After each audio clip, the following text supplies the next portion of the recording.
Hello and welcome, dear listeners, to Voice of the Pages, your sanctuary for timeless literature brought to life. Today, we journey into the elegant and emotionally rich world of A Room with a View by E.M. Forster. Part 1. Chapter 1. The Bertolini. The Signora had no business to do it, said Miss Bartlett. No business at all. She promised us south rooms with a view close together, instead of which here are north rooms, looking into a courtyard and a long way apart. Oh, Lucy, and a cockney besides, said Lucy, who had been further saddened by the Signora's unexpected accent. It might be London.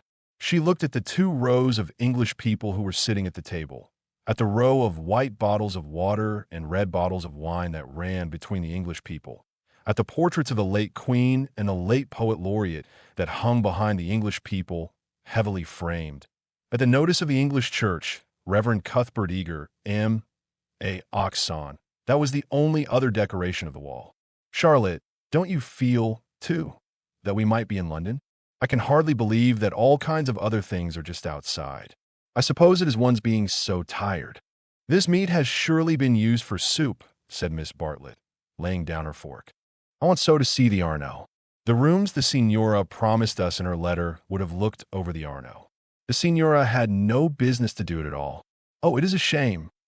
Any nook does for me, Miss Bartlett continued, but it does seem hard that you shouldn't have a view. Lucy felt that she had been selfish. Charlotte, you mustn't spoil me. Of course, you must look over the Arno, too. I meant that.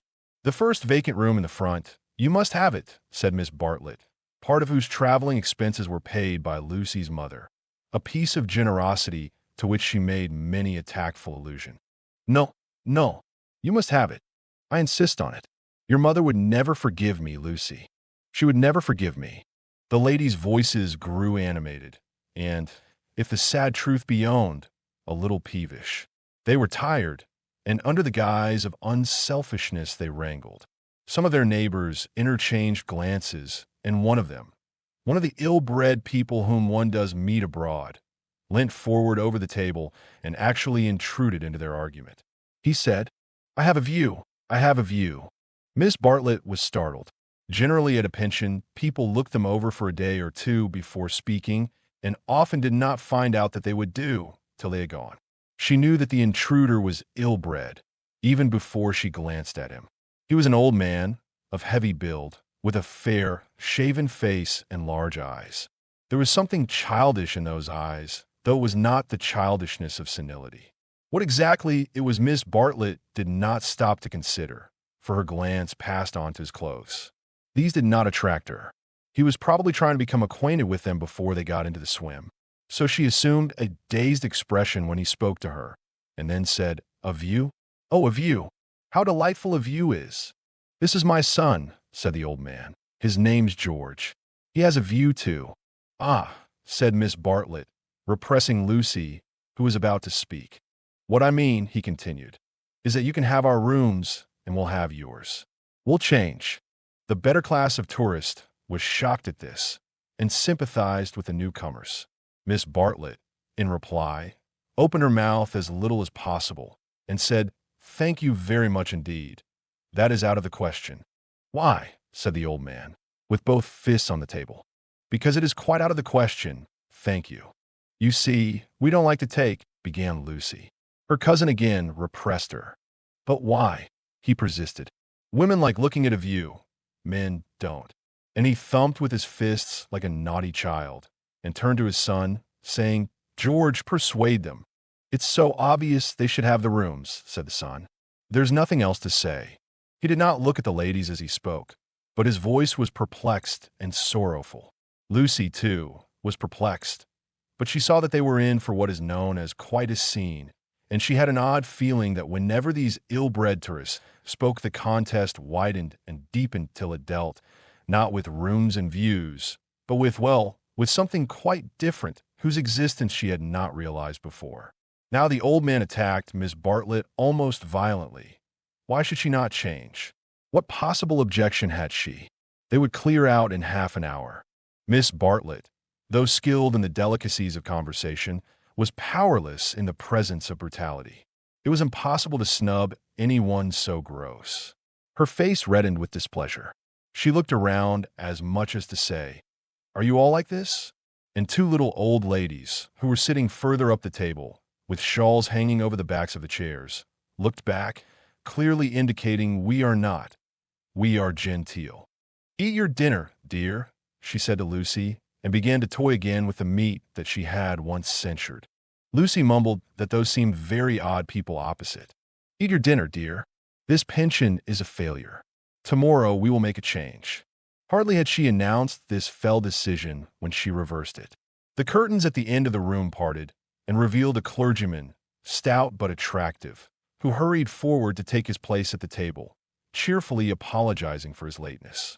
Lucy, who had not yet acquired decency, at once rose to her feet, exclaiming, Oh, why, it's Mr. Beebe. Oh, how perfectly lovely. Oh, Charlotte, we must stop now, however bad the rooms are." "Oh," Miss Bartlett said, with more restraint. "How do you do, Mr. Beebe? I expect that you have forgotten us. Miss Bartlett and Miss Honeychurch, who were at Tunbridge Wells when you helped the vicar of St. Peter's that very cold Easter." The clergyman, who had the air of one on a holiday, did not remember the ladies quite as clearly as they remembered him. But he came forward pleasantly enough and accepted the chair into which he was beckoned by Lucy. "I'm so glad to see you," said the girl, who was in a state of spiritual starvation and would have been glad to see the waiter if her cousin had permitted it. "Just fancy how small the world is. Summer Street, too, makes it so specially funny." "Miss Honeychurch lives in the parish of Summer Street," said Miss Bartlett, filling up the gap, "and she happened to tell me in the course of conversation that you have just accepted the living." "Yes, I heard from others so last week. She didn't know that I knew you at Tunbridge Wells, but I wrote back at once, and I said, 'Mr. Beebe is—'" "Quite right," said the clergyman. "I'm moving to the rectory at Summer Street next June. I am lucky to be appointed to such a charming neighborhood." "Oh, how glad I am. The name of our house is Windy Corner." Mr. Beebe bowed. "There is mother and me generally, and my brother, though it's not often we get him to sich. The church is rather far off, I mean." "Lucy, dearest, let Mr. Beebe eat his dinner." "I am eating it, thank you, and enjoying it." He preferred to talk to Lucy, whose playing he remembered, rather than to Miss Bartlett, who probably remembered his sermons. He asked the girl whether she knew Florence well, and was informed at some length that she had never been there before. It is delightful to advise a newcomer, and he was first in the field. "Don't neglect the country round," his advice concluded. "The first fine afternoon drive up to Fiesole and round by Sedignano, or something of that sort." "No," cried a voice from the top of the table. "Mr. Beebe, you are wrong. The first fine afternoon your ladies must go to Prato." "That lady looks so clever," whispered Miss Bartlett to her cousin. "We are in luck." And, indeed, a perfect torrent of information burst on them. People told them what to see, when to see it, how to stop the electric trams, how to get rid of the beggars, how much to give for a vellum blotter, how much the place would grow upon them. The pension Bertolini had decided, almost enthusiastically, that they would do. Whichever way they looked, kind ladies smiled and shouted at them. And above all rose the voice of the clever lady, crying, "Prato! They must go to Prato. That place is too sweetly squalid for words. I love it. I revel in shaking off the trammels of respectability, as you know." The young man, named George, glanced at the clever lady, and then returned moodily to his plate. Obviously, he and his father did not do.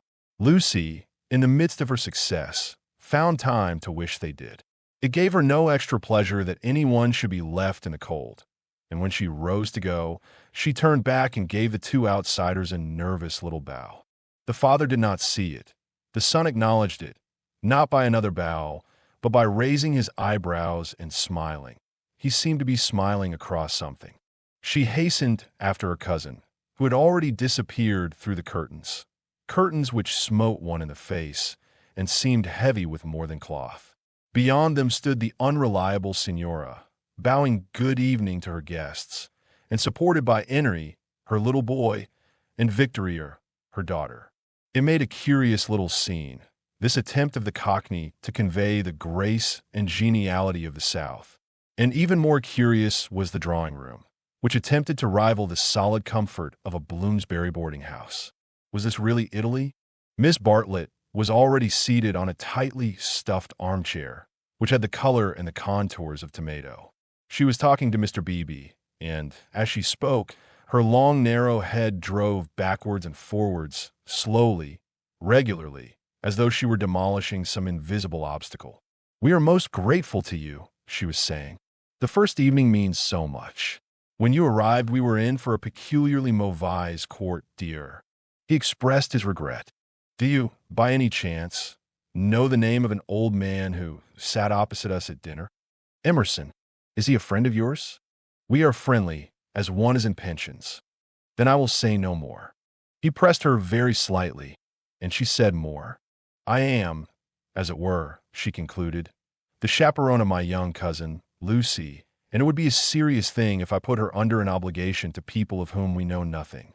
His manner was somewhat unfortunate. "I hope I acted for the best." "You acted very naturally," said he. He seemed thoughtful, and after a few moments added, "All the same, I don't think much harm would have come of accepting." "No harm, of course, but we could not be under an obligation. He is rather a peculiar man."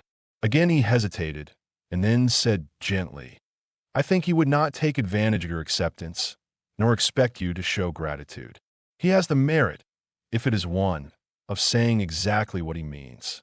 He has rooms he does not value, and he thinks you would value them. He no more thought of putting you under an obligation than he thought of being polite. It is so difficult, at least I find it difficult, to understand people who speak the truth." Lucy was pleased and said, "I was hoping that he was nice. I do so always hope that people will be nice. I think he is nice and tiresome. I differ from him on almost every point of any importance, and so I expect, I may say I hope, you will differ. But it is a type one disagrees with rather than deplores. When he first came here, he not unnaturally put people's backs up. He has no tact and no manners. I don't mean by that he has bad manners, and he will not keep his opinions to himself. We nearly complained about him to our depressing signora, but I am glad to say we thought better of it." "Am I to conclude," said Miss Bartlett, "that he is a socialist?" Mr. Beebe accepted the convenient word, not without a slight twitching of the lips. "And presumably he has brought up his son to be a socialist, too?" "I hardly know George, for he hasn't learned to talk yet. He seems a nice creature, and I think he has brains. Of course, he has all his father's mannerisms, and it is quite possible that he, too, may be a socialist." "Oh, you relieve me," said Miss Bartlett. "So you think I ought to have accepted their offer? You feel I've been narrow-minded and suspicious." "Not at all," he answered. "I never suggested that. But ought I not to apologize, at all events, for my apparent rudeness?" He replied, with some irritation, that would be quite unnecessary, and got up from his seat to go to the smoking-room. "Was I a bore?" said Miss Bartlett, as soon as he had disappeared. "Why didn't you talk, Lucy? He prefers young people, I'm sure. I do hope I haven't monopolized him. I hope you would have him all the evening, as well as all dinner-time." "He is nice," exclaimed Lucy. "Just what I remember. He seems to see good in everyone. No one would take him for a clergyman."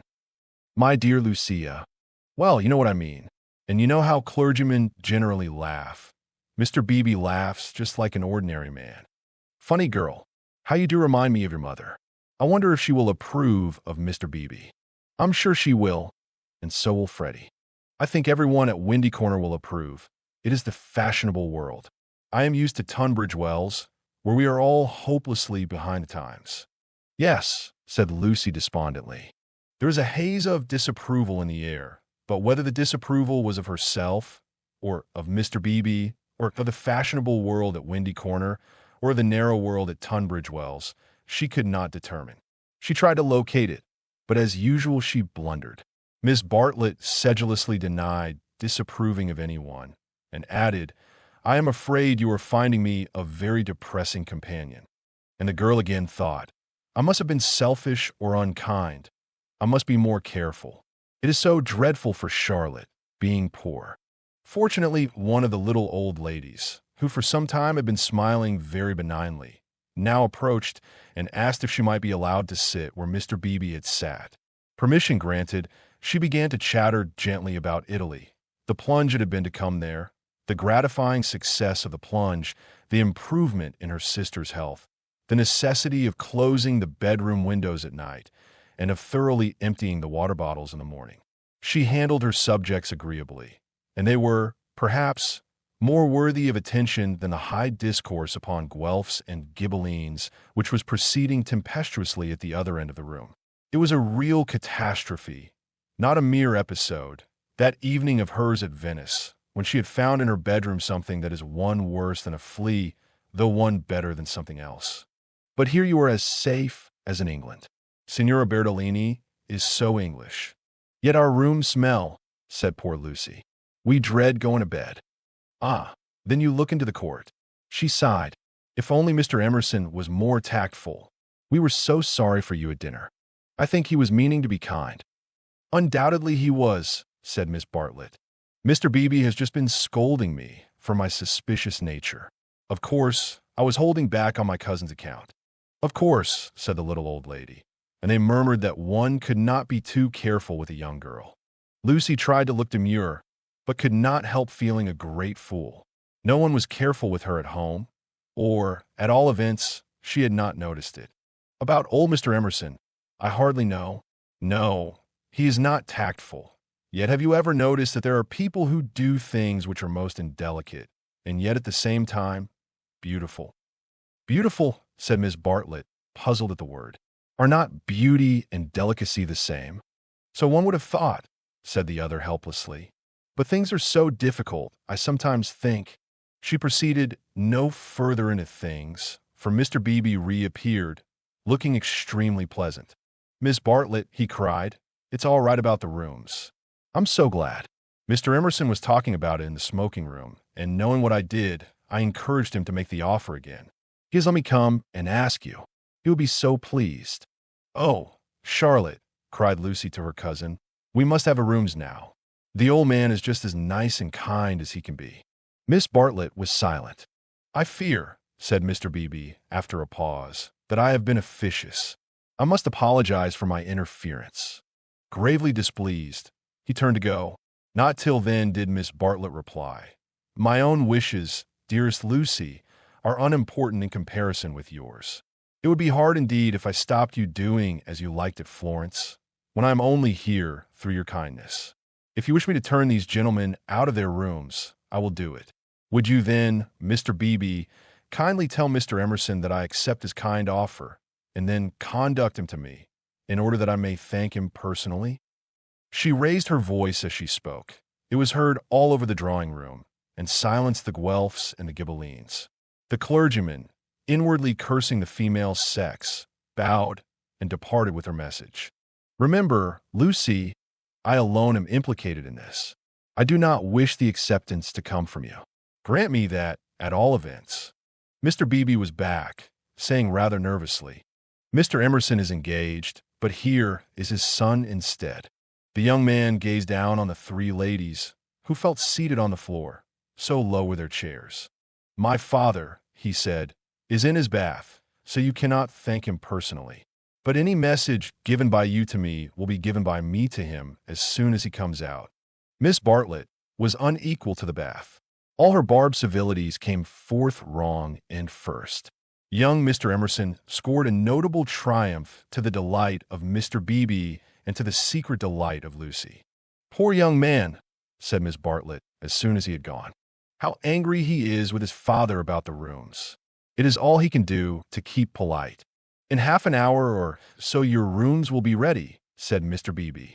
Then looking rather thoughtfully at the two cousins, he retired to his own rooms to write up his philosophic diary. Oh dear, breathed the little old lady, and shuddered as if all the winds of heaven had entered the apartment. Gentlemen sometimes do not realize. Her voice faded away, but Miss Bartlett seemed to understand, and a conversation developed, in which gentlemen who did not thoroughly realize played a principal part. Lucy, not realizing either, was reduced to literature. Taking up Baedeker's handbook to northern Italy, she committed to memory the most important dates of Florentine history, for she was determined to enjoy herself on the morrow. Thus the half-hour crept profitably away, and at last Miss Bartlett rose with a sigh and said, "I think I might venture now." "No, Lucy, do not stir. I will superintend the move." "How you do everything," said Lucy. "Naturally, dear. It is my affair, but I would like to help you." "No, dear." Charlotte's energy and her unselfishness. She had been thus all her life, but really, on this Italian tour, she was surpassing herself. So Lucy felt, or strove to feel, and yet there was a rebellious spirit in her which wondered whether the acceptance might not have been less delicate and more beautiful. At all events, she entered her own room without any feeling of joy. "I want to explain," said Miss Bartlett, "why it is that I have taken the largest room. Naturally, of course, I should have given it to you, but I happen to know that it belongs to the young man, and I was sure your mother would not like it." Lucy was bewildered. "If you are to accept a favor, it is more suitable you should be under an obligation to his father than to him. I am a woman of the world, in my small way, and I know where things lead to. However, Mr. Beebe is a guarantee of a sort that they will not presume on this." "Mother wouldn't mind, I'm sure," said Lucy, but again had the sense of larger and unsuspected issues. Miss Bartlett only sighed and enveloped her in a protecting embrace as she wished her good night. It gave Lucy the sensation of a fog, and when she reached her own room, she opened the window and breathed the clean night air, thinking of the kind old man who had enabled her to see the lights dancing in the Arno and the cypresses of San Miniato and the foothills of the Apennines, black against the rising moon. Miss Bartlett, in her room, fastened the window shutters and locked the door, and then made a tour of the apartment to see where the cupboards led and whether there were any oubliettes or secret entrances. It was then that she saw, pinned up over the washstand, a sheet of paper on which was scrawled an enormous note of interrogation. Nothing more. "What does it mean?" she thought, and she examined it carefully by the light of a candle. Meaningless at first, it gradually became menacing, obnoxious, portentous with evil. She was seized with an impulse to destroy it, but fortunately remembered that she had no right to do so, since it must be the property of young Mr. Emerson. So she unpinned it carefully and put it between two pieces of blotting paper to keep it clean for him. Then she completed her inspection of the room, sighed heavily according to her habit, and went to bed. Chapter 2. In Santa Croce with no Baedeker. It was pleasant to wake up in Florence, to open the eyes upon a bright bare room, with a floor of red tiles which look clean though they are not, with a painted ceiling whereon pink griffins and blue amorini sport in a forest of yellow violins and bassoons. It was pleasant, too, to fling wide the windows, pinching the fingers in unfamiliar fastenings, to lean out into sunshine with beautiful hills and trees and marble churches opposite, and close below, the Arno, gurgling against the embankment of the road. Over the river men were at work with spades and sieves on the sandy foreshore, and on the river was a boat, also diligently employed for some mysterious end. An electric tram came rushing underneath the window. No one was inside it, except one tourist, but its platforms were overflowing with Italians who prefer to stand. Children tried to hang on behind, and the conductor, with no malice, spat in their faces to make them let go. Then soldiers appeared, good-looking, undersized men, wearing each a knapsack covered with mangy fur and a greatcoat which had been cut for some larger soldier. Beside them walked officers, looking foolish and fierce, and before them went little boys, turning somersaults in time with the band. The tramcar became entangled in their ranks, and moved on painfully, like a caterpillar in a swarm of ants. One of the little boys fell down, and some white bullocks came out an archway. Indeed, if it had not been for the good advice of an old man who was selling button-hooks, the road might never have got clear. Over such trivialities as these many a valuable hour may slip away, and the traveler who has gone to Italy to study the tactile values of Giotto or the corruption of the papacy may return remembering nothing but the blue sky and the men and women who live under it. So it was as well that Miss Bartlett should tap and come in, and having commented on Lucy's leaving the door unlocked and on her leaning out of the window before she was fully dressed, should urge her to hasten herself, or the best of the day would be gone. By the time Lucy was ready, her cousin had done her breakfast and was listening to the clever lady among the crumbs. A conversation then ensued on not unfamiliar lines. Miss Bartlett was, after all, a wee bit tired, and thought they had better spend the morning settling in. Unless Lucy would at all like to go out? Lucy would rather like to go out, as it was her first day in Florence, but of course she could go alone. Miss Bartlett could not allow this. Of course she would accompany Lucy everywhere. Oh, certainly not. Lucy would stop with her cousin. Oh no, that would never do. Oh yes. At this point the clever lady broke in. If it is Mrs. Grundy who is troubling you, I do assure you that you can neglect the good person. Being English, Miss Honeychurch will be perfectly safe. Italians understand. A dear friend of mine, Contessa Baroncelli, has 2 daughters, and when she cannot send a maid to school with them, she lets them go in sailor hats instead. Everyone takes them for English, you see, especially if their hair is strained tightly behind. Miss Bartlett was unconvinced by the safety of Contessa Baroncelli's daughters. She was determined to take Lucy herself, her head not being so very bad. The clever lady then said that she was going to spend a long morning in Santa Croce, and if Lucy would come too, she would be delighted. I will take you by a dear dirty back way, Miss Honeychurch, and if you bring me luck, we shall have an adventure. Lucy said that this was most kind, and at once opened the Baedeker to see where Santa Croce was. Toot, toot. Miss Lucy. This sounded very interesting, and Lucy hurried over her breakfast and started with her new friend in high spirits. Italy was coming at last. The Cockney Signora and her works had vanished like a bad dream. Miss Lavish, for that was the clever lady's name, turned to the right along the sunny Long Arno. How delightfully warm, but a wind down the side streets cut like a knife, didn't it? Ponte alle Grazie, particularly interesting, mentioned by Dante. San Miniato, beautiful as well as interesting. The crucifix that kissed a murderer. Miss Honeychurch would remember the story. The men on the river were fishing. Untrue, but then, so, is most information. Then Miss Lavish darted under the archway of the white bullocks, and she stopped, and she cried. A smell? A true Florentine smell. Every city, let me teach you, has its own smell. Is it a very nice smell? Said Lucy, who had inherited from her mother a distaste to dirt. One doesn't come to Italy for niceness, was the retort. One comes for life. Buongiorno. Buongiorno. Bowing right and left. Look at that adorable wine cart. How the driver stares at us, dear, simple soul. So Miss Lavish proceeded through the streets of the city of Florence, short, fidgety, and playful as a kitten, though without a kitten's grace.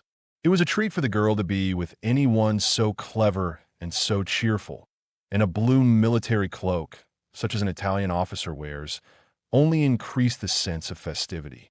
Buongiorno. Take the word of an old woman, Miss Lucy. You will never repent of a little civility to your inferiors.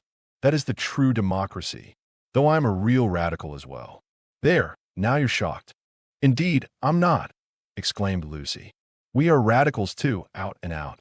My father always voted for Mr. Gladstone, until he was so dreadful about Ireland. I see. And now you have gone over to the enemy. Oh, please. If my father was alive, I am sure he would vote radical again now that Ireland is all right. And as it is, the glass over our front door was broken last election, and Freddy is sure it was the Tories. But Mother says nonsense, a tramp. Shameful. A manufacturing district, I suppose. No, in the Surrey Hills. About 5 miles from Dorking, looking over the Weald. Miss Lavish seemed interested and slackened her trot. What a delightful part. I know it so well. It is full of the very nicest people. Do you know Sir Harry Otway, a radical if ever there was? Very well indeed. And old Mrs. Butterworth, the philanthropist? Why, she rents a field of us. How funny. Miss Lavish looked at the narrow ribbon of sky and murmured, Oh, you have property in Surrey? Hardly any, said Lucy, fearful of being thought a snob. Only 30 acres, just the garden, all downhill, and some fields. Miss Lavish was not disgusted, and said it was just the size of her aunt's Suffolk estate. Italy receded. They tried to remember the last name of Lady Louisa someone, who had taken a house near Summer Street the other year, but she had not liked it, which was odd of her. And just as Miss Lavish had got the name, she broke off and exclaimed, bless us, and save us. We've lost the way." Certainly, they had seemed a long time in reaching Santa Croce, the tower of which had been plainly visible from the landing window. But Miss Lavish had said so much about knowing her Florence by heart that Lucy had followed her with no misgivings. Lost.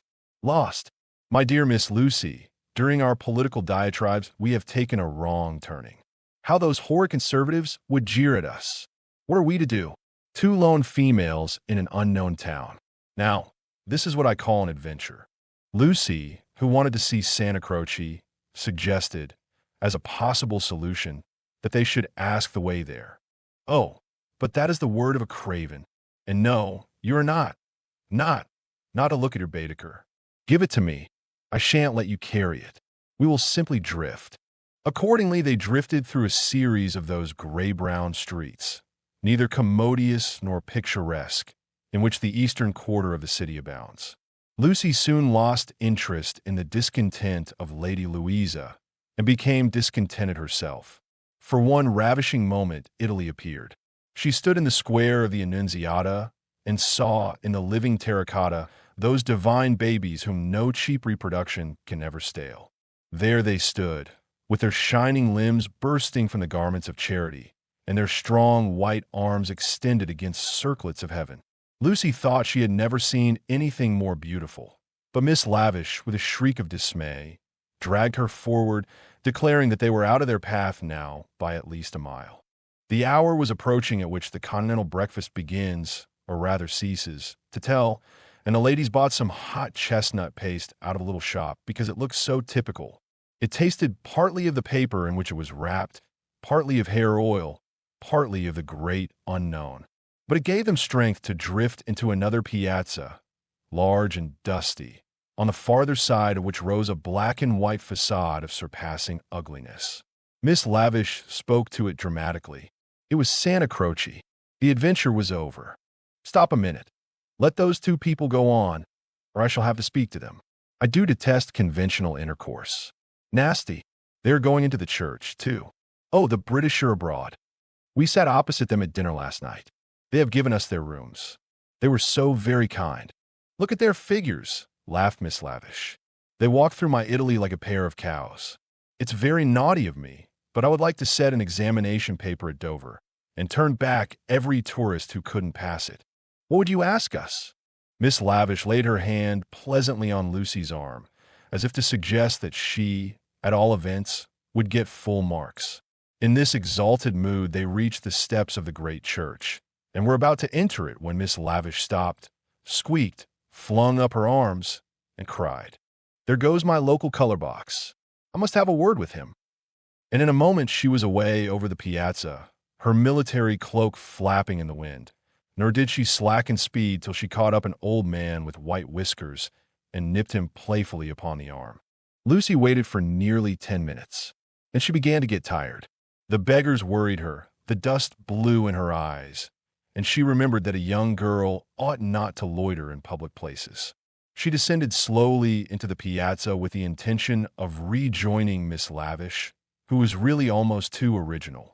But at that moment, Miss Lavish and her local color box moved also and disappeared down a side street, both gesticulating largely. Tears of indignation came to Lucy's eyes, partly because Miss Lavish had jilted her, partly because she had taken her Baedeker. How could she find her way home? How could she find her way about in Santa Croce? Her first morning was ruined, and she might never be in Florence again. A few minutes ago, she had been all high spirits, talking as a woman of culture and half persuading herself that she was full of originality. Now she entered the church depressed and humiliated, not even able to remember whether it was built by the Franciscans or the Dominicans. Of course, it must be a wonderful building, but how like a barn, and how very cold.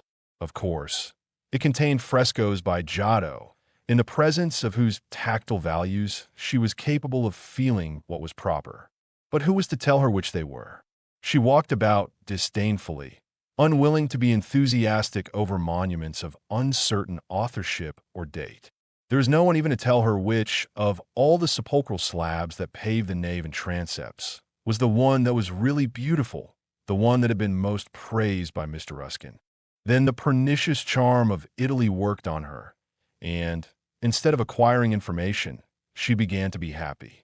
She puzzled out the Italian notices, the notices that forbade people to introduce dogs into the church, the notice that prayed people, in the interest of health and out of respect to the sacred edifice in which they found themselves, not to spit. She watched the tourists. Their noses were as red as their Baedekers, so cold was Santa Croce. She beheld the horrible fate that overtook 3 papists, 2 he-babies and a she-baby, who began their career by sousing each other with the holy water, and then proceeded to the Machiavelli memorial, dripping but hallowed. Advancing towards it very slowly and from immense distances, they touched the stone with their fingers, with their handkerchiefs, with their heads, and then retreated. What could this mean? They did it again and again. Then Lucy realized that they had mistaken Machiavelli for some saint, hoping to acquire virtue. Punishment followed quickly. The smallest he-baby stumbled over one of the sepulchral slabs so much admired by Mr. Ruskin, and entangled his feet in the features of a recumbent bishop. Protestant as she was, Lucy darted forward. She was too late. He fell heavily upon the prelate's upturned toes. "Hateful bishop!" exclaimed the voice of old Mr. Emerson, who had darted forward also. "Hard in life, hard in death. Go out into the sunshine, little boy, and kiss your hand to the sun, for that is where you ought to be." Intolerable bishop! The child screamed frantically at these words, and at these dreadful people who picked him up, dusted him, rubbed his bruises, and told him not to be superstitious. "Look at him," said Mr. Emerson to Lucy. "Here's a mess. A baby hurt, cold, and frightened. But what else can you expect from a church?" The child's legs had become as melting wax. Each time that old Mr. Emerson and Lucy set it erect, it collapsed with a roar. Fortunately, an Italian lady, who ought to have been saying her prayers, came to the rescue. By some mysterious virtue, which mothers alone possess, she stiffened the little boy's backbone and imparted strength to his knees. He stood, still gibbering with agitation. He walked away. "You are a clever woman," said Mr. Emerson. "You have done more than all the relics in the world. I am not of your creed, but I do believe in those who make their fellow creatures happy. There is no scheme of the universe." He paused for a phrase. "Niente," said the Italian lady, and returned to her prayers. "I'm not sure she understands English," suggested Lucy. In her chastened mood, she no longer despised the Emersons. She was determined to be gracious to them, beautiful rather than delicate, and, if possible, to erase Miss Bartlett's civility by some gracious reference to the pleasant rooms. "That woman understands everything," was Mr. Emerson's reply. "But what are you doing here? Are you doing the church? Are you through with the church?" "No," cried Lucy, remembering her grievance. "I came here with Miss Lavish, who is to explain everything. And just by the door, it is too bad." She simply ran away, and after waiting quite a time, I had to come in by myself. "Why shouldn't you?" said Mr. Emerson. "Yes, why shouldn't you come by yourself?" said the son, addressing the young lady for the first time. "But Miss Lavish has even taken away Baedeker." "Baedeker?" said Mr. Emerson. "I'm glad it's that you mind it. It's worth minding, the loss of a Baedeker. That's worth minding." Lucy was puzzled. She was again conscious of some new idea, and was not sure whither it would lead her. "If you've no Baedeker," said the son, "you'd better join us." Was this where the idea would lead? She took refuge in her dignity. "Thank you very much, but I could not think of that. I hope you do not suppose that I came to join on to you. I really came to help with the child, and to thank you for so kindly giving us your rooms last night. I hope that you have not been put to any great inconvenience." "My dear," said the old man gently, "I think that you are repeating what you have heard older people say. You are pretending to be touchy, but you are not really. Stop being so tiresome, and tell me instead what part of the church you want to see. To take you to it will be a real pleasure." Now, this was abominably impertinent, and she ought to have been furious. But it is sometimes as difficult to lose one's temper as it is difficult at other times to keep it. Lucy could not get cross. Mr. Emerson was an old man, and surely a girl might humor him. On the other hand, his son was a young man, and she felt that a girl ought to be offended with him, or at all events be offended before him. It was at him that she gazed before replying. "I'm not touchy, I hope. It is the Giottos that I want to see, if you will kindly tell me which they are." The son nodded. With a look of somber satisfaction, he led the way to the Peruzzi chapel. There was a hint of the teacher about him. She felt like a child in school who had answered a question rightly. The chapel was already filled with an earnest congregation, and out of them rose the voice of a lecturer, directing them how to worship Giotto, not by tactful valuations, but by the standards of the Spirit. "Remember," he was saying, "the facts about this church of Santa Croce, how it was built by faith in the full fervor of medievalism, before any taint of the Renaissance had appeared. Observe how Giotto in these frescoes, now, unhappily ruined by restoration, is untroubled by the snares of anatomy and perspective. Could anything be more majestic, more pathetic, beautiful, true? How little, we feel, avails knowledge and technical cleverness against a man who truly feels." "No," exclaimed Mr. Emerson, in much too loud a voice for church. "Remember nothing of the sort. Built by faith indeed. That simply means the workmen weren't paid properly. And as for the frescoes, I see no truth in them. Look at that fat man in blue. He must weigh as much as I do, and he is shooting into the sky like an air balloon." He was referring to the fresco of the Ascension of St. John. Inside, the lecturer's voice faltered, as well it might. The audience shifted uneasily, and so did Lucy.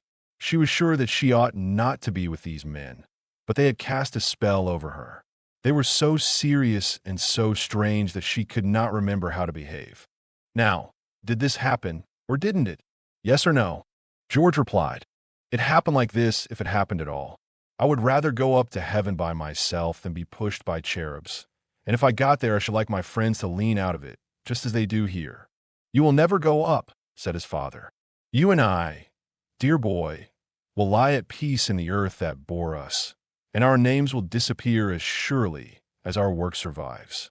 Some of the people can only see the empty grave, not the saint, whoever he is, going up. It did happen like that if it happened at all." "Pardon me," said a frigid voice.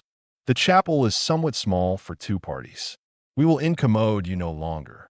The lecturer was a clergyman, and his audience must be also his flock, for they held prayer books as well as guidebooks in their hands. They filed out of the chapel in silence. Amongst them were the two little old ladies of the pension Bertolini, Miss Teresa and Miss Catherine Allen. "Stop," cried Mr. Emerson. "There's plenty of room for us all. Stop." The procession disappeared without a word.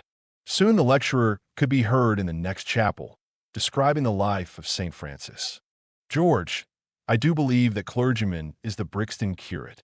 George went into the next chapel and returned, saying perhaps he is. "I don't remember. Then I had better speak to him and remind him who I am. It's that Mr. Eager.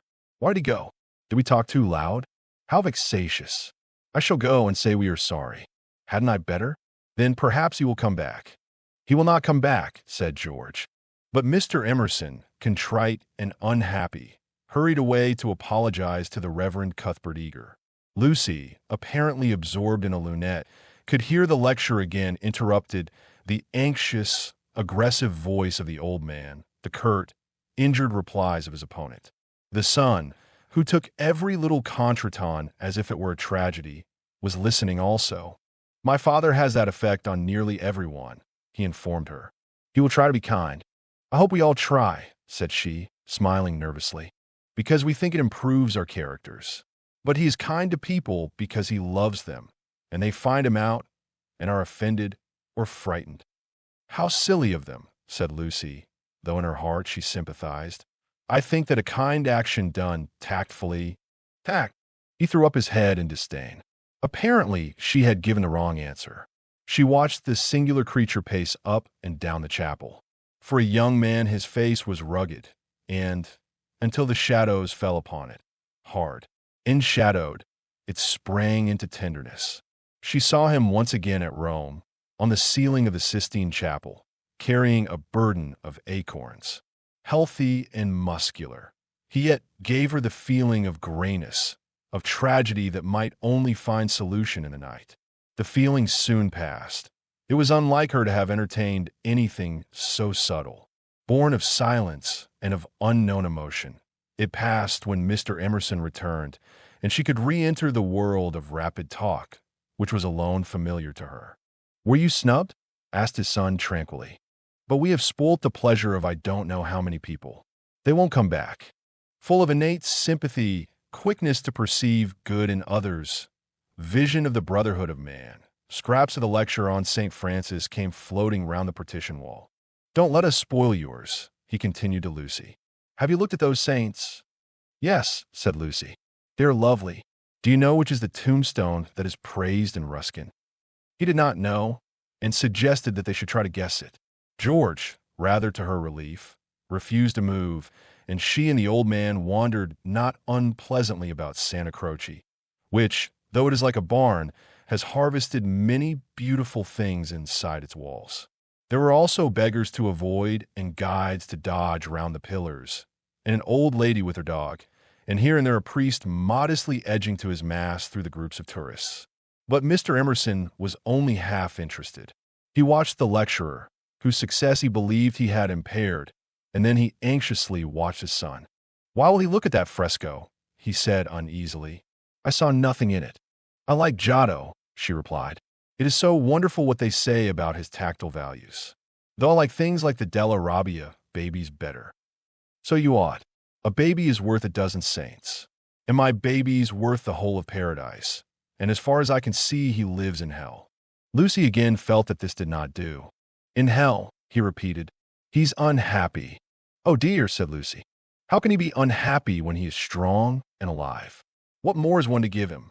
And think how he has been brought up, free from all the superstition and ignorance that lead men to hate one another in the name of God. With such an education as that, I thought he was bound to grow up happy." She was no theologian, but she felt that here was a very foolish old man, as well as a very irreligious one.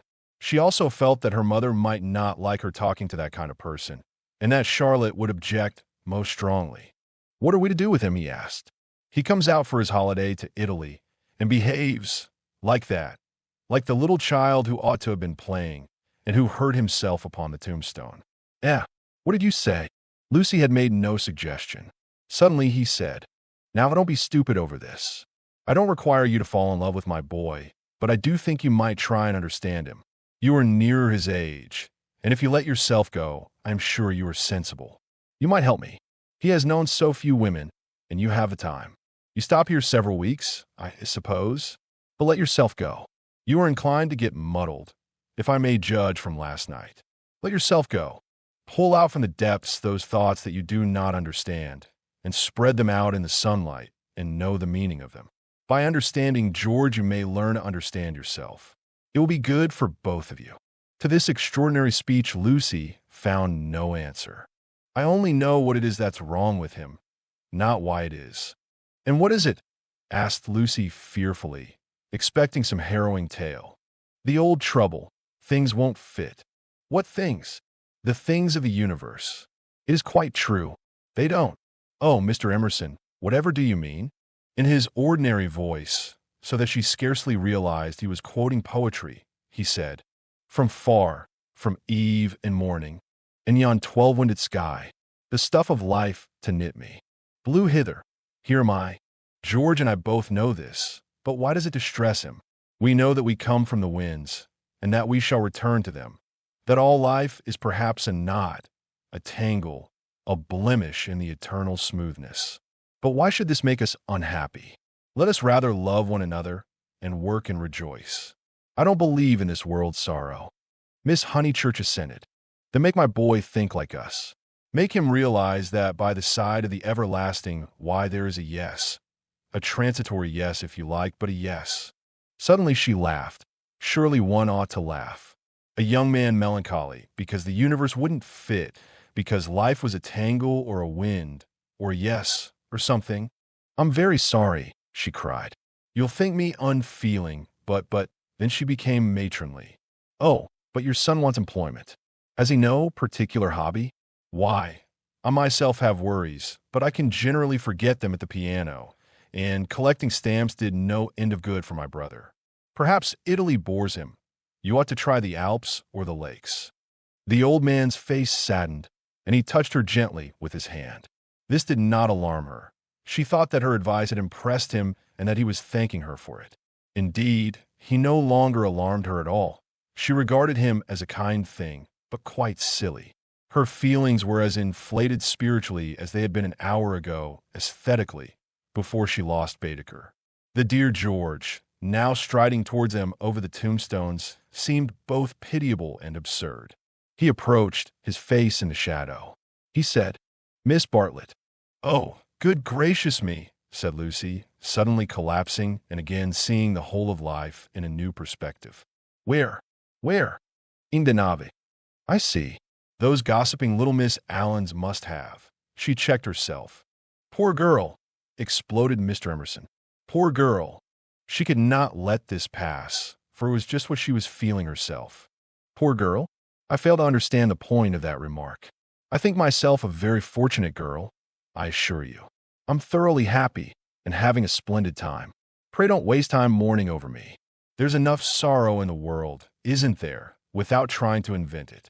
Goodbye. Thank you both so much for all your kindness. Ah, yes, that has come my cousin. A delightful morning. Santa Croce is a wonderful church. She joined her cousin. Chapter 3.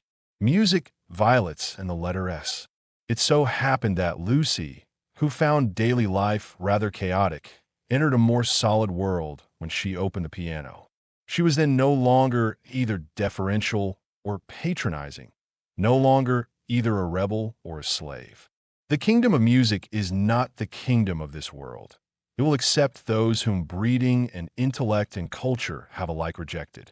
The commonplace person begins to play and shoots into the empyrean without effort, whilst we look up, marveling how he has escaped us, and thinking how we could worship him and love him, would he but translate his visions into human words and his experiences into human actions. Perhaps he cannot. Certainly he does not, or does so very seldom. Lucy had done so never. She was no dazzling executant.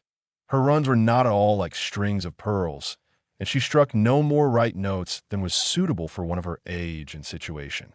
Nor was she the passionate young lady who performs so tragically on a summer's evening with the window open.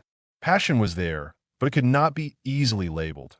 It slipped between love and hatred and jealousy and all the furniture of the pictorial style. And she was tragical only in the sense that she was great, for she loved to play on the side of victory. Victory of what and over what. That is more than the words of daily life can tell us. But that some sonatas of Beethoven are written tragic, no one can gainsay. Yet they can triumph or despair as the player decides, and Lucy had decided that they should triumph. A very wet afternoon at the Bertolini permitted her to do the thing she really liked, and after lunch she opened the little draped piano. A few people lingered round and praised her playing, but finding that she made no reply, dispersed to their rooms to write up their diaries or sleep.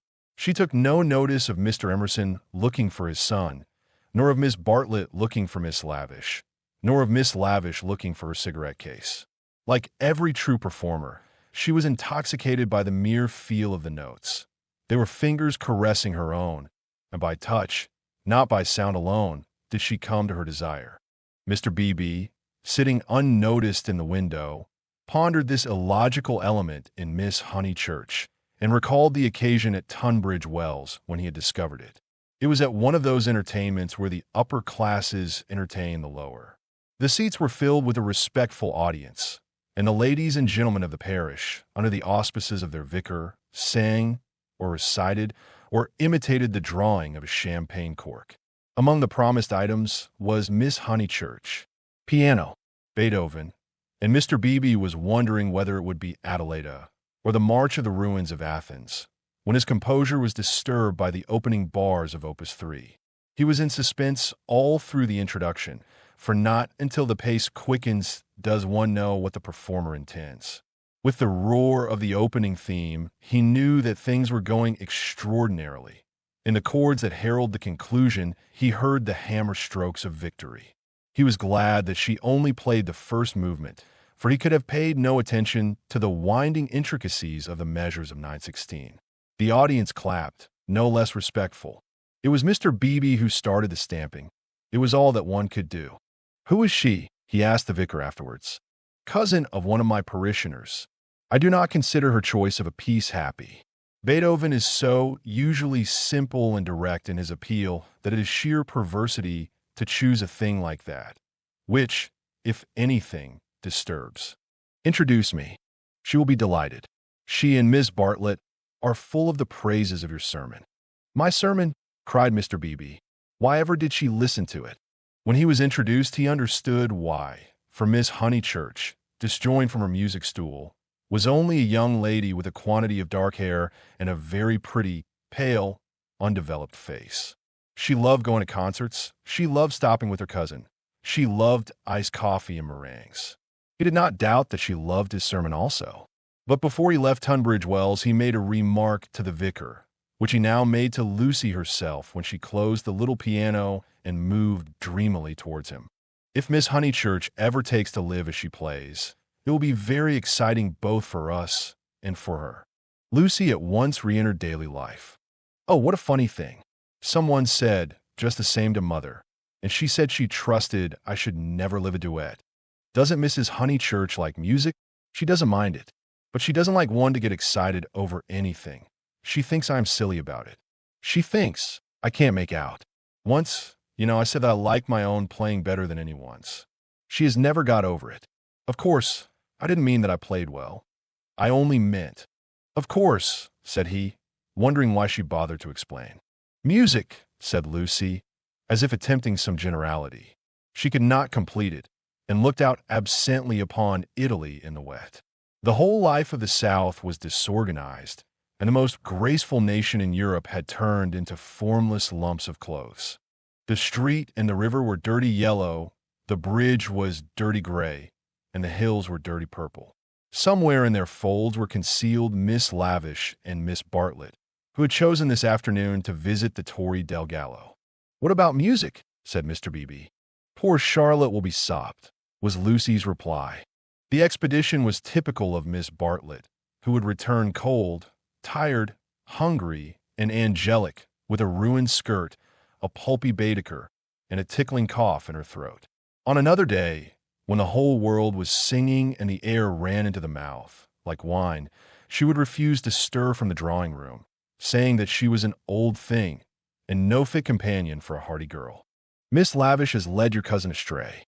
She hopes to find the true Italy in the wet, I believe." "Miss Lavish is so original," murmured Lucy. This was a stock remark, the supreme achievement of the pensioned Bertolini in the way of definition. Miss Lavish was so original. Mr. Beebe had his doubts, but they would have been put down to clerical narrowness. For that, and for other reasons, he held his peace. "Is it true," continued Lucy in awestruck tone, "that Miss Lavish is writing a book?" "They do say so."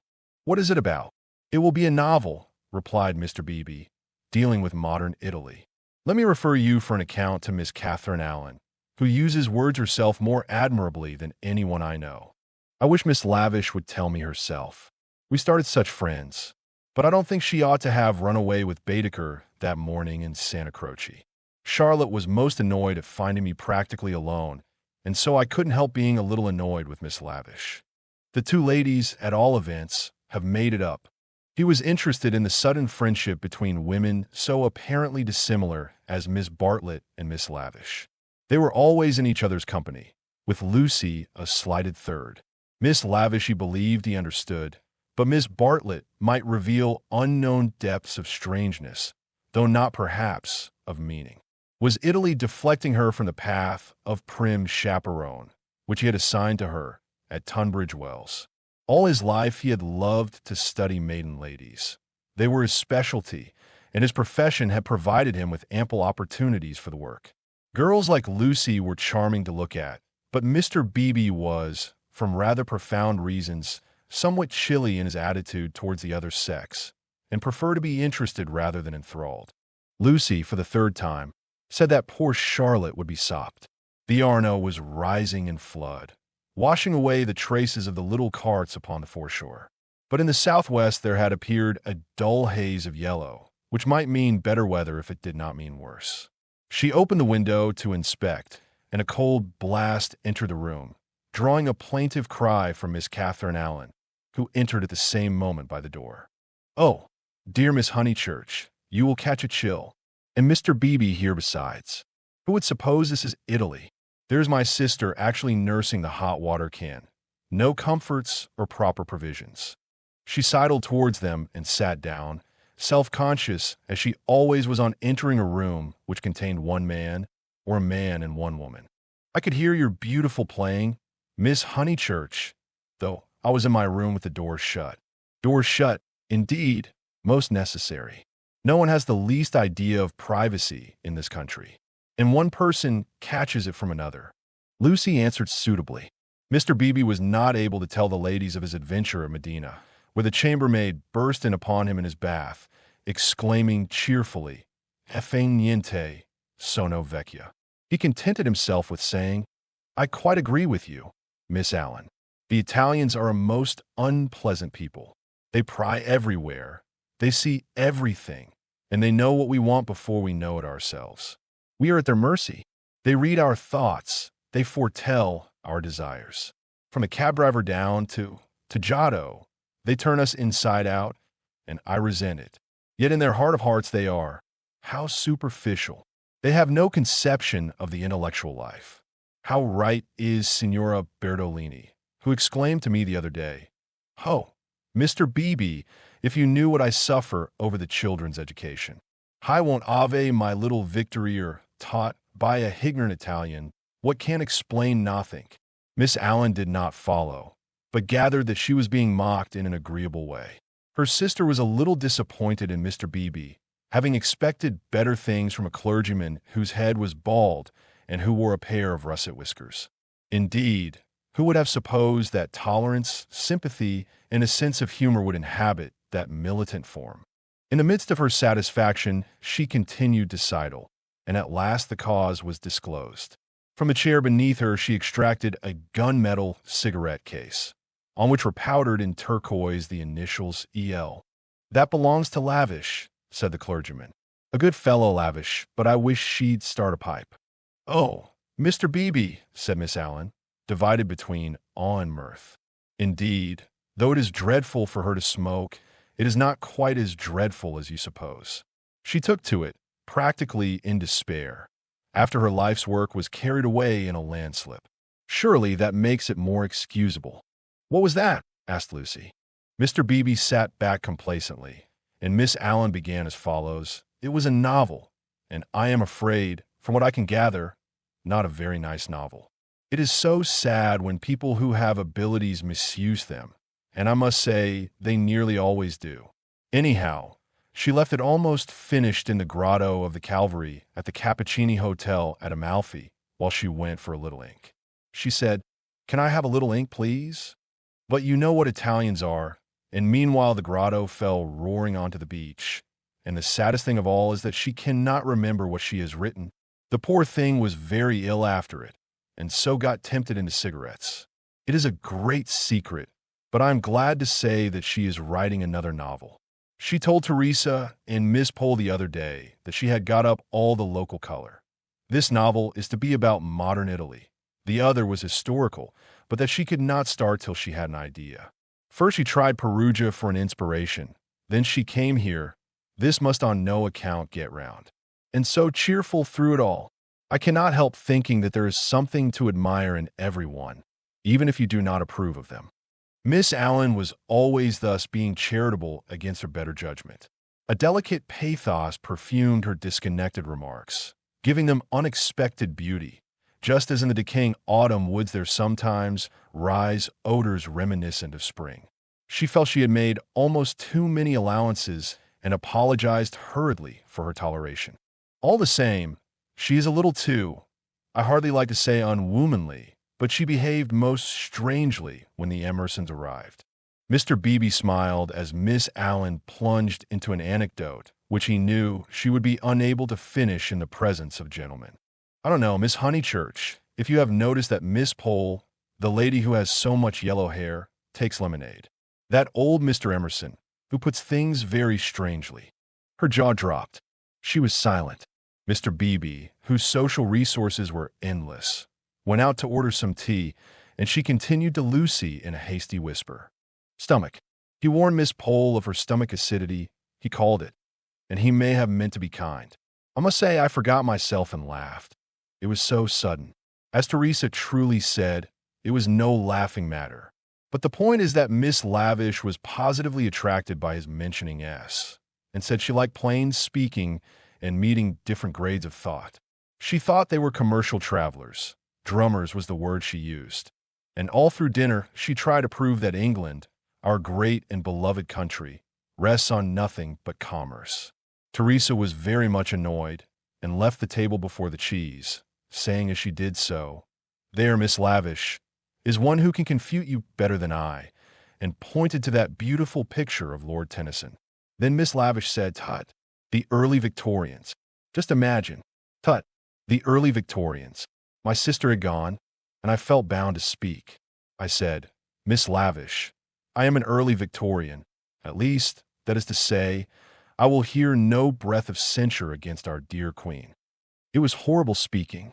I reminded her how the Queen had been to Ireland when she did not want to go, and I must say she was dumbfounded and made no reply. But, unluckily, Mr. Emerson overheard this part and called in his deep voice, Quite so, quite so. I honor the woman for her Irish visit. The woman. I tell things so badly. But you see what a tangle we were in by this time, all on account of S, having been mentioned in the first place. But that was not all. After dinner, Miss Lavish actually came up and said, Miss Allen, I am going into the smoking room to talk to those two nice men. Come too. Needless to say, I refused such an unsuitable invitation, and she had the impertinence to tell me that it would broaden my ideas, and said that she had 4 brothers, all university men, except one who was in the army, who always made a point of talking to commercial travelers. Let me finish the story, said Mr. Beebe, who had returned. Miss Lavish tried Miss Pole, myself, everyone, and finally said, I shall go alone. She went. At the end of 5 minutes, she returned unobtrusively with a green baize board and began playing Patience. Whatever happened? Cried Lucy. No one knows. No one will ever know. Miss Lavish will never dare to tell, and Mr. Emerson does not think it worth telling. Mr. Beebe, old Mr. Emerson, is he nice or not nice? I do so want to know. Mr. Beebe laughed and suggested that she should settle the question for herself. No, but it is so difficult. Sometimes he is so silly, and I do not mind him. Miss Allen, what do you think? Is he nice? The little old lady shook her head and sighed disapprovingly. Mr. Beebe, whom the conversation amused, stirred her up by saying, I consider that you are bound to class him as nice, Miss Allen, after that business of the violets. Violets? Oh dear, who told you about the violets? How do things get round? A pension is a bad place for gossips. No, I cannot forget how they behaved at Mr. Eager's lecture at Santa Croce. Oh, poor Miss Honeychurch. It really was too bad. No, I have quite changed. I do not like the Emersons. They're not nice. Mr. Beebe smiled nonchalantly. He had made a gentle effort to introduce the Emersons into Bertolini society, and the effort had failed. He was almost the only person who remained friendly to them. Miss Lavish, who represented intellect, was avowedly hostile, and now the Miss Allens, who stood for good breeding, were following her. Miss Bartlett, smarting under an obligation, would scarcely be civil. The case of Lucy was different. She had given him a hazy account of her adventures in Santa Croce, and he gathered that the 2 men had made a curious and possibly concerted attempt to annex her, to show her the world from their own strange standpoint, to interest her in their private sorrows and joys. This was impertinent. He did not wish their cause to be championed by a young girl. He would rather it should fail. After all, he knew nothing about them, and pensioned joys, pensioned sorrows are flimsy things, whereas Lucy would be his parishioner. Lucy, with one eye upon the weather, finally said that she thought the Emersons were nice, not that she saw anything of them now. Even their seats at dinner had been moved. "But aren't they always waylaying you to go out with them, dear?" said the little lady inquisitively. "Only once." Charlotte didn't like it, and said something, quite politely, of course. Most right of her. They don't understand our ways. They must find their level. Mr. Beebe rather felt that they had gone under. They had given up their attempt, if it was one, to conquer society, and now the father was almost as silent as the son. He wondered whether he would not plan a pleasant day for these folk before they left. Some expedition, perhaps, with Lucy well chaperoned to be nice to them. It was one of Mr. Beebe's chief pleasures to provide people with happy memories. Evening approached while they chatted. The air became brighter. The colors on the trees and hills were purified, and the Arno lost its muddy solidity and began to twinkle. There were a few streaks of bluish-green among the clouds, a few patches of watery light upon the earth, and then the dripping facade of San Miniato shone brilliantly in the declining sun. "Too late to go out," said Miss Allen in a voice of relief. "All the galleries are shut." "I think I shall go out," said Lucy. "I want to go round the town in the circular tram, on the platform by the driver." Her two companions looked grave. Mr. Beebe, who felt responsible for her in the absence of Miss Bartlett, ventured to say, "I wish we could. Unluckily, I have letters. If you do want to go out alone, won't you be better on your feet?" "Italians, dear, you know," said Miss Allen. "Perhaps I shall meet someone who reads me through and through." But they still looked disapproval, and she so far conceded to Mr. Beebe as to say that she would only go for a little walk and keep to the street frequented by tourists. "She oughtn't really to go at all," said Mr. Beebe, as they watched her from the window, "and she knows it. I put it down to too much Beethoven."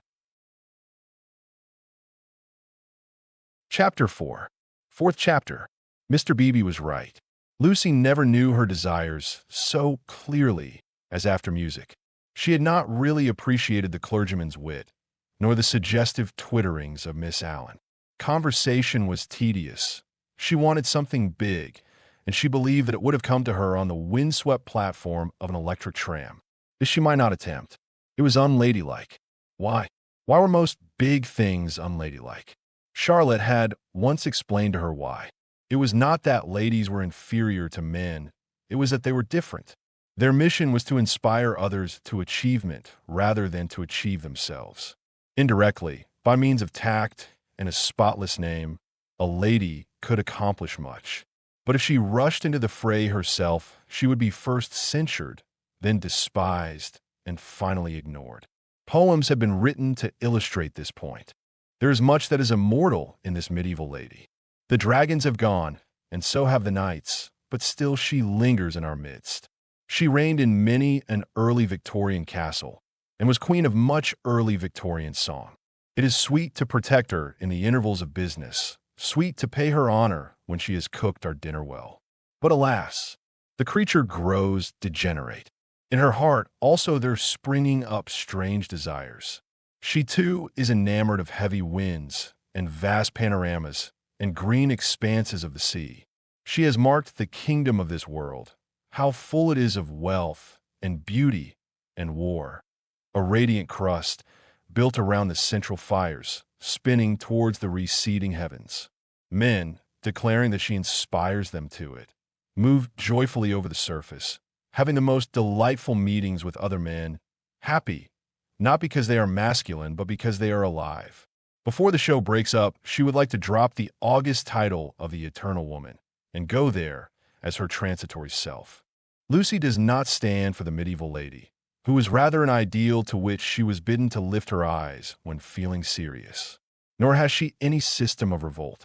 Here and there a restriction annoyed her particularly, and she would transgress it, and perhaps be sorry that she had done so. This afternoon, she was peculiarly restive. She would really like to do something of which her well-wishers disapproved.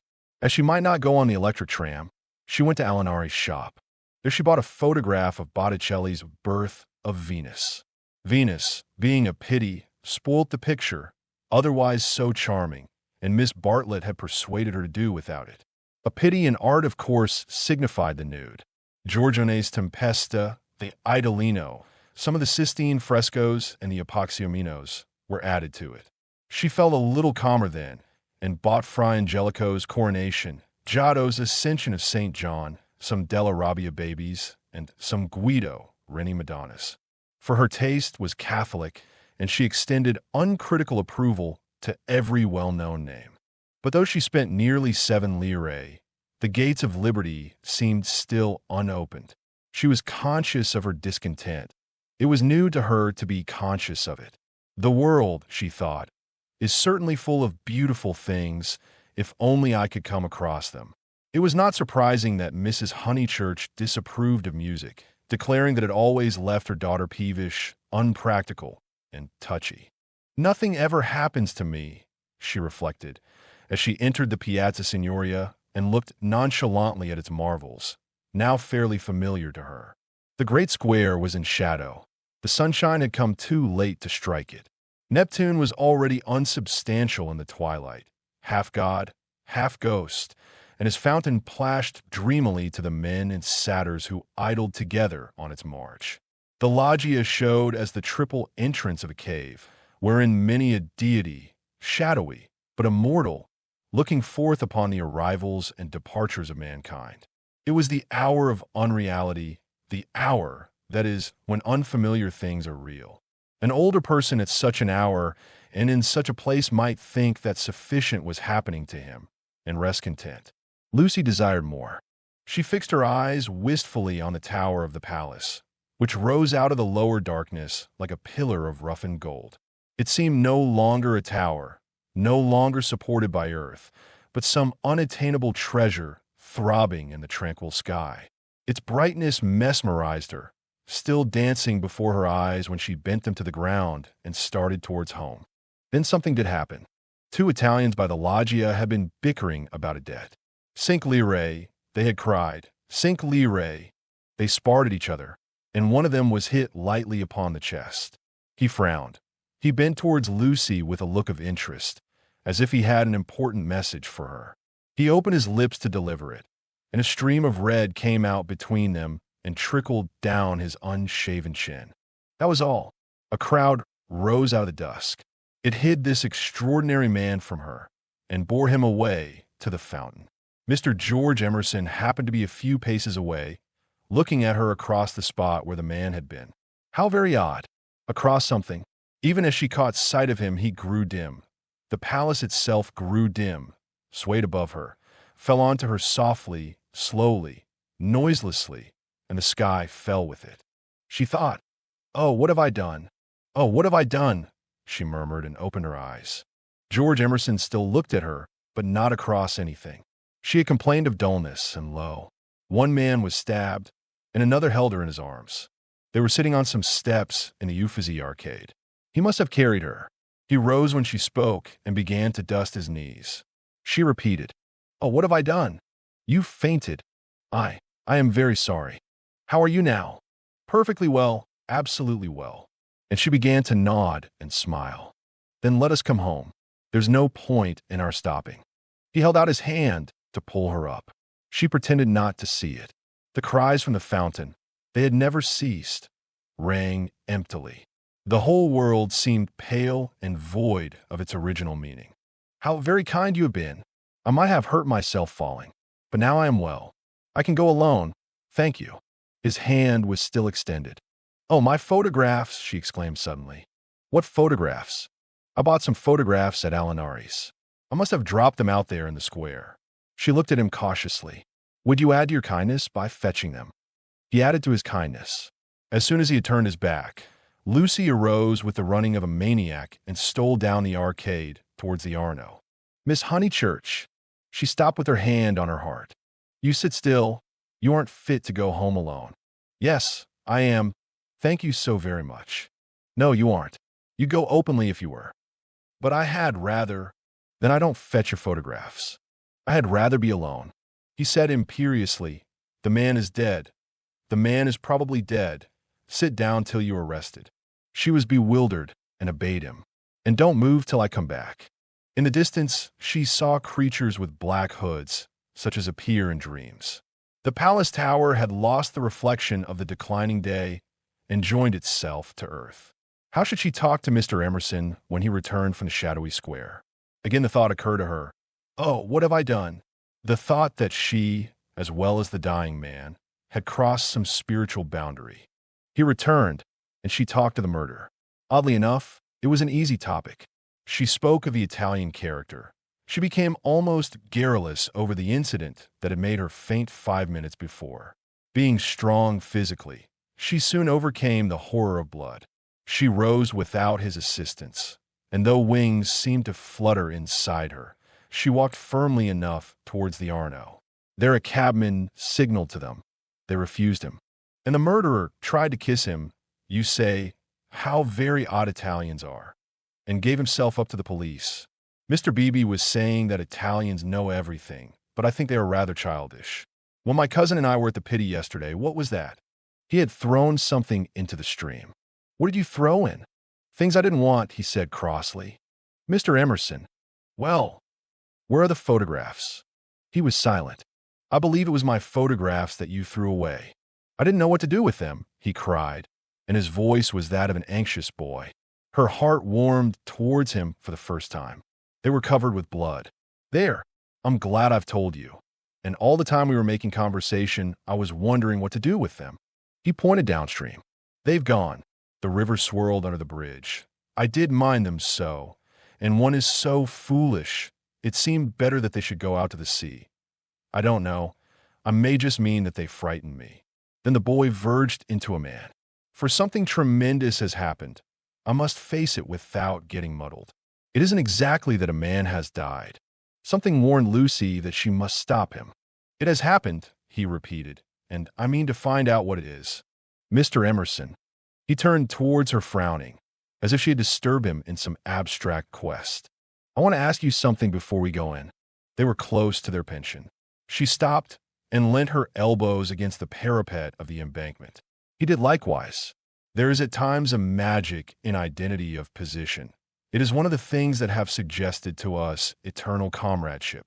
She moved her elbows before saying, I have behaved ridiculously. He was following his own thoughts. I was never so much ashamed of myself in my life. I cannot think what came over me. I nearly fainted myself, he said, but she felt that her attitude repelled him.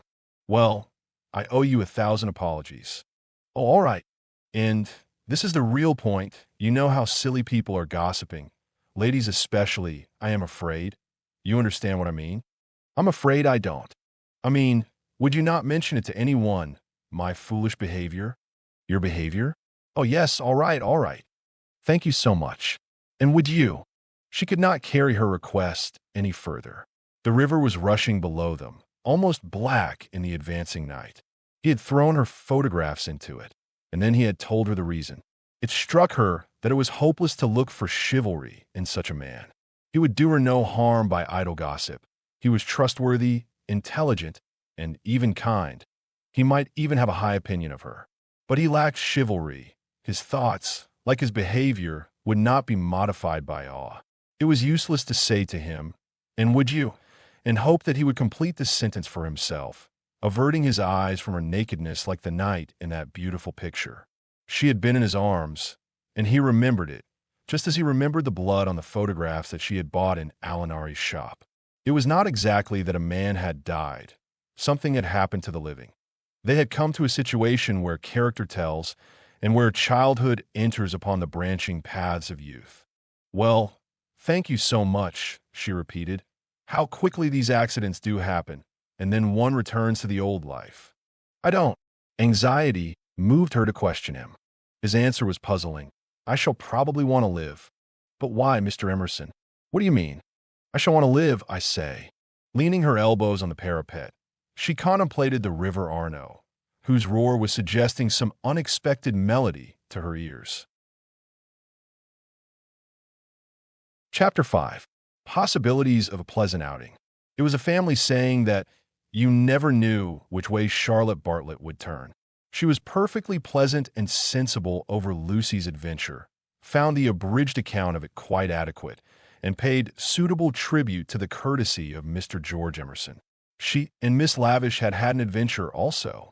They had been stopped at the Daisy-O coming back, and the young officials there, who seemed impudent and desuver, had tried to search their reticules for provisions. It might have been most unpleasant. Fortunately, Miss Lavish was a match for anyone. For good or for evil, Lucy was left to face her problem alone. None of her friends had seen her, either in the piazza or, later on, by the embankment. Mr. Beebe, indeed, noticing her startled eyes at dinner time, had again passed to himself the remark of too much Beethoven. But he only supposed that she was ready for an adventure, not that she had encountered it. This solitude oppressed her. She was accustomed to have her thoughts confirmed by others, or, at all events, contradicted. It was too dreadful not to know whether she was thinking right or wrong. At breakfast, next morning, she took decisive action. There were two plans between which she had to choose. Mr. Beebe was walking up to the Torre del Gallo with the Emersons and some American ladies. Would Miss Bartlett and Miss Honeychurch join the party? Charlotte declined for herself. She had been there in the rain the previous afternoon. But she thought it an admirable idea for Lucy, who hated shopping, changing money, fetching letters, and other irksome duties, all of which Miss Bartlett must accomplish this morning and could easily accomplish alone. "No, Charlotte," cried the girl with real warmth. "It's very kind of Mr. Beebe, but I am certainly coming with you. I had much rather." "Very well, dear," said Miss Bartlett, with a faint flush of pleasure that called forth a deep flush of shame on the cheeks of Lucy. How abominably she behaved to Charlotte. Now, as always. But now she should alter. All morning she would be really nice to her. She slipped her arm into her cousin's, and they started off along the Long Arno. The river was a lion that morning in strength, voice, and color. Miss Bartlett insisted on leaning over the parapet to look at it. She then made her usual remark, which was, "How I do wish Freddy and your mother could see this, too." Lucy fidgeted. It was tiresome of Charlotte to have stopped exactly where she did. "Look, Lucia. Oh, you are watching for the Torre del Gallo party. I feared you would repent you of your choice." Serious as the choice had been, Lucy did not repent. Yesterday had been a muddle, queer and odd, the kind of thing one could not write down easily on paper, but she had a feeling that Charlotte and her shopping were preferable to George Emerson and the summit of the Torre del Gallo. Since she could not unravel the tangle, she must take care not to re-enter it. She could protest sincerely against Miss Bartlett's insinuations, but though she had avoided the chief actor, the scenery unfortunately remained. Charlotte, with the complacency of fate, led her from the river to the Piazza Signoria. She could not have believed that stones, a loggia, a fountain, a palace tower would have such significance. For a moment, she understood the nature of ghosts. The exact site of the murder was occupied, not by a ghost, but by Miss Lavish, who had the morning newspaper in her hand. She hailed them briskly. The dreadful catastrophe of the previous day had given her an idea which she thought would work up into a book. "Oh, let me congratulate you," said Miss Bartlett. "After your despair of yesterday, what a fortunate thing. Miss Honeychurch, coming here I am in luck. Now, you are to tell me absolutely everything that you saw from the beginning." Lucy poked at the ground with her parasol. "But perhaps you would rather not." "I'm sorry. If you could manage without it, I think I would rather not." The elder ladies exchanged glances, not of disapproval. It is suitable that a girl should feel deeply. "It is I who am sorry," said Miss Lavish. "We literary hacks are shameless creatures. I believe there's no secret of the human heart into which we wouldn't pry." She marched cheerfully to the fountain and back, and did a few calculations in realism. Then she said that she had been in the piazza since 8 o'clock collecting material. A good deal of it was unsuitable, but of course one always had to adapt. The two men had quarreled over a 5-franc note. For the 5-franc note, she should substitute a young lady, which would raise the tone of the tragedy, and at the same time furnish an excellent plot. "What is the heroine's name?" asked Miss Bartlett. "Leonora," said Miss Lavish. Her own name was Eleanor. "I do hope she's nice." That desideratum would not be omitted. "And what is the plot?" Love, murder, abduction, revenge was the plot. But it all came while the fountain plashed to the satyrs in the morning sun. "I hope you will excuse me for boring on like this," Miss Lavish concluded. "It is so tempting to talk to really sympathetic people. Of course, this is the barest outline. There will be a deal of local coloring, descriptions of Florence and the neighborhood, and I shall also introduce some humorous characters. And let me give you all fair warning. I intend to be unmerciful to the British tourist."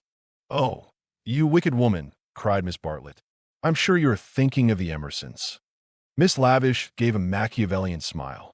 "I confess that in Italy my sympathies are not with my own countrymen. It is the neglected Italians who attract me, and whose lives I'm going to paint so far as I can.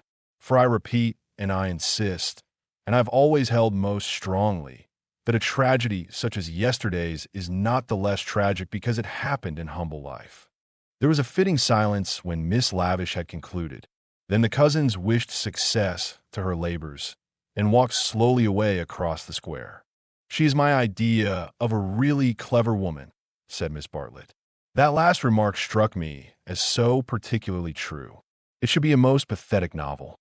Lucy assented. At present her great aim was not to get put into it. Her perceptions this morning were curiously keen, and she believed that Miss Lavish had her on trial for an ingenue.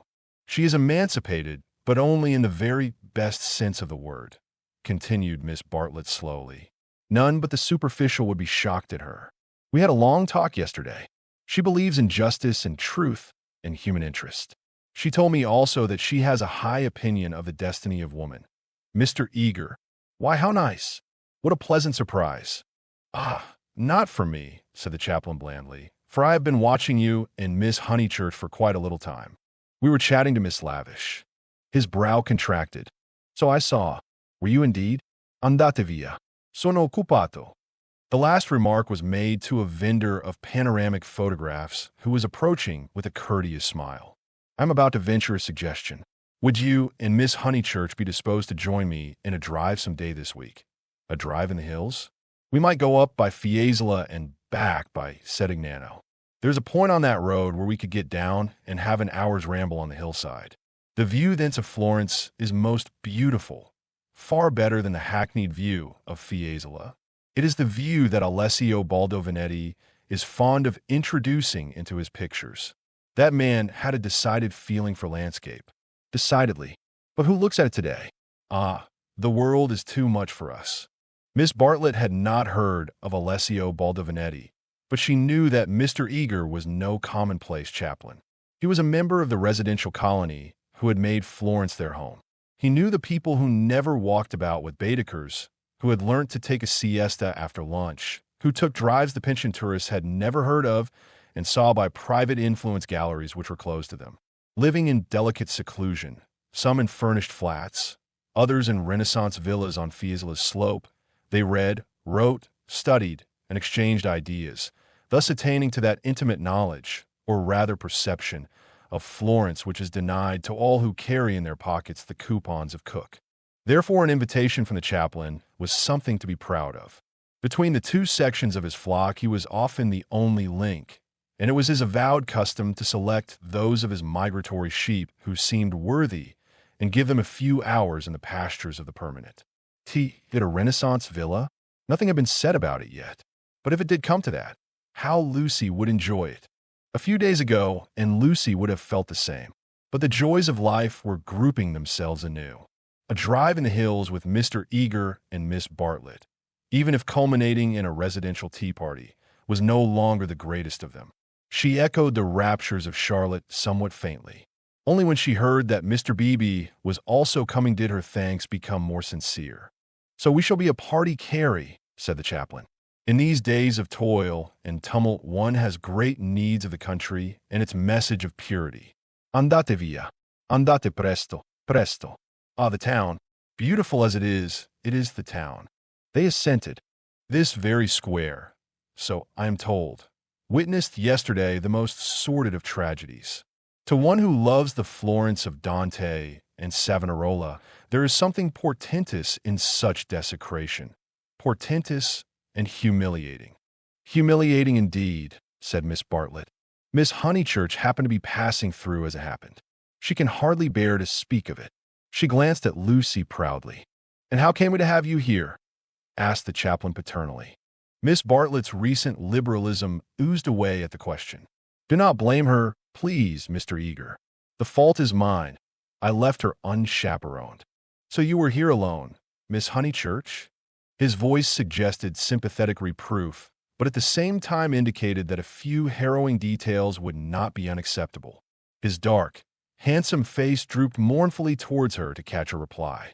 "Practically, one of our pension acquaintances kindly brought her home," said Miss Bartlett, adroitly concealing the sex of the preserver. "For her also it must have been a terrible experience. I trust that neither of you was at all, that it was not in your immediate proximity." Of the many things Lucy was noticing today, not the least remarkable was this: the ghoulish fashion in which respectable people will nibble after blood.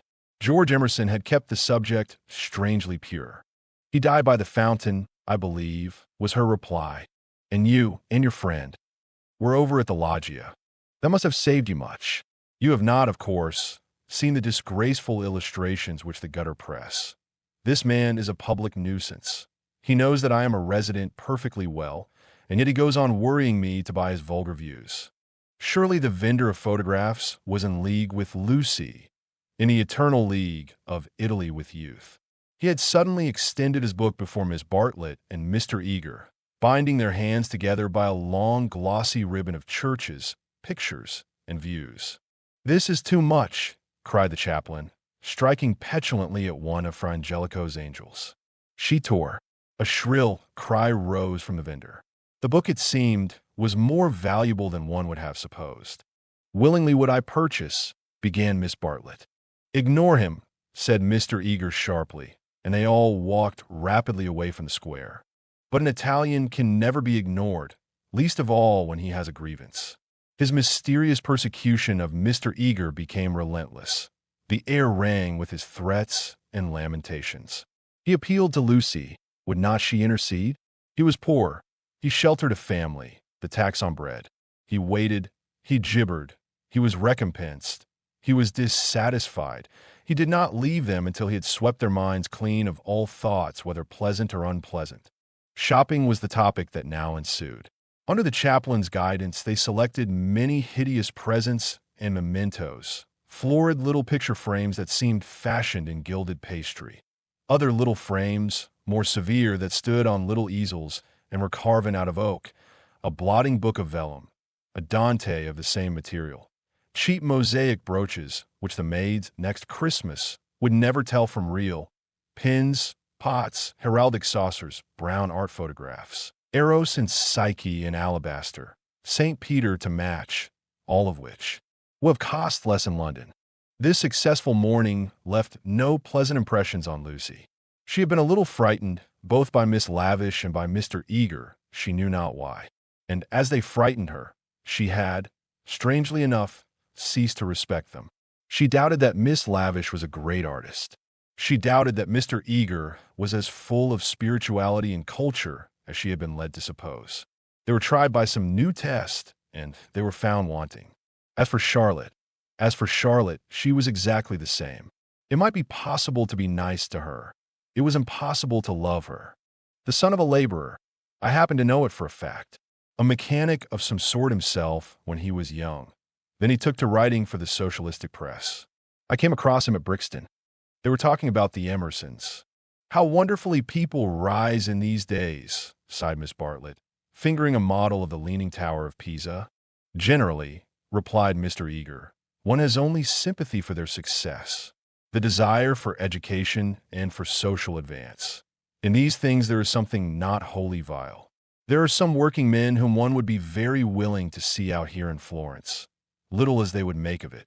Is he a journalist now? Miss Bartlett asked. He is not. He made an advantageous marriage. He uttered this remark with a voice full of meaning and ended with a sigh. Oh, so he has a wife. Dead. Miss Bartlett dead. I wonder, Yes, I wonder how he has the effrontery to look me in the face, to dare to claim acquaintance with me. He was in my London parish long ago. The other day in Santa Croce, when he was with Miss Honeychurch, I snubbed him. Let him beware that he does not get more than a snub. What? Cried Lucy, flushing. Exposure, hissed Mr. Eager. He tried to change the subject, but in scoring a dramatic point, he had interested his audience more than he had intended. Miss Bartlett was full of very natural curiosity. Lucy, though she wished never to see the Emersons again, was not disposed to condemn them on a single word. "Do you mean," she asked, "that he is an irreligious man? We know that already." "Lucy, dear," said Miss Bartlett, gently reproving her cousin's penetration, "I should be astonished if you knew all. The boy, an innocent child at the time, I will exclude. God knows what his education and his inherited qualities may have made him." "Perhaps," said Miss Bartlett, "it is something that we had better not hear." "To speak plainly," said Mr. Eager, "it is. I will say no more." For the first time, Lucy's rebellious thoughts swept out in words, for the first time in her life. "You have said very little." "It was my intention to say very little," was his frigid reply. He gazed indignantly at the girl, who met him with equal indignation. She turned towards him from the shop counter. Her breast heaved quickly. He observed her brow and the sudden strength of her lips. It was intolerable that she should disbelieve him. "Murder, if you want to know," he cried angrily. "That man murdered his wife." "How?" she retorted. "To all intents and purposes, he murdered her. That day in Santa Croce, did they say anything against me?" "Not a word, Mr. Eager, not a single word." "Oh, I thought they had been libeling me to you. But I suppose it is only their personal charms that makes you defend them." "I'm not defending them," said Lucy, losing her courage and relapsing into the old chaotic methods. "They're nothing to me." "How could you think she was defending them?" said Miss Bartlett, much discomfited by the unpleasant scene. The shopman was possibly listening. "She will find it difficult, for that man has murdered his wife in the sight of God." The addition of God was striking, but the chaplain was really trying to qualify a rash remark. A silence followed, which might have been impressive, but was merely awkward. Then Miss Bartlett hastily purchased the Leaning Tower and led the way into the street. "I must be going," said he, shutting his eyes and taking out his watch. Miss Bartlett thanked him for his kindness and spoke with enthusiasm of the approaching drive. "Drive? Oh, is our drive to come off?" Lucy was recalled to her manners, and after a little exertion, the complacency of Mr. Eager was restored. "Bother the drive," exclaimed the girl, as soon as he had departed. "It is just the drive we had arranged with Mr. Beebe, without any fuss at all. Why should he invite us in that absurd manner? We might as well invite him. We are each paying for ourselves." Miss Bartlett, who had intended to lament over the Emersons, was launched by this remark into unexpected thoughts. "If that is so, dear, if the drive we and Mr. Beebe are going with Mr. Eager is really the same as the one we are going with Mr. Beebe, then I foresee a sad kettle of fish." "How?" "Because Mr. Beebe has asked Eleanor Lavish to come, too. That will mean another carriage. Far worse. Mr. Eager does not like Eleanor. She knows it herself. The truth must be told. She is too unconventional for him." They were now in the newspaper room at the English Bank. Lucy stood by the central table, heedless of Punch and the Graphic, trying to answer, or at all events to formulate the questions rioting in her brain. The well-known world had broken up, and there emerged Florence, a magic city where people thought and did the most extraordinary things. Murder, accusations of murder, a lady clinging to one man and being rude to another. Were these the daily incidents of her streets? Was there more in her frank beauty than met the eye? The power, perhaps, to evoke passions, good and bad, and to bring them speedily to a fulfillment? Happy Charlotte, who, though greatly troubled over things that did not matter, seemed oblivious to things that did, who could conjecture with admirable delicacy where things might lead to, but apparently lost sight of the goal as she approached it. Now, she was crouching in the corner, trying to extract a circular note from a kind of linen nosebag, which hung in chaste concealment round her neck. She had been told that this was the only safe way to carry money in Italy. It must only be broached within the walls of the English bank. As she groped, she murmured, "Whether it is Mr. Beebe who forgot to tell Mr. Eager, or Mr. Eager who forgot when he told us, or whether they have decided to leave Eleanor out altogether, which they could scarcely do, but in any case we must be prepared. Is you they really want? I'm only asked for appearances. You shall go with the two gentlemen, and I and Eleanor will follow behind.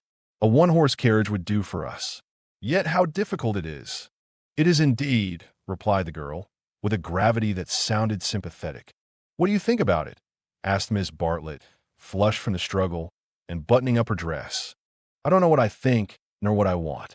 Oh, dear Lucy, I do hope Florence isn't boring you. Speak the word, and, as you know, I would take you to the ends of the earth tomorrow." "Thank you, Charlotte," said Lucy, and pondered over the offer. There were letters for her at the bureau, one from her brother, full of athletics and biology, one from her mother, delightful as only her mother's letters could be.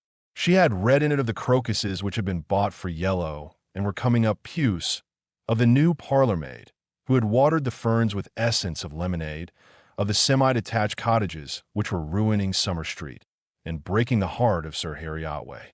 She recalled the free, pleasant life of her home, where she was allowed to do everything and where nothing ever happened to her.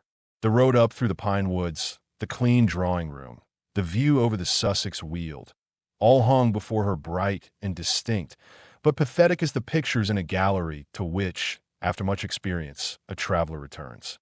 "And the news?" asked Miss Bartlett. "Mrs. Vyse and her son have gone to Rome," said Lucy, giving the news that interested her least. "Do you know the Vyses?" "Oh, not that way back. We can never have too much of the dear Piazza Signoria. They're nice people, the Vyses. So clever, my idea of what's really clever. Don't you long to be in Rome? I die for it.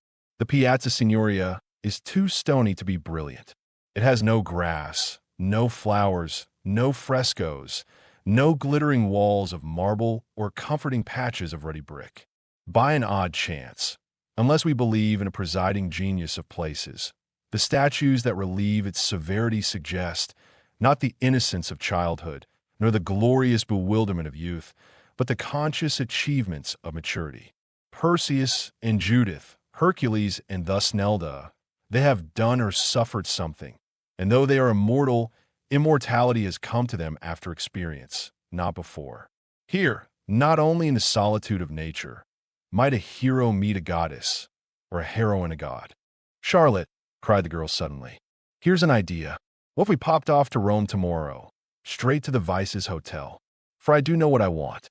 I'm sick of Florence." "No, you said you'd go to the ends of the earth." Do. Miss Bartlett, with equal vivacity, replied, "Oh, you droll person. Pray, what would become of your drive in the hills?" They passed together through the gaunt beauty of the square, laughing over the unpractical suggestion. Chapter 6. The Reverend Arthur Beebe, the Reverend Cuthbert Eager, Mr. Emerson, Mr. George Emerson, Miss Eleanor Lavish, Miss Charlotte Bartlett, and Mississippi Lucy Honeychurch drive out in carriages to see a view. Italians drive them. It was Phaeton who drove them to Fiesole that memorable day, a youth all irresponsibility and fire, recklessly urging his master's horses up the stony hill. Mr. Beebe recognized him at once. Neither the ages of faith nor the age of doubt had touched him. He was Phaeton in Tuscany, driving a cab, and it was Persephone whom he asked leave to pick up on the way, saying that she was his sister, Persephone, tall and slender and pale, returning with the spring to her mother's cottage, and still shading her eyes from the unaccustomed light. To her Mr. Eager objected, saying that here was the thin edge of the wedge, and one must guard against imposition. But the ladies interceded, and when it had been made clear that it was a very great favor, the goddess was allowed to mount beside the god. Phaeton at once slipped the left rein over her head, thus enabling himself to drive with his arm round her waist. She did not mind. Mr. Eager, who sat with his back to the horses, saw nothing of the indecorous proceeding and continued his conversation with Lucy. The other two occupants of the carriage were old Mr. Emerson and Miss Lavish. For a dreadful thing had happened. Mr. Beebe, without consulting Mr. Eager, had doubled the size of the party. And though Miss Bartlett and Miss Lavish had planned all the morning how the people were to sit, at the critical moment when the carriages came round they lost their heads, and Miss Lavish got in with Lucy, while Miss Bartlett, with George Emerson and Mr. Beebe, followed on behind. It was hard on the poor chaplain to have his party carry thus transformed. Tea at a Renaissance villa, if he had ever meditated it, was now impossible. Lucy and Miss Bartlett had a certain style about them, and Mr. Beebe, though unreliable, was a man of parts, but a shoddy lady writer and a journalist who had murdered his wife in the sight of God. They should enter no villa at his introduction. Lucy, elegantly dressed in white, sat erect and nervous amid these explosive ingredients, attentive to Mr. Eager, repressive towards Miss Lavish, watchful of old Mr. Emerson, hitherto fortunately asleep, thanks to a heavy lunch and the drowsy atmosphere of spring. She looked on the expedition as the work of fate, but for it she would have avoided George Emerson successfully. In an open manner, he had shown that he wished to continue their intimacy. She had refused, not because she disliked him, but because she did not know what had happened and suspected that he did know. And this frightened her. For the real event, whatever it was, had taken place not in the loggia, but by the river. To behave wildly at the sight of death is pardonable, but to discuss it afterwards, to pass from discussion into silence, and through silence into sympathy, that is an error, not of a startled emotion, but of the whole fabric. There was really something blameworthy, she thought, in their joint contemplation of the shadowy stream, in the common impulse which had turned them to the house without the passing of a look or word. This sense of wickedness had been slight at first. She had nearly joined the party to the Torre del Gallo. But each time that she avoided George, it became more imperative that she should avoid him again. And now, celestial irony, working through her cousin and two clergymen, did not suffer her to leave Florence till she had made this expedition with him through the hills. Meanwhile, Mr. Eager held her in civil converse. Their little tiff was over. "So, Miss Honeychurch, you were traveling? As a student of art?" "Oh, dear me, no, oh no. Perhaps as a student of human nature," interposed Miss Lavish. "Like myself?" "Oh, no. I am here as a tourist." "Oh, indeed," said Mr. Eager. "Are you indeed? If you'll not think me rude, we residents sometimes pity you poor tourists not a little, handed about like a parcel of goods from Venice to Florence, from Florence to Rome, living herded together in pensions or hotels, quite unconscious of anything that is outside Baedeker. Their one anxiety to get done or through and go on somewhere else. The result is they mix up towns, rivers, palaces in one inextricable whirl. You know the American girl in Punch who says, "Say, Papa, what do we see at Rome?" And the father replies, "Why, guess Rome was the place where we saw the yellow dog." There's traveling for you. "Huh, huh, I quite agree," said Miss Lavish, who had several times tried to interrupt his mordant wit. The narrowness and superficiality of the Anglo-Saxon tourist is nothing less than a menace. Quite so. Now, the English colony at Florence, Miss Honeychurch, and it is of considerable size, though, of course, not all equally. A few are here for trade, for example. But the greater part are students. Lady Helen Laverstock is at present busy over Fra Angelico. I mention her name because we are passing her villa on the left. No, you can only see it if you stand. No, do not stand. You will fall. She is very proud of that thick hedge. Inside, perfect seclusion. We might have gone back 600 years. Some critics believe that her garden was the scene of the Decameron, which lends it an additional interest, does it not? "It does indeed," cried Miss Lavish. "Tell me, where do they place the scene of that wonderful seventh day?" But Mr. Eager proceeded to tell Miss Honeychurch that on the right lived Mr. Someone Something, an American of the best type, so rare, and that the somebody else's were farther down the hill. Doubtless you know her monographs in the series of medieval byways? He is working at Gemistus Pletho. Sometimes as I take tea in their beautiful grounds I hear, over the wall, the electric tram squealing up the new road with its loads of hot, dusty, unintelligent tourists who are going to do Fiesole in an hour in order that they may say they have been there. And I think, I think how little they think what lies so near them." During this speech, the two figures on the box were sporting with each other disgracefully. Lucy had a spasm of envy. Granted that they wished to misbehave, it was pleasant for them to be able to do so. They were probably the only people enjoying the expedition. The carriage swept with agonizing jolts up through the piazza of Fiesole and into the Settignano Road. "Piano, piano," said Mr. Eager, elegantly waving his hand over his head. "Vie, signore, crooned the driver, and whipped his horses up again. Now Mr. Eager and Miss Lavish began to talk against each other on the subject of Alessio Baldovinetti. Was he a cause of the Renaissance, or was he one of its manifestations? The other carriage was left behind. As the pace increased to a gallop, the large, slumbering form of Mr. Emerson was thrown against the chaplain with the regularity of a machine.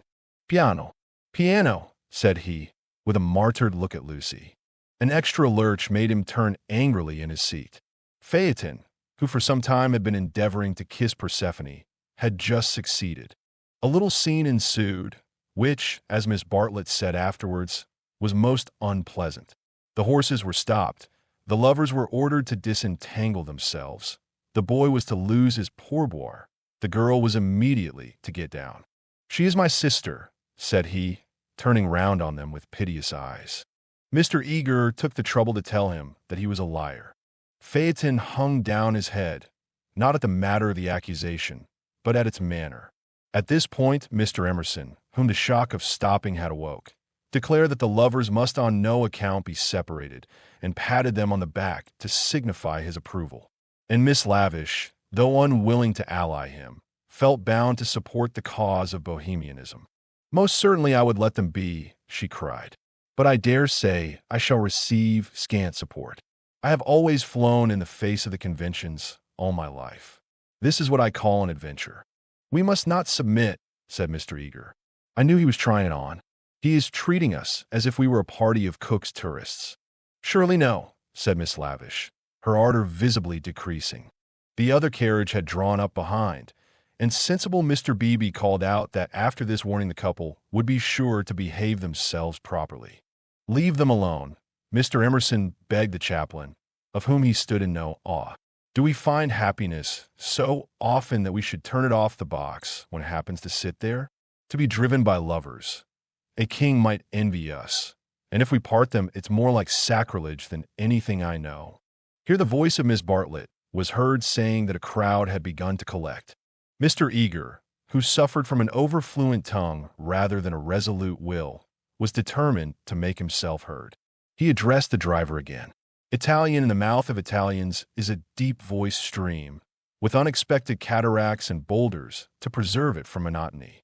In Mr. Eager's mouth it resembled nothing so much as an acid whistling fountain, which played ever higher and quicker and more shrilly, till abruptly it was turned off with a click.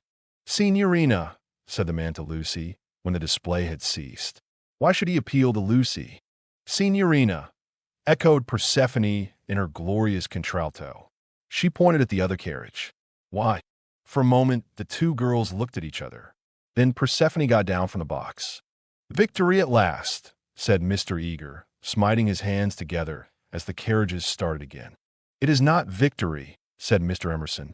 "It is defeat. You have parted two people who were happy." Mr. Eager shut his eyes. He was obliged to sit next to Mr. Emerson, but he would not speak to him. The old man was refreshed by sleep and took up the matter warmly. He commanded Lucy to agree with him. He shouted for support to his son. "We have tried to buy what cannot be bought with money. He has bargained to drive us, and he is doing it. We have no rights over his soul." Miss Lavish frowned. It is hard when a person you have classed as typically British speaks out of his character. "He was not driving us well," she said. "He jolted us." "That I deny. It was as restful as sleeping." He is jolting us now. Can you wonder? He would like to throw us out, and most certainly he is justified. And if I were superstitious, I'd be frightened of the girl, too. It doesn't do to injure young people. Have you ever heard of Lorenzo de' Medici? Miss Lavish bristled. Most certainly I have. Do you refer to Lorenzo il Magnifico, or to Lorenzo, Duke of Urbino, or to Lorenzo surnamed Lorenzino on account of his diminutive stature? The Lord knows. Possibly he does know, for I refer to Lorenzo the poet. He wrote a line, so I heard yesterday, which runs like this: "Don't go fighting against the spring." Mr. Eager could not resist the opportunity for erudition. Non fate guerra al maggio, I murmured. War not with the May would render a correct meaning. The point is, we have warred with it. Look, he pointed to the Val d'Arno, which was visible far below them, through the budding trees. 50 miles of spring, and we've come up to admire them. Do you suppose there's any difference between spring in nature and spring in man? But there we go, praising the one and condemning the other as improper, ashamed that the same laws work eternally through both. No one encouraged him to talk. Presently Mr. Eager gave a signal for the carriages to stop and marshaled the party for their ramble on the hill. A hollow like a great amphitheater, full of terraced steps and misty olives, now lay between them and the heights of Fiesole, and the road, still following its curve, was about to sweep onto a promontory which stood out in the plain. It was this promontory, uncultivated, wet, covered with bushes and occasional trees, which had caught the fancy of Alessio Baldovinetti nearly 500 years before. He had ascended it, that diligent and rather obscure master, possibly with an eye to business, possibly for the joy of ascending. Standing there, he had seen that view of the Val d'Arno and distant Florence, which he afterwards had introduced not very effectively into his work. But where exactly had he stood? That was the question which Mr. Eager hoped to solve now. And Miss Lavish, whose nature was attracted by anything problematical, had become equally enthusiastic. But it is not easy to carry the pictures of Alessio Baldovinetti in your head, even if you have remembered to look at them before starting. And the haze in the valley increased the difficulty of the quest. The party sprang about from tuft to tuft of grass, their anxiety to keep together being only equaled by their desire to go different directions. Finally, they split into groups. Lucy clung to Miss Bartlett and Miss Lavish. The Emersons returned to hold laborious converse with the drivers, while the two clergymen, who were expected to have topics in common, were left to each other. The two elder ladies soon threw off the mask. In the audible whisper that was now so familiar to Lucy, they began to discuss, not Alessio Baldovinetti, but the drive. Miss Bartlett had asked Mr. George Emerson what his profession was, and he had answered the railway. She was very sorry that she had asked him. She had no idea that it would be such a dreadful answer, or she would not have asked him. Mr. Beebe had turned the conversation so cleverly, and she hoped that the young man was not very much hurt at her asking him. "The railway," gasped Miss Lavish. "Oh, but I shall die." Of course, it was the railway. She could not control her mirth. He is the image of a porter on the Southeastern. Eleanor, be quiet, plucking at her vivacious companion. "Hush, they'll hear, the Emersons. I can't stop. Let me go my wicked way. Apporte." "Eleanor, I'm sure it's all right," put in Lucy. "The Emersons won't hear, and they wouldn't mind if they did." Miss Lavish did not seem pleased at this. "Miss Honeychurch listening," she said rather crossly. "Poof! Woof! You naughty girl. Go away. Oh, Lucy, you ought to be with Mr. Eager, I'm sure. I can't find him now, and I don't want to either. Mr. Eager will be offended. It is your party. Please, I'd rather stop here with you." "No, I agree," said Miss Lavish. "It's like a school feast. The boys have got separated from the girls. Miss Lucy, you are to go. We wish to converse on high topics unsuited for your ear." The girl was stubborn. As her time at Florence drew to its close, she was only at ease amongst those to whom she felt indifferent. Such a one was Miss Lavish, and such for the moment was Charlotte. She wished she had not called attention to herself. They were both annoyed at her remark and seemed determined to get rid of her. "How tired one gets," said Miss Bartlett. "Oh, I do wish Freddy and your mother could be here." Unselfishness with Miss Bartlett had entirely usurped the functions of enthusiasm. Lucy did not look at the view either. She would not enjoy anything till she was safe at Rome. "Then sit you down," said Miss Lavish. "Observe my foresight." With many a smile, She produced 2 of those Macintosh squares that protect the frame of the tourist from damp grass or cold marble steps. She sat on one. Who was to sit on the other? Lucy. Without a moment's doubt, Lucy. The ground will do for me. Really, I have not had rheumatism for years. If I do feel it coming on, I shall stand. Imagine your mother's feelings if I let you sit in the wet in your white linen. She sat down heavily where the ground looked particularly moist. Here we are, all settled delightfully. Even if my dress is thinner, it will not show so much, being brown. Sit down, dear. You are too unselfish. You don't assert yourself enough. She cleared her throat. Now don't be alarmed. This isn't a cold. It's the tiniest cough, and I've had it 3 days. It's nothing to do with sitting here at all. There is only one way of treating the situation. At the end of 5 minutes, Lucy departed in search of Mr. Beebe and Mr. Eager, vanquished by the Macintosh square. She addressed herself to the drivers, who were sprawling in the carriages, perfuming the cushions with cigars.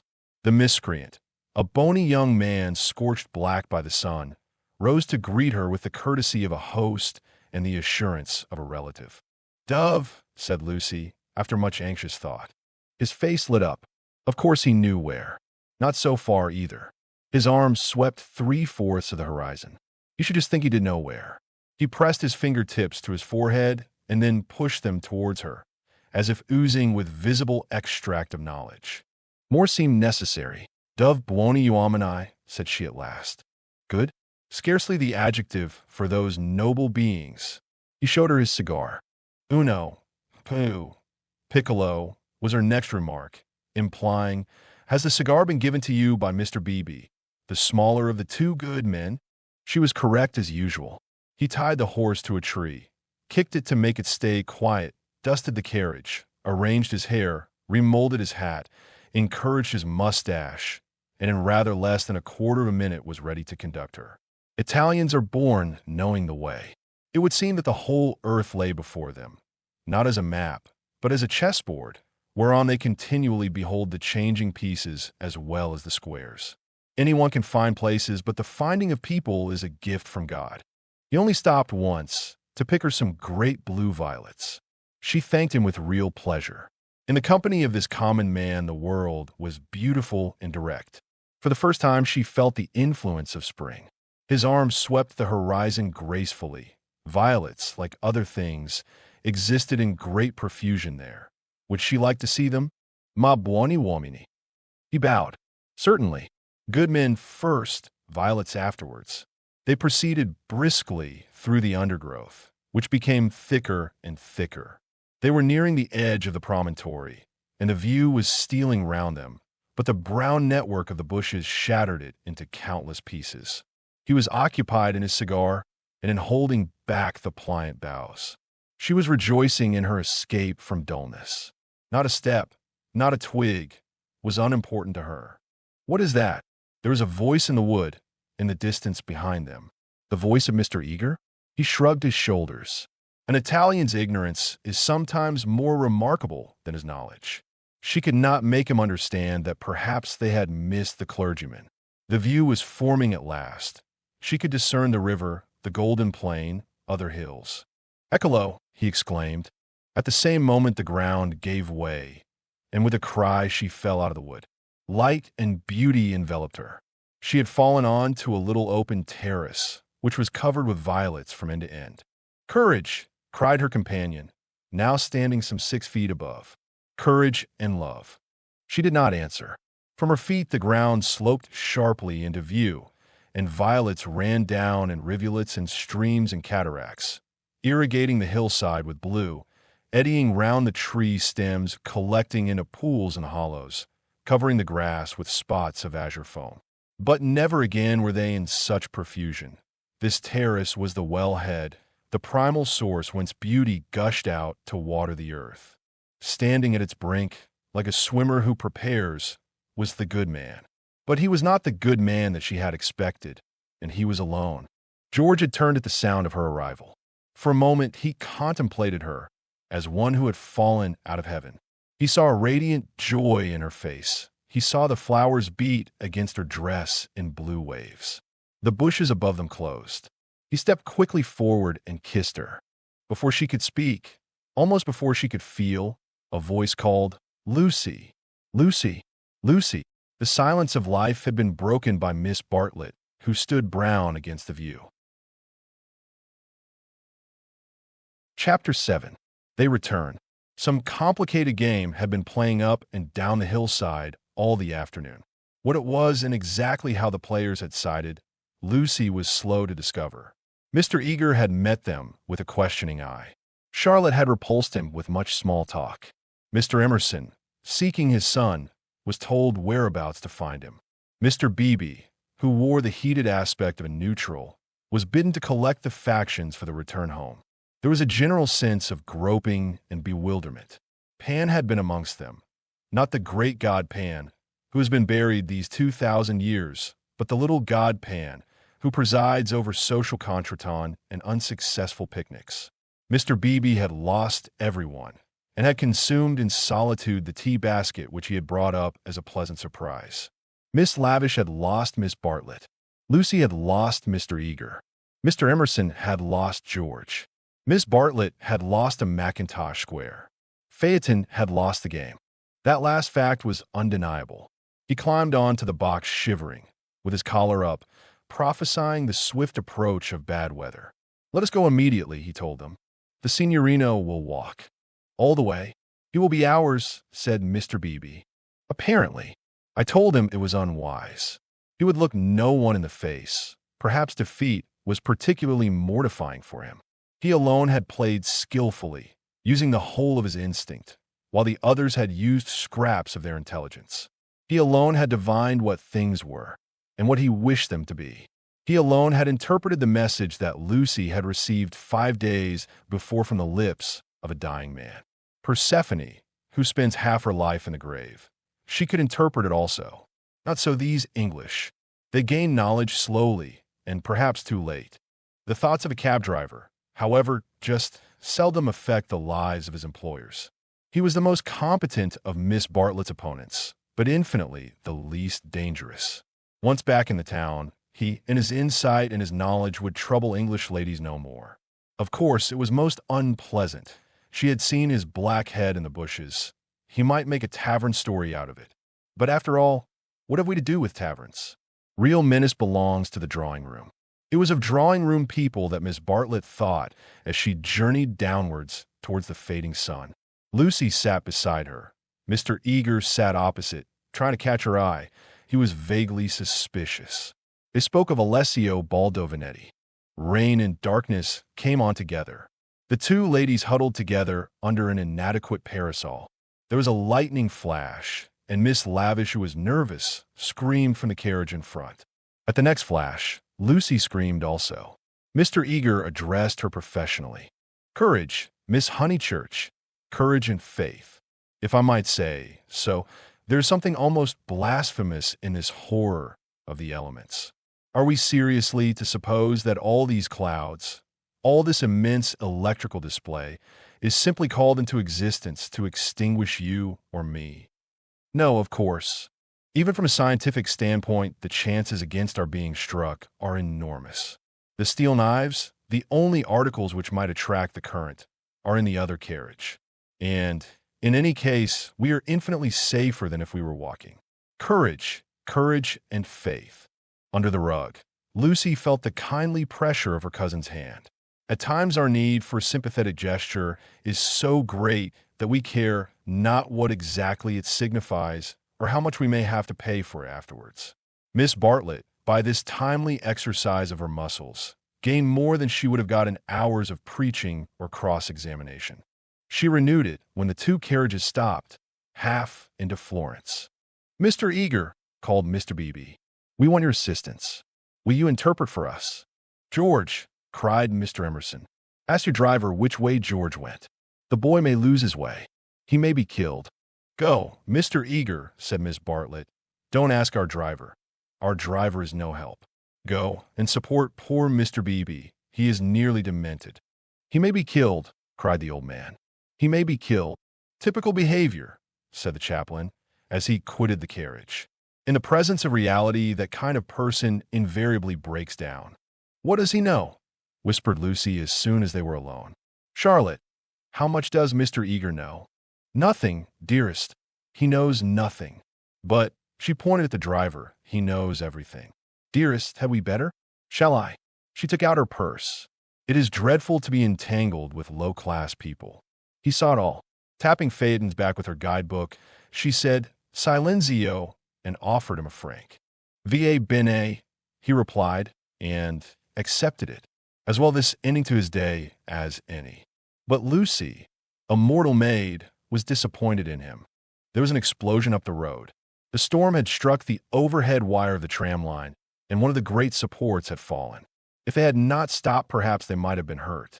They chose to regard it as a miraculous preservation, and the floods of love and sincerity, which fructify every hour of life, burst forth in tumult. They descended from the carriages. They embraced each other. It was as joyful to be forgiven past unworthinesses as to forgive them. For a moment, they realized vast possibilities of good. The older people recovered quickly. In the very height of their emotion, they knew it to be unmanly or unladylike. Miss Lavish calculated that, even if they had continued, they would not have been caught in the accident. Mr. Eager mumbled a temperate prayer. But the drivers, through miles of dark, squalid road, poured out their souls to the dryads and the saints, and Lucy poured out hers to her cousin. "Charlotte, dear Charlotte, kiss me. Kiss me again. Only you can understand me. You warned me to be careful. And I thought I was developing. Do not cry, dearest. Take your time. I have been obstinate and silly. Worse than you know, far worse. Once by the river. Oh, but he isn't killed. He wouldn't be killed, would he?" The thought disturbed her repentance. As a matter of fact, the storm was worst along the road, but she had been near danger, and so she thought it must be near to everyone. "I trust not. One would always pray against that. He is really, I think he was taken by surprise, just as I was before. But this time I'm not to blame. I want you to believe that. I simply slipped into those violets. No, I want to be really truthful. I am a little to blame. I had silly thoughts. The sky, was gold, and the ground all blue, and for a moment he looked like someone in a book. In a book, heroes, gods, the nonsense of schoolgirls. And then... But, Charlotte, you know what happened then." Miss Bartlett was silent. Indeed, she had little more to learn. With a certain amount of insight, she drew her young cousin affectionately to her. All the way back, Lucy's body was shaken by deep sighs, which nothing could repress. "I want to be truthful," she whispered. "It is so hard to be absolutely truthful. Don't be troubled, dearest. Wait till you are calmer. We will talk it over before bedtime in my room." So they re-entered the city with hands clasped. It was a shock to the girl to find how far emotion had ebbed in others. The storm had ceased, and Mr. Emerson was easier about his son. Mr. Beebe had regained good humor, and Mr. Eager was already snubbing Miss Lavish. Charlotte alone she was sure of. Charlotte, whose exterior concealed so much insight and love. The luxury of self-exposure kept her almost happy through the long evening. She thought not so much of what had happened as of how she should describe it. All her sensations, her spasms of courage, her moments of unreasonable joy, her mysterious discontent, should be carefully laid before her cousin. And together in divine confidence, they would disentangle and interpret them all. "At last," thought she, "I shall understand myself. I shan't again be troubled by things that come out of nothing, and mean I don't know what." Miss Allen asked her to play. She refused vehemently. Music seemed to her the employment of a child. She sat close to her cousin, who, with commendable patience, was listening to a long story about lost luggage. When it was over, she capped it by a story of her own. Lucy became rather hysterical with the delay. In vain she tried to check, or, at all events, to accelerate the tale. It was not till a late hour that Miss Bartlett had recovered her luggage and could say in her usual tone of gentle reproach, "Well, dear, I at all events am ready for Bedfordshire. Come into my room, and I will give a good brush to your hair." With some solemnity, the door was shut, and a cane chair placed for the girl. Then Miss Bartlett said, "So what is to be done?" She was unprepared for the question. It had not occurred to her that she would have to do anything. A detailed exhibition of her emotions was all that she had counted upon. What was to be done? A point, dearest, which you alone can settle. The rain was streaming down the black windows, and the great room felt damp and chilly. One candle burnt trembling on the chest of drawers close to Miss Bartlett's toque, which cast monstrous and fantastic shadows on the bolted door. A tram roared by in the dark, and Lucy felt unaccountably sad, though she had long since dried her eyes. She lifted them to the ceiling, where the griffins and bassoons were colorless and vague, the very ghosts of joy. "It has been raining for nearly 4 hours," she said at last. Miss Bartlett ignored the remark. "How do you propose to silence him? The driver?" "My dear girl, no. Mr. George Emerson." Lucy began to pace up and down the room. "I don't understand," she said at last. She understood very well, but she no longer wished to be absolutely truthful. "How are you going to stop him talking about it? I have a feeling that talk is a thing he will never do. I, too, intend to judge him charitably. But unfortunately, I have met the type before. They seldom keep their exploits to themselves." "Exploits?" cried Lucy, wincing under the horrible plural. "My poor dear, did you suppose that this was his first? Come here and listen to me. I'm only gathering it from his own remarks. Do you remember that day at lunch when he argued with Miss Allen that liking one person is an extra reason for liking another?" "Yes," said Lucy, whom at the time the argument had pleased. "Well, I am no prude. There is no need to call him a wicked young man, but obviously he is thoroughly unrefined. Let's put it down to his deplorable antecedents and education, if you wish. But we are no farther on with our question. What do you propose to do?" An idea rushed across Lucy's brain, which, had she thought of it sooner and made it part of her, might have proved victorious. "I propose to speak to him," said she. Miss Bartlett uttered a cry of genuine alarm. "You see, Charlotte, your kindness, I shall never forget it. But, as you said, it is my affair, mine and his. And you're going to implore him, to beg him to keep silence?"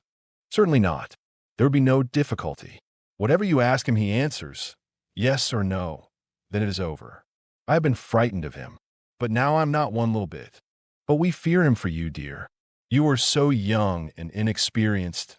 You have lived among such nice people that you cannot realize what men can be, how they can take a brutal pleasure in insulting a woman whom her sex does not protect and rally round. This afternoon, for example, if I had not arrived, what would have happened?" "I can't think," said Lucy gravely.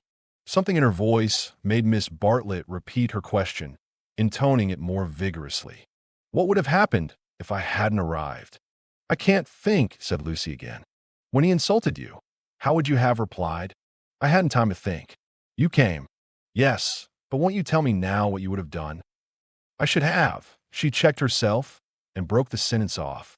She went up to the dripping window and strained her eyes into the darkness. She could not think what she would have done. "Come away from a window, dear," said Miss Bartlett. "You will be seen from the road." Lucy obeyed. She was in her cousin's power.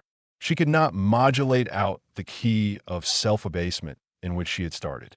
Neither of them referred again to her suggestion that she should speak to George and settle the matter, whatever it was, with him. Miss Bartlett became plaintive. "Oh, for a real man. We are only 2 women, you and I. Mr. Beebe is hopeless. There is Mr. Eager, but you do not trust him. Oh, for your brother. He is young, but I know that his sister's insult would rouse in him a very lion. Thank God, chivalry is not yet dead. There are still left some men who can reverence woman." As she spoke, she pulled off her rings, of which she wore several, and ranged them upon the pincushion. Then she blew into her gloves and said, "It will be a push to catch the morning train, but we must try." "What train?" "The train to Rome." She looked at her gloves critically. The girl received the announcement as easily as it had been given. "When does the train to Rome go?" "At 8. Signora Bertolini would be upset." "We must face that," said Miss Bartlett, not liking to say that she had given notice already. "She will make us pay for a whole week's pension." "I expect she will. However, we shall be much more comfortable at the Vyse's hotel. Is an afternoon tea given there for nothing?" "Yes, but they pay extra for wine." After this remark, she remained motionless and silent. To her tired eyes, Charlotte throbbed and swelled like a ghostly figure in a dream. They began to sort their clothes for packing, for there was no time to lose if they were to catch the train to Rome. Lucy, when admonished, began to move to and fro between the rooms, more conscious of the discomforts of packing by candlelight than of a subtler ill. Charlotte, who was practical without ability, knelt by the side of an empty trunk, vainly endeavoring to pave it with books of varying thickness and size. She gave 2 or 3 sighs, for the stooping posture hurt her back, and, for all her diplomacy, she felt that she was growing old. The girl heard her as she entered the room, and was seized with one of those emotional impulses to which she could never attribute cause. She only felt that the candle would burn better, the packing go easier, the world be happier, if she could give and receive some human love. The impulse had come before today, but never so strongly. She knelt down by her cousin's side and took her in her arms. Miss Bartlett returned the embrace with tenderness and warmth. But she was not a stupid woman, and she knew perfectly well that Lucy did not love her, but needed her to love. For it was in ominous tones that she said, after a long pause, "Dearest Lucy, how will you ever forgive me?" Lucy was on her guard at once, knowing by bitter experience what forgiving Miss Bartlett meant. Her emotion relaxed. She modified her embrace a little, and she said, "Charlotte dear, what do you mean? As if I have anything to forgive. You have a great deal, and I have a very great deal to forgive myself, too. I know well how much I vex you at every turn." But no, Miss Bartlett assumed her favorite role, though the prematurely aged martyr. "Ah, but yes, I feel that our tour together is hardly the success I had hoped. I might have known it would not do. You want someone younger and stronger and more in sympathy with you. I am too uninteresting and old-fashioned, only fit to pack and unpack your things. Please." My only consolation was that you found people more to your taste, and were often able to leave me at home. I had my own poor ideas of what a lady ought to do, but I hope I did not inflict them on you more than was necessary. You had your own way about these rooms, at all events. "You mustn't say these things," said Lucy softly. She still clung to the hope that she and Charlotte loved each other, heart and soul. They continued to pack in silence. "I have been a failure," said Miss Bartlett, as she struggled with the straps of Lucy's trunk instead of strapping her own. "Failed to make you happy. Failed in my duty to your mother. She has been so generous to me. I shall never face her again after this disaster. But mother will understand. It is not your fault, this trouble, and it isn't a disaster either. It is my fault. It is a disaster. She will never forgive me, and rightly. For instance, what right had I to make friends with Miss Lavish? Every right, when I was here for your sake. If I have vexed you, it is equally true that I have neglected you. Your mother will see this as clearly as I do, when you tell her." Lucy, from a cowardly wish to improve the situation, said, "Why need mother hear of it? But you tell her everything." "I suppose I do generally. I dare not break your confidence. There is something sacred in it, unless you feel that it is a thing you could not tell her. The girl would not be degraded to this. Naturally, I should have told her. But in case she should blame you in any way, I promise I will not. I am very willing not to. I will never speak of it either to her or to anyone." Her promise brought the long-drawn interview to a sudden close. Miss Bartlett pecked her smartly on both cheeks, wished her good night, and sent her to her own room. For a moment, the original trouble was in the background. George would seem to have behaved like a cad throughout. Perhaps that was the view which one would take eventually. At present, she neither acquitted nor condemned him. She did not pass judgment. At the moment when she was about to judge him, her cousin's voice had intervened, and, ever since, it was Miss Bartlett who had dominated. Miss Bartlett who, even now, could be heard sighing into a crack in the partition wall. Miss Bartlett, who had really been neither pliable nor humble nor inconsistent. She had worked like a great artist. For a time, indeed, for years, she had been meaningless, but at the end there was presented to the girl the complete picture of a cheerless, loveless world in which the young rush to destruction until they learn better, a shamefaced world of precautions and barriers which may avert evil, but which do not seem to bring good, if we may judge from those who have used them most. Lucy was suffering from the most grievous wrong which this world has yet discovered. Diplomatic advantage had been taken of her sincerity, of her craving for sympathy and love. Such a wrong is not easily forgotten. Never again did she expose herself without due consideration and precaution against rebuff. And such a wrong may react disastrously upon the soul. The doorbell rang, and she started to the shutters. Before she reached them, she hesitated, turned, and blew out the candle. Thus it was that, though she saw someone standing in the wet below, though he looked up, did not see her. To reach his room, he had to go by hers. She was still dressed. It struck her that she might slip into the passage and just say that she would be gone before he was up, and that their extraordinary intercourse was over. Whether she would have dared to do this was never proved. At the critical moment, Miss Bartlett opened her own door, and her voice said, "I wish one word with you in the drawing room. Mr. Emerson, please." Soon their footsteps returned, and Miss Bartlett said, "Good night, Mr. Emerson." His heavy, tired breathing was the only reply. The chaperone had done her work. Lucy cried aloud, "It isn't true. It can't all be true. I want not to be muddled. I want to grow older quickly." Miss Bartlett tapped on the wall. "Go to bed at once, dear. You need all the rest you can get." In the morning they left for Rome. Part 2. Chapter 8. Medieval. The drawing-room curtains at Windy Corner had been pulled to meet, for the carpet was new and deserved protection from the August sun. They were heavy curtains, reaching almost to the ground, and the light that filtered through them was subdued and varied. A poet, none was present, might have quoted, "Life like a dome of many-colored glass," or might have compared the curtains to sluice gates, lowered against the intolerable tides of heaven. Without was poured a sea of radiance. Within, the glory, though visible, was tempered to the capacities of man. Two pleasant people sat in the room. One, a boy of 19, was studying a small manual of anatomy and peering occasionally at a bone which lay upon the piano.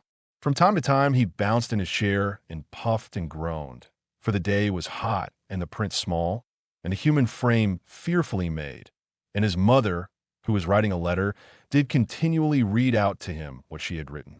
And continually did she rise from her seat and part the curtains so that a rivulet of light fell across the carpet, and make the remark that they were still there. "Where aren't they?" said the boy, who was Freddy, Lucy's brother.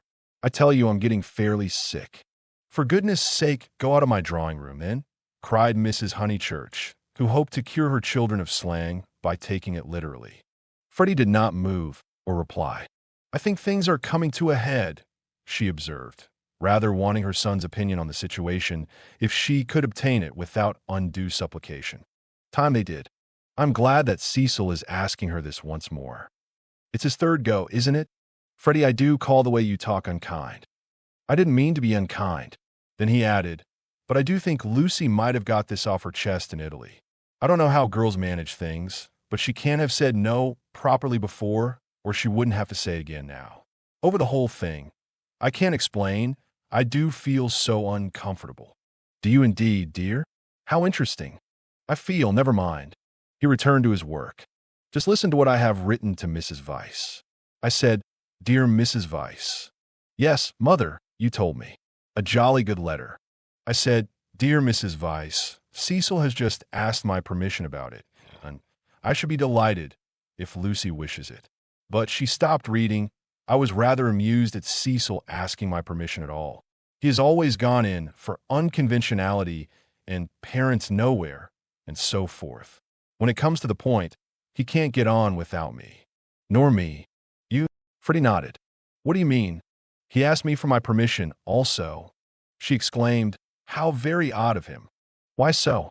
asked the son in air. "Why shouldn't my permission be asked? What do you know about Lucy or girls or anything?" "Whatever did you say?" I said to Cecil, "Take her or leave her. It's no business of mine." What a helpful answer. But her own answer, though more normal in its wording, had been to the same effect. "The bother is this," began Freddy. Then he took up his work again, too shy to say what the bother was. Mrs. Honeychurch went back to the window. "Freddy, you must come. There they still are. I don't see you ought to go peeping like that." "Peeping like that? Can I look out my own window?" But she returned to the writing table, observing, as she passed her son, "Still page 322? Freddy snorted and turned over 2 leaves. For a brief space, they were silent. Close by, beyond the curtains, the gentle murmur of a long conversation had never ceased. "The bother is this. I have put my foot in it with Cecil most awfully." He gave a nervous gulp. "Not content with permission, which I did give. That is to say, I said, I don't mind, well, not content with that. He wanted to know whether I wasn't off my head with joy. He practically put it like this. Wasn't it a splendid thing for Lucy and for Windy Corner, generally, if he married her? And he would have an answer. He said it would strengthen his hand. I hope you gave a careful answer, dear." "I answered no," said the boy, grinding his teeth. "There, fly into a stew. I can't help it. Had to say it. I had to say no. He ought never to have asked me." "Ridiculous child," cried his mother. "You think you're so holy and truthful, but really it's only abominable conceit. Do you suppose that a man like Cecil would take the slightest notice of anything you say? I hope he boxed your ears. How dare you say no? Oh, do keep quiet, mother. I had to say no when I couldn't say yes. I tried to laugh as if I didn't mean what I said, and as Cecil laughed too, and went away. It may be all right, but I feel my foot's in it. Oh, do keep quiet, though, and let a man do some work." "No," said Mrs. Honeychurch, with the air of one who has considered the subject. "I shall not keep quiet. You know all that has passed between them in Rome. You know why he is down here, and yet you deliberately insult him and try to turn him out of my house." "Not a bit," he pleaded. "I only let out I didn't like him. I don't hate him, but I don't like him. What I mind is that he'll tell Lucy." He glanced at the curtains dismally. "Well, I like him," said Mrs. Honeychurch. "I know his mother. He's good, he's clever, he's rich, he's well-connected. Oh, you needn't kick the piano. He's well-connected. I'll say it again if you like. He's well-connected." She paused, as if rehearsing her eulogy, but her face remained dissatisfied. She added, "And he has beautiful manners. I liked him till just now. I suppose it's having him spoiling Lucy's first week at home. It's also something that Mr. Beebe said, not knowing." "Mr. Beebe," said his mother, trying to conceal her interest. "I don't see how Mr. Beebe comes in. You know Mr. Beebe's funny way, when you never quite know what he means. He said, 'Mr. Vyse is an ideal bachelor.' I was very cute. I asked him what he meant. He said, 'Oh, he's like me, better detached.' I couldn't make him say any more, but it set me thinking. Since Cecil has come after Lucy, he hasn't been so pleasant, at least. I can't explain. You never can, dear. But I can. You are jealous of Cecil because he may stop Lucy knitting you silk ties." The explanation seemed plausible, and Freddy tried to accept it. But at the back of his brain, there lurked a dim mistrust. Cecil praised one too much for being athletic. Was that it? Cecil made one talk in one's own way. This tired one. Was that it? And Cecil was the kind of fellow who would never wear another fellow's cap. Unaware of his own profundity, Freddy checked himself. He must be jealous, or he would not dislike a man for such foolish reasons. "Will this do?" called his mother. "Dear Mrs. Vyse, Cecil has just asked my permission about it, and I should be delighted if Lucy wishes it.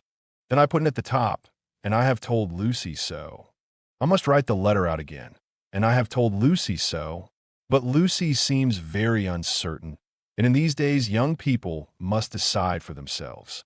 I said that because I didn't want Mrs. Vyse to think us old-fashioned. She goes in for lectures and improving her mind, and all the time a thick layer of flue under the beds, and the maid's dirty thumb marks where you turn on the electric light. She keeps that flat abominably. Suppose Lucy marries Cecil. Would she live in a flat? Or in the country? Don't interrupt so foolishly. Where was I? Oh yes, young people must decide for themselves. I know that Lucy likes your son, because she tells me everything, and she wrote to me from Rome when he asked her first. No, I'll cross that last bit out. It looks patronizing. I'll stop at because she tells me everything. Or shall I cross that out too? Cross it out too. said Freddy. Mrs. Honeychurch left it in. Then the whole thing runs. Dear Mrs. Vyse, Cecil has just asked my permission about it, and I should be delighted if Lucy wishes it, and I have told Lucy so. But Lucy seems very uncertain, and in these days young people must decide for themselves. I know that Lucy likes your son, because she tells me everything, but I do not know. Look out, cried Freddy. The curtains parted. Cecil's first movement was one of irritation. He couldn't bear the Honeychurch habit of sitting in the dark to save the furniture. Instinctively, he gave the curtains a twitch and sent them swinging down their poles. Light entered. There was revealed a terrace, such as is owned by many villas with trees each side of it, and on it a little rustic seat and 2 flower beds. But it was transfigured by the view beyond, for Windy Corner was built on the range that overlooks the Sussex Weald. Lucy, who was in the little seat, seemed on the edge of a green magic carpet which hovered in the air above the tremulous world. Cecil entered. Appearing thus late in the story, Cecil must be at once described.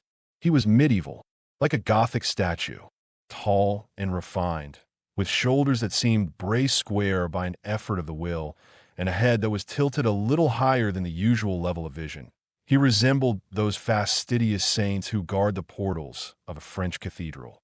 Well educated, well endowed, and not deficient physically, he remained in the grip of a certain devil whom the modern world knows as self-consciousness, and whom the medieval, with dimmer vision, worshipped as asceticism. A Gothic statue implies celibacy, just as a Greek statue implies fruition, and perhaps this was what Mr. Beebe meant. And Freddy, who ignored history and art, perhaps meant the same when he failed to imagine Cecil wearing another fellow's cap. Mrs. Honeychurch left her letter on the writing table and moved towards her young acquaintance. "Oh, Cecil," she exclaimed. "Oh, Cecil, do tell me." "I promise, I s'pose," said he. They stared at him anxiously. "She has accepted me," he said, and the sound of the thing in English made him flush and smile with pleasure and look more human.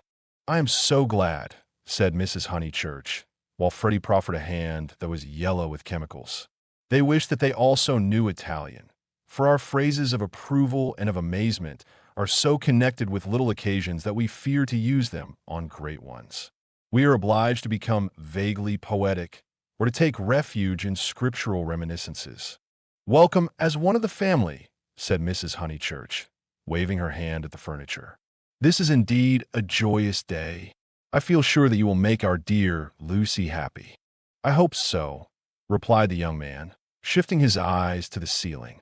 "We mothers," simpered Mrs. Honeychurch, and then realized that she was affected, sentimental, bombastic, all the things she hated most. Why could she not be Freddy, who stood stiff in the middle of the room, looking very cross and almost handsome? "I say, Lucy," called Cecil, for conversation seemed to flag. Lucy rose from the seat. She moved across the lawn and smiled in at them, just as if she was going to ask them to play tennis. Then she saw her brother's face. Her lips parted, and she took him in her arms. He said, "Steady on." "Not a kiss for me?" asked her mother. Lucy kissed her also. "Would you take them into the garden and tell Mrs. Honeychurch all about it?"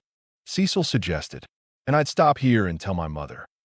"We go with Lucy," said Freddy, as if taking orders. "Yes, you go with Lucy." They passed into the sunlight. Cecil watched them cross the terrace and descend out of sight by the steps. They would descend. He knew their ways. Past the shrubbery and past the tennis lawn and the dahlia bed, until they reached the kitchen garden. And there, in the presence of the potatoes and the peas, the great event would be discussed. Smiling indulgently, he lit a cigarette and rehearsed the events that had led to such a happy conclusion. He had known Lucy for several years, but only as a commonplace girl who happened to be musical. He could still remember his depression that afternoon at Rome, when she and her terrible cousin fell on him out of the blue and demanded to be taken to St. Peter's. That day she had seemed a typical tourist, shrill, crude, and gaunt with travel. But Italy worked some marvel in her. It gave her light, and, which he held more precious, it gave her shadow. Soon he detected in her a wonderful reticence. She was like a woman of Leonardo da Vinci's, whom we love not so much for herself as for the things that she will not tell us. The things are assuredly not of this life. No woman of Leonardo's could have anything so vulgar as a story. She did develop most wonderfully day by day. So it happened that from patronizing civility, he had slowly passed, if not to passion, at least to a profound uneasiness. Already at Rome, he had hinted to her that they might be suitable for each other. It had touched him greatly that she had not broken away at the suggestion. Her refusal had been clear and gentle. After it, as the horrid phrase went, she had been exactly the same to him as before.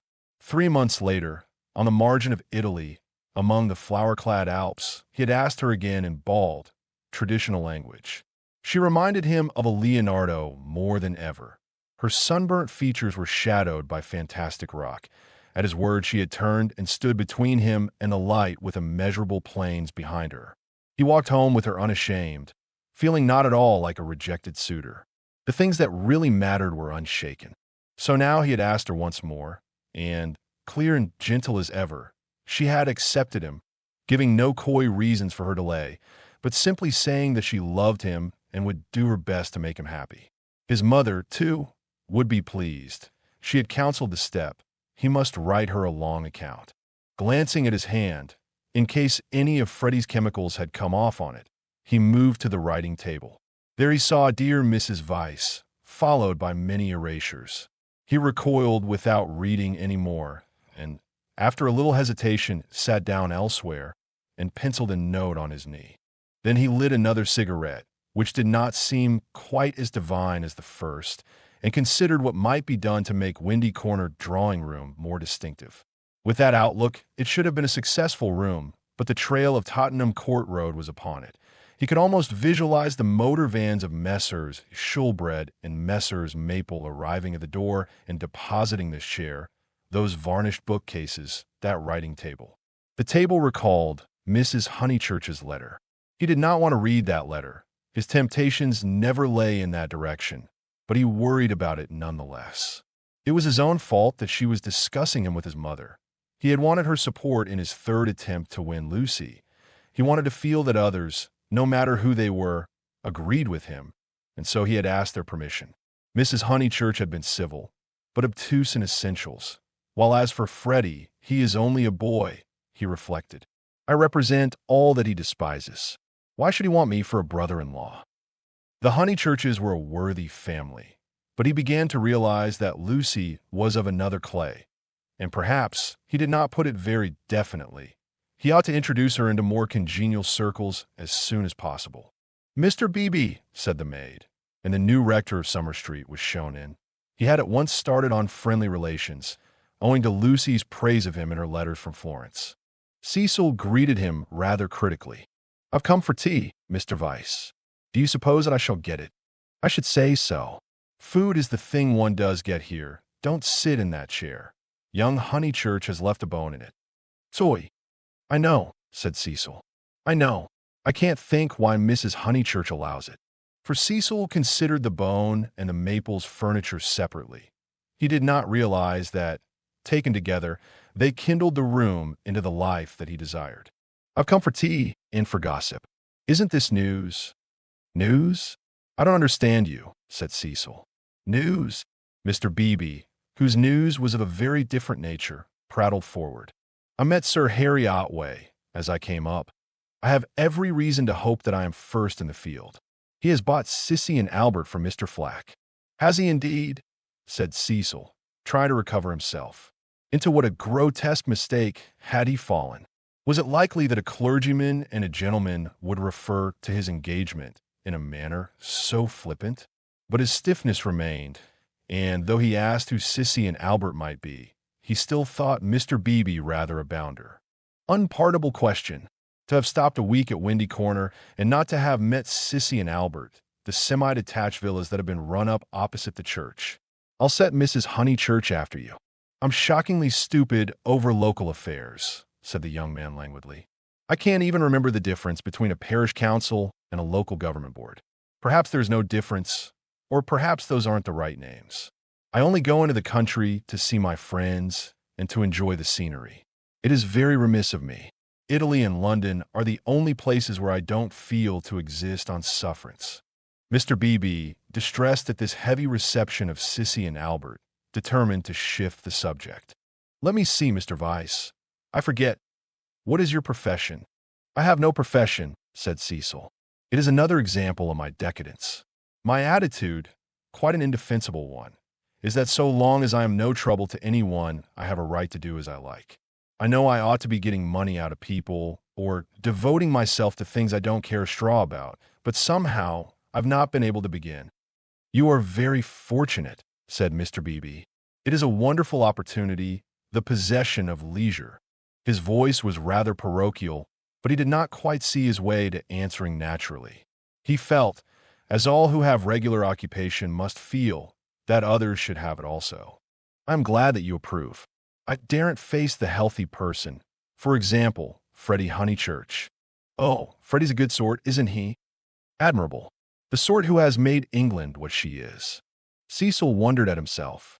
Why, on this day of all others, was he so hopelessly contrary? He tried to get right by inquiring effusively after Mr. Beebe's mother, an old lady for whom he had no particular regard. Then he flattered the clergyman, praised his liberal-mindedness, his enlightened attitude towards philosophy and science. "Where are the others?" said Mr. Beebe at last. "I insist on extracting tea before evening service." "I suppose, and never told them you were here. In this house one is so coached into servants the day one arrives. The fault of, and is that she begs your pardon when she hears you perfectly, and kicks the chair legs with her feet. The faults of Mary, I forget the faults of Mary, but they are very grave. Shall we look in the garden? I know the faults of Mary. She leaves the dustpans standing on the stairs. The fault of Euphemia is that she will not, simply will not, chop the suet sufficiently small. They both laughed, and things began to go better. The faults of Freddy, Cecil continued. Ah, he has too many. No one, but his mother can remember the faults of Freddy. Try the faults of Miss Honeychurch. They are not innumerable. She has none, said the young man, with grave sincerity. I quite agree. At present, she has none. At present. I'm not cynical. I'm only thinking of my pet theory about Miss Honeychurch. Does it seem reasonable that she should play so wonderfully and live so quietly? I suspect that one day she will be wonderful in both. The watertight compartments in her will break down, and music and life will mingle. Then we shall have her heroically good, heroically bad, too heroic, perhaps, to be good or bad. Cecil found his companion interesting. And at present you think her not wonderful as far as life goes? Well, I must say I've only seen her at Tunbridge Wells, where she was not wonderful, and at Florence. Since I came to Summer Street, she has been away. You saw her, didn't you, at Rome and in the Alps? Oh, I forgot. Of course, you knew her before. No, she wasn't wonderful in Florence either, but I kept on expecting that she would be. In what way? Conversation had become agreeable to them, and they were pacing up and down the terrace. I could as easily tell you what tune she'll play next. There is simply the sense that she had found wings and meant to use them. I can show you a beautiful picture in my Italian diary. Miss Honeychurch is a kite, Miss Bartlett holding the string. Picture number 2. The string breaks. The sketch was in his diary, but it had been made afterwards when he viewed things artistically. At the time he had given surreptitious tugs to the string himself. But the string never broke? No, I mightn't have seen Miss Honeychurch rise, but I should certainly have heard Miss Bartlett fall. It has broken now, said the young man in low, vibrating tones. Immediately he realized that of all the conceited, ludicrous, contemptible ways of announcing an engagement, this was the worst. He cursed his love of metaphor. Had he suggested that he was a star and that Lucy was soaring up to reach him? Broken? What do you mean? I meant, said Cecil stiffly, that she is going to marry me. The clergyman was conscious of some bitter disappointment, which he could not keep out of his voice. I am sorry. I must apologize. I had no idea you were intimate with her, or I should never have talked in this flippant, superficial way. Mr. Vyse, you ought to have stopped me. And down the garden he saw Lucy herself. Yes, he was disappointed. Cecil, who naturally preferred congratulations to apologies, drew down his mouth at the corners. Was this the reception his action would get from the world? Of course, he despised the world as a whole. Every thoughtful man should. It is almost a test of refinement. But he was sensitive to the successive particles of it which he encountered. Occasionally, he could be quite crude. "I am sorry I have given you a shock," he said dryly. "I fear that Lucy's choice does not meet with your approval. Not that, but you ought to have stopped me. I know Miss Honeychurch only a little as time goes. Perhaps I oughtn't to have discussed her so freely with anyone. Certainly not with you. You are conscious of having said something indiscreet." Mr. Beebe pulled himself together. Really, Mr. Vyse had the art of placing one in the most tiresome positions. He was driven to use the prerogatives of his profession. "No, I have said nothing indiscreet. I foresaw at Florence that her quiet, uneventful childhood must end, and it has ended. I realized dimly enough that she might take some momentous step. She has taken it. She has learnt. You will let me talk freely, as I have begun freely. She has learnt what it is to love. The greatest lesson, some people will tell you, that our earthly life provides." It was now time for him to wave his hat at the approaching trio. He did not omit to do so. "She has learnt through you." And if his voice was still clerical, it was now also sincere. "Let it be your care that her knowledge is profitable to her." "Grazie tant," said Cecil, who did not like parsons. "Have you heard?" shouted Mrs. Honeychurch as she toiled up the sloping garden. "Oh, Mr. Beebe, have you heard the news?" Freddy, now full of geniality, whistled the wedding march. Youth seldom criticizes the accomplished fact. "Indeed I have," he cried. He looked at Lucy. In her presence, he could not act the parson any longer, at all events not without apology. "Mrs. Honeychurch, I'm going to do what I'm always supposed to do, but generally I'm too shy. I want to invoke every kind of blessing on them, grave and gay, great and small. I want them all their lives to be supremely good and supremely happy as husband and wife, as father and mother. And now I want my tea." "You only asked for it just in time," the lady retorted. "How dare you be serious at Windy Corner?" He took his tone from her. There was no more heavy beneficence, no more attempts to dignify the situation with poetry or the scriptures. None of them dared or was able to be serious anymore. An engagement is so potent a thing that sooner or later it reduces all who speak of it to this state of cheerful awe. Away from it, in the solitude of their rooms, Mr. Beebe and even Freddy might again be critical. But in its presence, and in the presence of each other, they were sincerely hilarious. It has a strange power, for it compels not only the lips, but the very heart.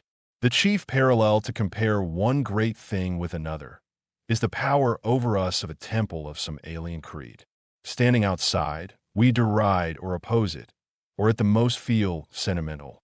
Inside, though the saints and gods are not ours, we become true believers in case any true believer should be present. So it was that after the gropings and the misgivings of the afternoon, they pulled themselves together and settled down to a very pleasant tea party. If they were hypocrites, they did not know it, and their hypocrisy had every chance of setting and of becoming true. And putting down each plate as if it were a wedding present stimulated them greatly. They could not lag behind that smile of hers which she gave them ere she kicked the drawing-room door. Mr. Beebe chirruped. Freddy was at his wittiest, referring to Cecil as the fiasco, family-honored pun on fiancé. Mrs. Honeychurch, amusing and portly, promised well as a mother-in-law.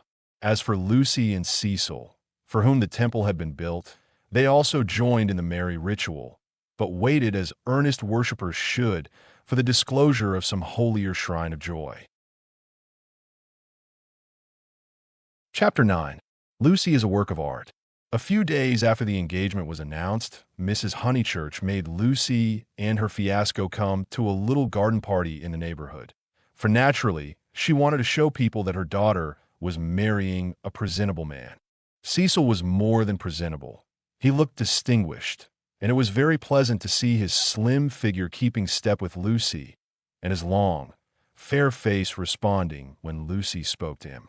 People congratulated Mrs. Honeychurch, which is, I believe, a social blunder, but pleased her, and she introduced Cecil rather indiscriminately to some stuffy dowagers. At tea, a misfortune took place. A cup of coffee was upset over Lucy's figured silk, and though Lucy feigned indifference, her mother feigned nothing of the sort but dragged her indoors to have the frock treated by a sympathetic maid. They were gone some time, and Cecil was left with the dowagers. When they returned, he was not as pleasant as he had been. "Do you go to much of this sort of thing?" he asked when they were driving home. "Oh, now and then," said Lucy, who had rather enjoyed herself. "Is it typical of country society?" "I suppose so. Mother, would it be?" "Plenty of society," said Mrs. Honeychurch, who was trying to remember the hang of one of the dresses. Seeing that her thoughts were elsewhere, Cecil bent towards Lucy and said, "To me it seemed perfectly appalling, disastrous, portentous. I am so sorry that you were stranded. Not that, but the congratulations. It is so disgusting the way an engagement is regarded as public property, a kind of waste place where every outsider may shoot his vulgar sentiment.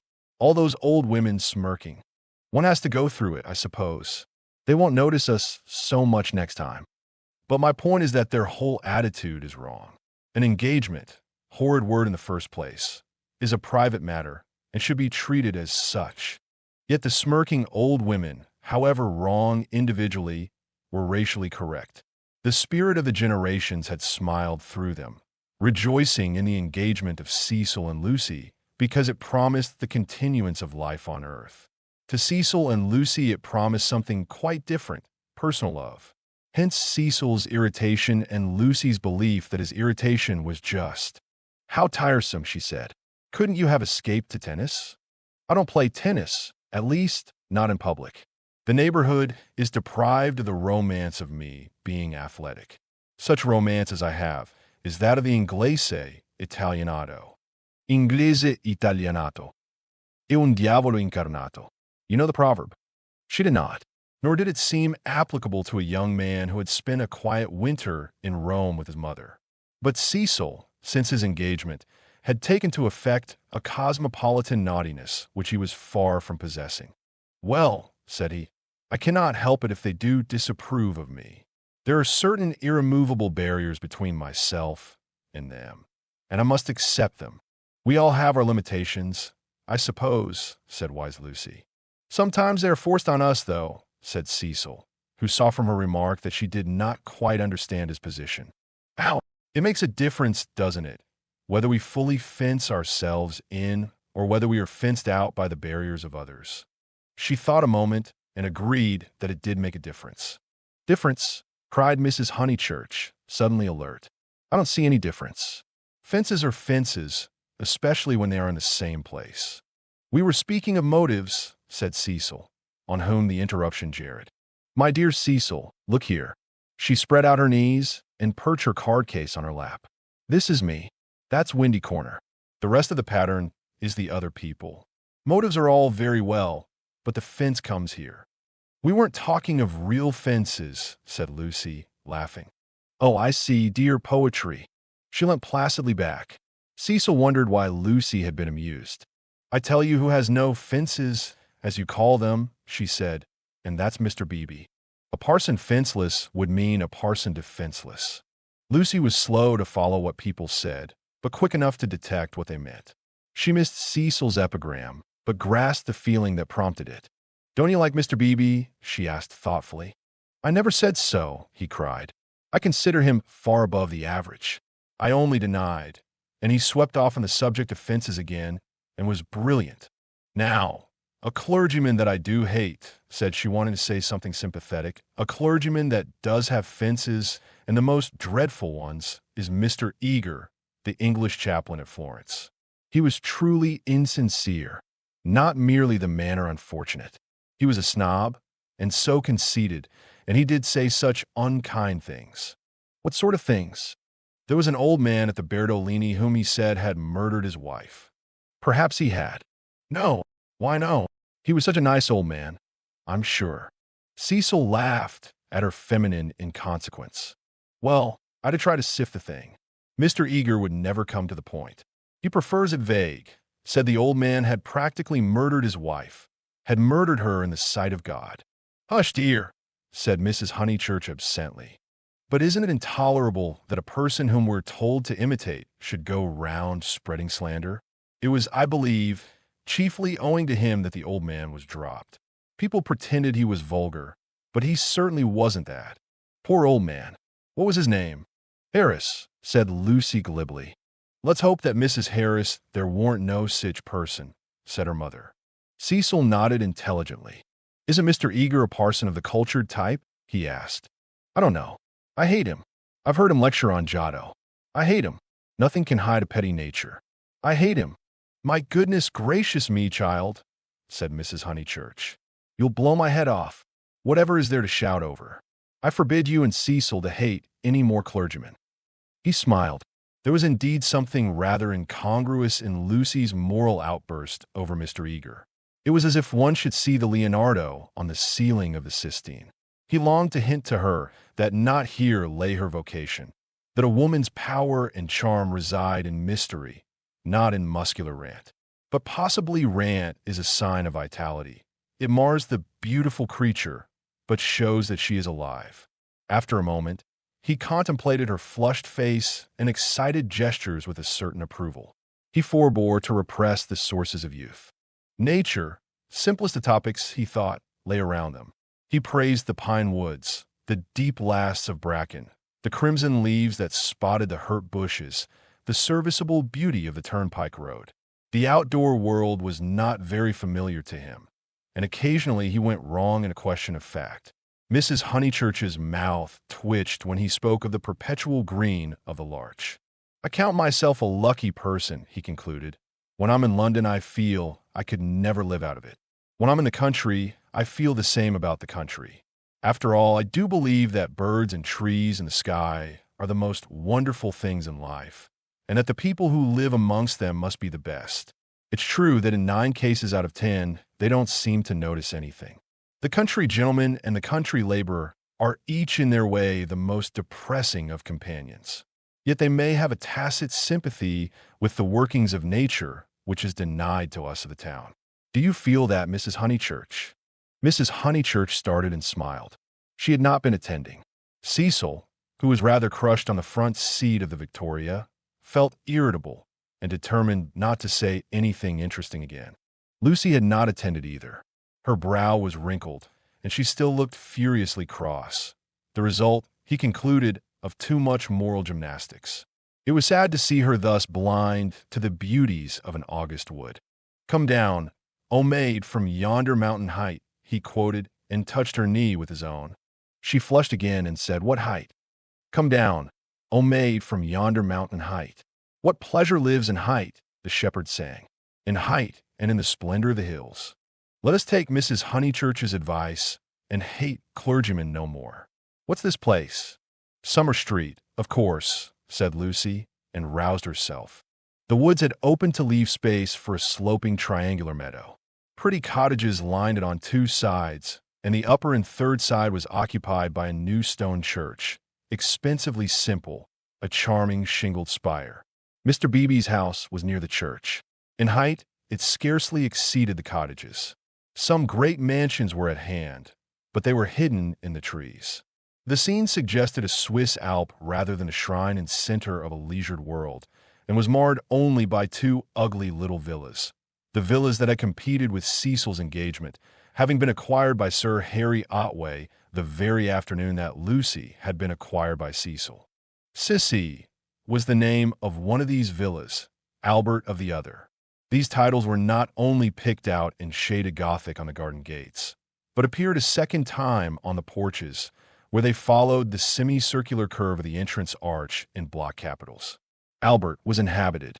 His torture garden was bright with geraniums and lobelias and polished shells. His little windows were chastely swathed in Nottingham lace. Sissy was to let. 3 notice boards, belonging to Dorking agents, lolled on her fence and announced the not surprising fact. Her paths were already weedy. Her pocket handkerchief of a lawn was yellow with dandelions. "The place is ruined," said the ladies mechanically. "Summer Street will never be the same again." As the carriage passed, Sissy's door opened, and a gentleman came out of her. "Stop!" cried Mrs. Honeychurch, touching the coachman with her parasol. "Here's Sir Harry. Now we shall know. Sir Harry, pull those things down at once." Sir Harry Otway, who need not be described, came to the carriage and said, "Mrs. Honeychurch, I really can't turn out Miss Flack. Am I not always right? She ought to have gone before the contract was signed. Does she still live rent-free, as she did in her nephew's time? But what can I do?" He lowered his voice. "An old lady, so very vulgar, and almost bedridden." "Turn her out," said Cecil bravely. Sir Harry sighed, and looked at the villas mournfully. He had had full warning of Mr. Flack's intentions, and might have bought the plot before building commenced, but he was apathetic and dilatory. He had known Summer Street for so many years that he could not imagine it being spoilt. Not till Mrs. Flack had laid the foundation stone, and the apparition of red and cream brick began to rise, did he take alarm. He called on Mr. Flack, the local builder, a most reasonable and respectful man, who agreed that tiles would have made more artistic roof, but pointed out that slates were cheaper. He ventured to differ, however, about the Corinthian columns which were to cling like leeches to the frames of the bow windows, saying that, for his part, he liked to relieve the facade by a bit of decoration. Sir Harry hinted that a column, if possible, should be structural as well as decorative. Mr. Flack replied that all the columns had been ordered, adding in all the capitals different, one with dragons in the foliage, another approaching to the Ionian style, another introducing Mrs. Flack's initials, every one different. For he had read his Ruskin. He built his villas according to his desire, and not until he had inserted an immovable ant into one of them did Sir Harry buy. This futile and unprofitable transaction filled the night with sadness as he leant on Mrs. Honeychurch's carriage. He had failed in his duties to the countryside, and the countryside was laughing at him as well. He had spent money, and yet Summer Street was spoiled as much as ever. All he could do now was to find a desirable tenant for Sissy, someone really desirable. "The rent is absurdly low," he told them, "and perhaps I am an easy landlord, but it is such an awkward size. It is too large for the peasant class, and too small for anyone the least like ourselves." Cecil had been hesitating whether he should despise the villas or despise Sir Harry for despising them. The latter impulse seemed the more fruitful. "You ought to find a tenant at once," he said maliciously.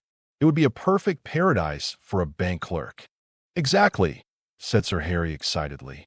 "That is exactly what I fear, Mr. Vyse. It will attract the wrong type of people. The train service has improved, a fatal improvement, to my mind. And what are 5 miles from a station in these days of bicycles?" "Rather a strenuous clerk it would be," said Lucy. Cecil, who had his full share of medieval mischievousness, replied that the physique of the lower middle classes was improving at a most appalling rate. She saw that he was laughing at their harmless neighbor, and roused herself to stop him. "Sir Harry," she exclaimed, "I have an idea. How would you like spinsters?" "My dear Lucy, it would be splendid. Do you know any such?" "Yes, I met them abroad." "Gentlewomen?" he asked tentatively. "Yes, indeed, and at the present moment homeless. I heard from them last week. Miss Teresa and Miss Catherine Allen. I'm really not joking. They are quite the right people. Mr. Beebe knows them, too. May I tell them to write to you?" "Indeed you may," he cried. "Here we are with the difficulty solved already. How delightful it is. Extra facilities. Please tell them they shall have extra facilities, for I shall have no agent's fees. Oh, the agents! The appalling people they have sent me. One woman, when I wrote a tactful letter, asking her to explain her social position to me, replied that she would pay the rent in advance. As if one cares about that. And several references I took up were most unsatisfactory, people swindlers or not respectable. And oh, the deceit. I've seen a good deal of the seamy side this last week. The deceit of the most promising people. My dear Lucy, the deceit." She nodded. "My advice," put in Mrs. Honeychurch, "is to have nothing to do with Lucy and her decayed gentlewomen at all. I know the type. Preserve me from people who have seen better days, and bring heirlooms with them that make the house smell stuffy. It's a sad thing, but I'd far rather let to someone who is going up in the world than to someone who has come down." "I think I follow you," said Sir Harry. But it is, as you say, a very sad thing. The Mrs. Allen aren't that, cried Lucy. Yes, they are, said Cecil. I haven't met them, but I should say they were a highly unsuitable addition to the neighborhood. Don't listen to him, Sir Harry, he's tiresome. It's I who am tiresome, he replied. I oughtn't to come with my troubles to young people. But really I am so worried, and Lady Otway will only say that I cannot be too careful, which is quite true, but no real help. Then may I write to my Mrs. Allen? Please. But his eye wavered when Mrs. Honeychurch exclaimed, Beware, they're certain to have canaries. Sir Harry, beware of canaries. They spit the seed out through the bars of the cages, and then the mice come. Beware of women altogether. Only let to a man. Really, he murmured gallantly, though he saw the wisdom of her remark. Men don't gossip over teacups. If they get drunk, there's an end of them. They lie down comfortably and sleep it off. If they're vulgar, they somehow keep it to themselves. It doesn't spread so. Give me a man, of course, provided he's clean. Sir Harry blushed.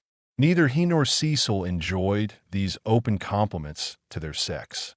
Even the exclusion of the dirty did not leave them much distinction. He suggested that Mrs. Honeychurch, if she had time, should descend from the carriage and inspect Sissy for herself. She was delighted. Nature had intended her to be poor and to live in such a house.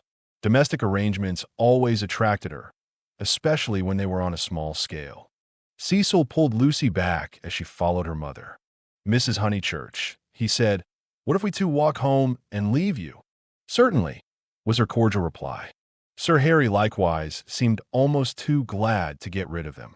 He beamed at them knowingly, said, Aha, young people, and then hastened to unlock the house. Hopeless vulgarian, exclaimed Cecil, almost before they were out of earshot. Oh, Cecil, I can't help it. It would be wrong not to loathe that man. He isn't clever, but really he is nice. No, Lucy, he stands for all that is bad in country life. In London, he would keep his place. He would belong to a brainless club, and his wife would give brainless dinner parties. But down here he acts the little god with his gentility and his patronage and his sham aesthetics, and everyone, even your mother, is taken in. All that you say is quite true, said Lucy, though she felt discouraged. I wonder whether it matters so very much. It matters supremely. Sir Harry is the essence of that garden party. Oh goodness, how cross I feel. How I do hope he'll get some vulgar tenant in that villa. Some woman so really vulgar that he'll notice it. Gentle folks. Ugh, with his bald head and retreating chin. But let's forget him. This Lucy was glad enough to do. If Cecil disliked Sir Harry Otway and Mr. Beebe, what guarantee was there that the people who really mattered to her would escape? For instance, Freddy. Freddy was neither clever, nor subtle, nor beautiful, and what prevented Cecil from saying, any minute, it would be wrong not to loathe Freddy? And what would she reply? Further than Freddy she did not go, but he gave her anxiety enough. She could only assure herself that Cecil had known Freddy some time, and that they had always got on pleasantly, except, perhaps, during the last few days, which was an accident, perhaps. Which way shall we go? She asked him. Nature, simplest of topics, she thought, was around them. Summer Street lay deep in the woods, and she had stopped where a footpath diverged from a highroad. Are there two ways? Perhaps the road is more sensible. Ever got up smart. I'd rather go through the wood, said Cecil, with that subdued irritation that she had noticed in him all the afternoon. Why is it, Lucy, that you always say the road? Do you know that you have never once been with me in the fields or the wood since we were engaged? Haven't I? The wood, then, said Lucy, startled at his queerness, but pretty sure that he would explain later. It was not his habit to leave her in doubt as to his meaning. She led the way into the whispering pines, and sure enough, he did explain before they had gone a dozen yards. I had got an idea, I dare say wrongly, that you feel more at home with me in a room. A room, she echoed, hopelessly bewildered. Yes, or at the most, in a garden or on a road. Never in the real country like this. Oh, Cecil, whatever do you mean? I have never felt anything of the sort. You talk as if I was a kind of poetess sort of person. I don't know that you aren't. I connect you with a view, a certain type of view. Why shouldn't you connect me with a room?" She reflected a moment and then said, laughing, "Do you know that you're right? I do. I must be a poetess after all. When I think of you, it's always as in a room." How funny. To her surprise, he seemed annoyed. "A drawing room, pray? With no view?" "Yes, with no view, I fancy." "Why not?" "I'd rather," he said reproachfully, "that you connected me with the open air." She said again, "Oh, Cecil, whatever do you mean?" As no explanation was forthcoming, she shook off the subject as too difficult for a girl and led him further into the wood, pausing every now and then at some particularly beautiful or familiar combination of the trees. She had known the wood between Summer Street and Windy Corner ever since she could walk alone. She had played at losing Freddy in it, when Freddy was a purple-faced baby, and though she had been to Italy, it had lost none of its charm. Presently they came to a little clearing among the pines, another tiny green alp, solitary this time, and holding in its bosom a shallow pool. She exclaimed, "The sacred lake. Why do you call it that?" "I can't remember why. I suppose it comes out of some book. It's only a puddle now, but you see that stream going through it? Well, a good deal of water comes down after heavy rains and can't get away at once, and the pool becomes quite large and beautiful. Then Freddy used to bathe there. He is very fond of it." "And you?" He meant, "Are you fond of it?" But she answered dreamily, "I bathed here too, till I was found out." Then there was a row. At another time he might have been shocked, for he had depths of prudishness within him. But now, with his momentary cult of the fresh air, he was delighted at her admirable simplicity. He looked at her as she stood by the pool's edge. She was got up smart, as she phrased it, and she reminded him of some brilliant flower that has no leaves of its own, but blooms abruptly out of a world of green. "Who found you out?" "Charlotte," she murmured. "She was stopping with us." "Charlotte, Charlotte. Poor girl." She smiled gravely. A certain scheme, from which hitherto he had shrunk, now appeared practical. "Lucy." "Yes, I suppose we ought to be going," was her reply. "Lucy, I want to ask something of you that I have never asked before." At the serious note in his voice, she stepped frankly and kindly towards him. "What, Cecil?" "Hitherto never, not even that day on the lawn when you agreed to marry me." He became self-conscious and kept glancing round to see if they were observed. His courage had gone. "Yes. Up to now, I have never kissed you." She was as scarlet as if he had put the thing most indelicately. "No. More you have," she stammered. "Then I ask you, may I now?" "Of course you may, Cecil. You might before. I can't run at you, you know." At that supreme moment, he was conscious of nothing but absurdities. Her reply was inadequate. She gave such a business-like lift to her veil. As he approached her, he found time to wish that he could recoil. As he touched her, his gold pince-nez became dislodged and was flattened between them. Such was the embrace. He considered, with truth, that it had been a failure. Passion should believe itself irresistible. It should forget civility and consideration and all the other curses of a refined nature. Above all, it should never ask for leave where there is a right of way. Why could he not do as any laborer or navvy, nay, as any young man behind the counter would have done? He recast the scene. Lucy was standing flower-like by the water. He rushed up and took her in his arms. She rebuked him, permitted him, and revered him ever after for his manliness. For he believed that women revere men for their manliness. They left the pool in silence after this one salutation. He waited for her to make some remark which should show him her inmost thoughts. At last she spoke, and with fitting gravity. Emerson was the name, not Harris. "What name?" "The old man's." "What old man?" "That old man I told you about.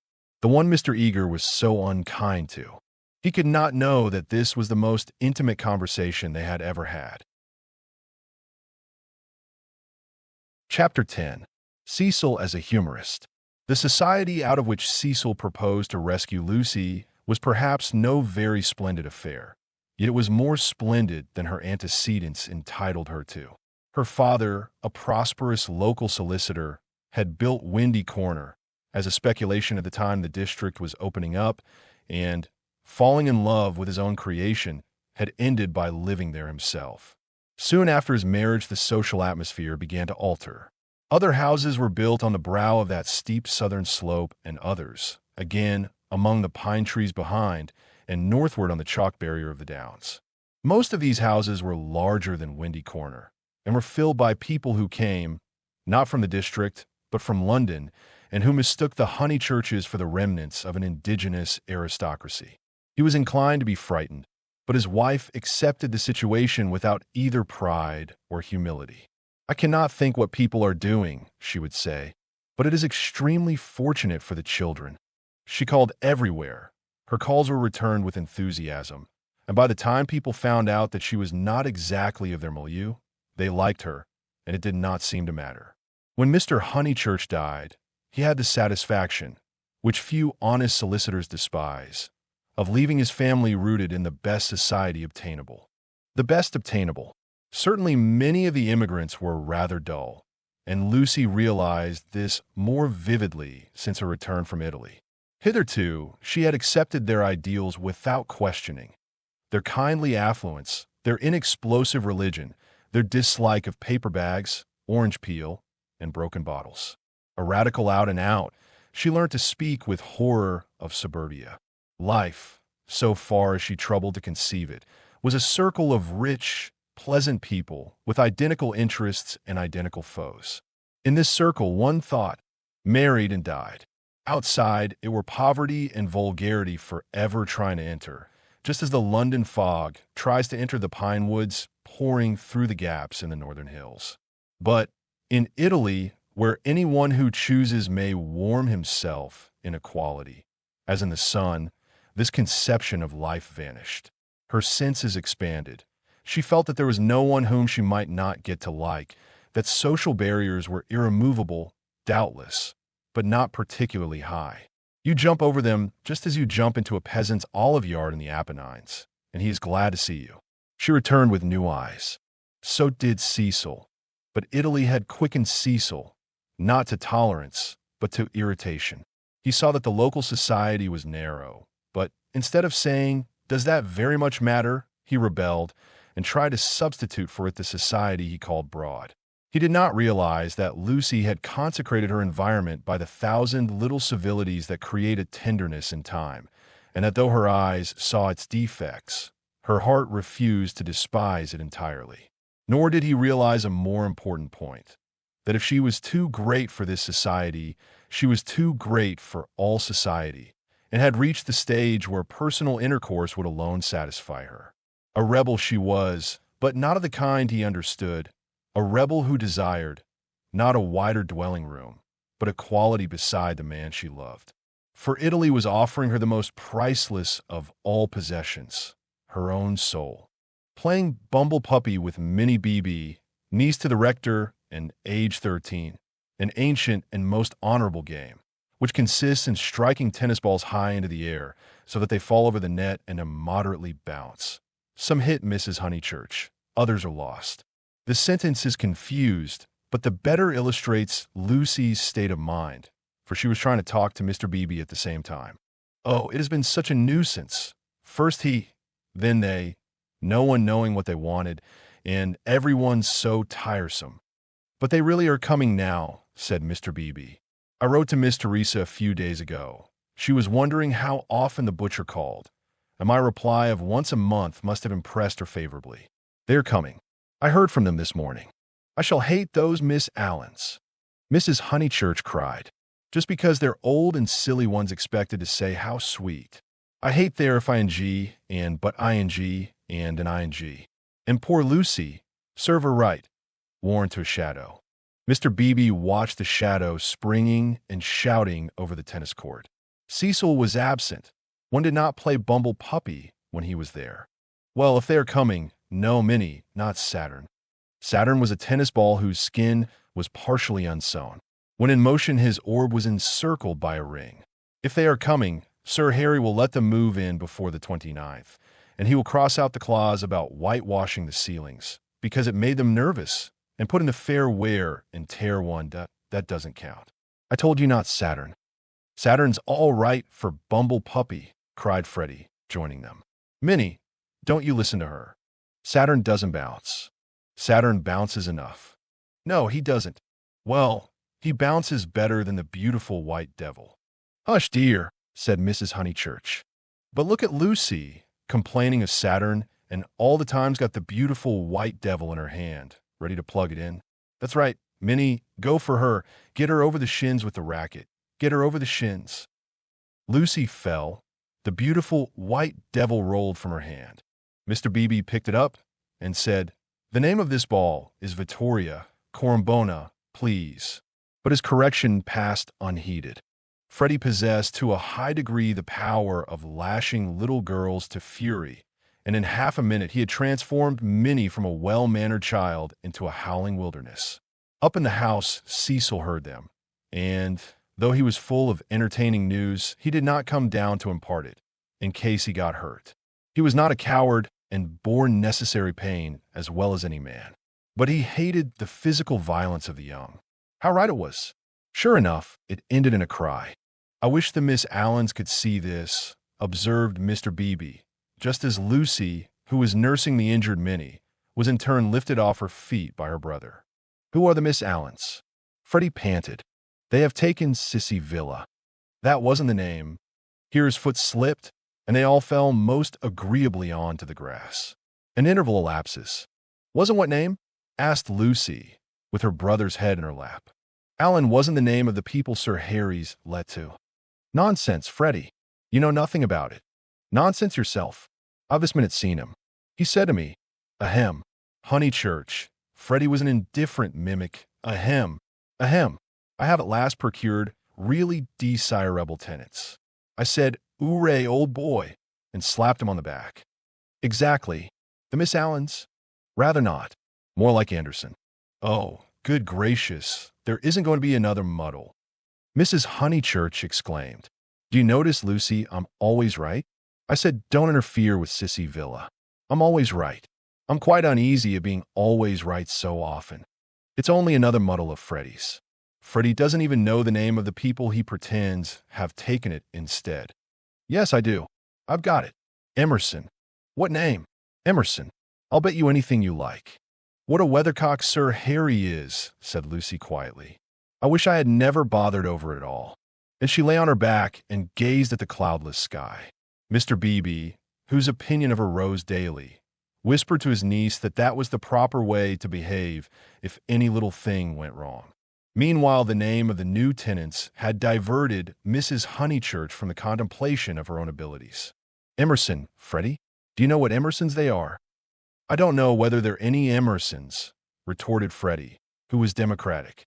Like his sister, and like most young people, he was naturally attracted by the idea of equality, and the undeniable fact that there are different kinds of Emersons annoyed him beyond measure.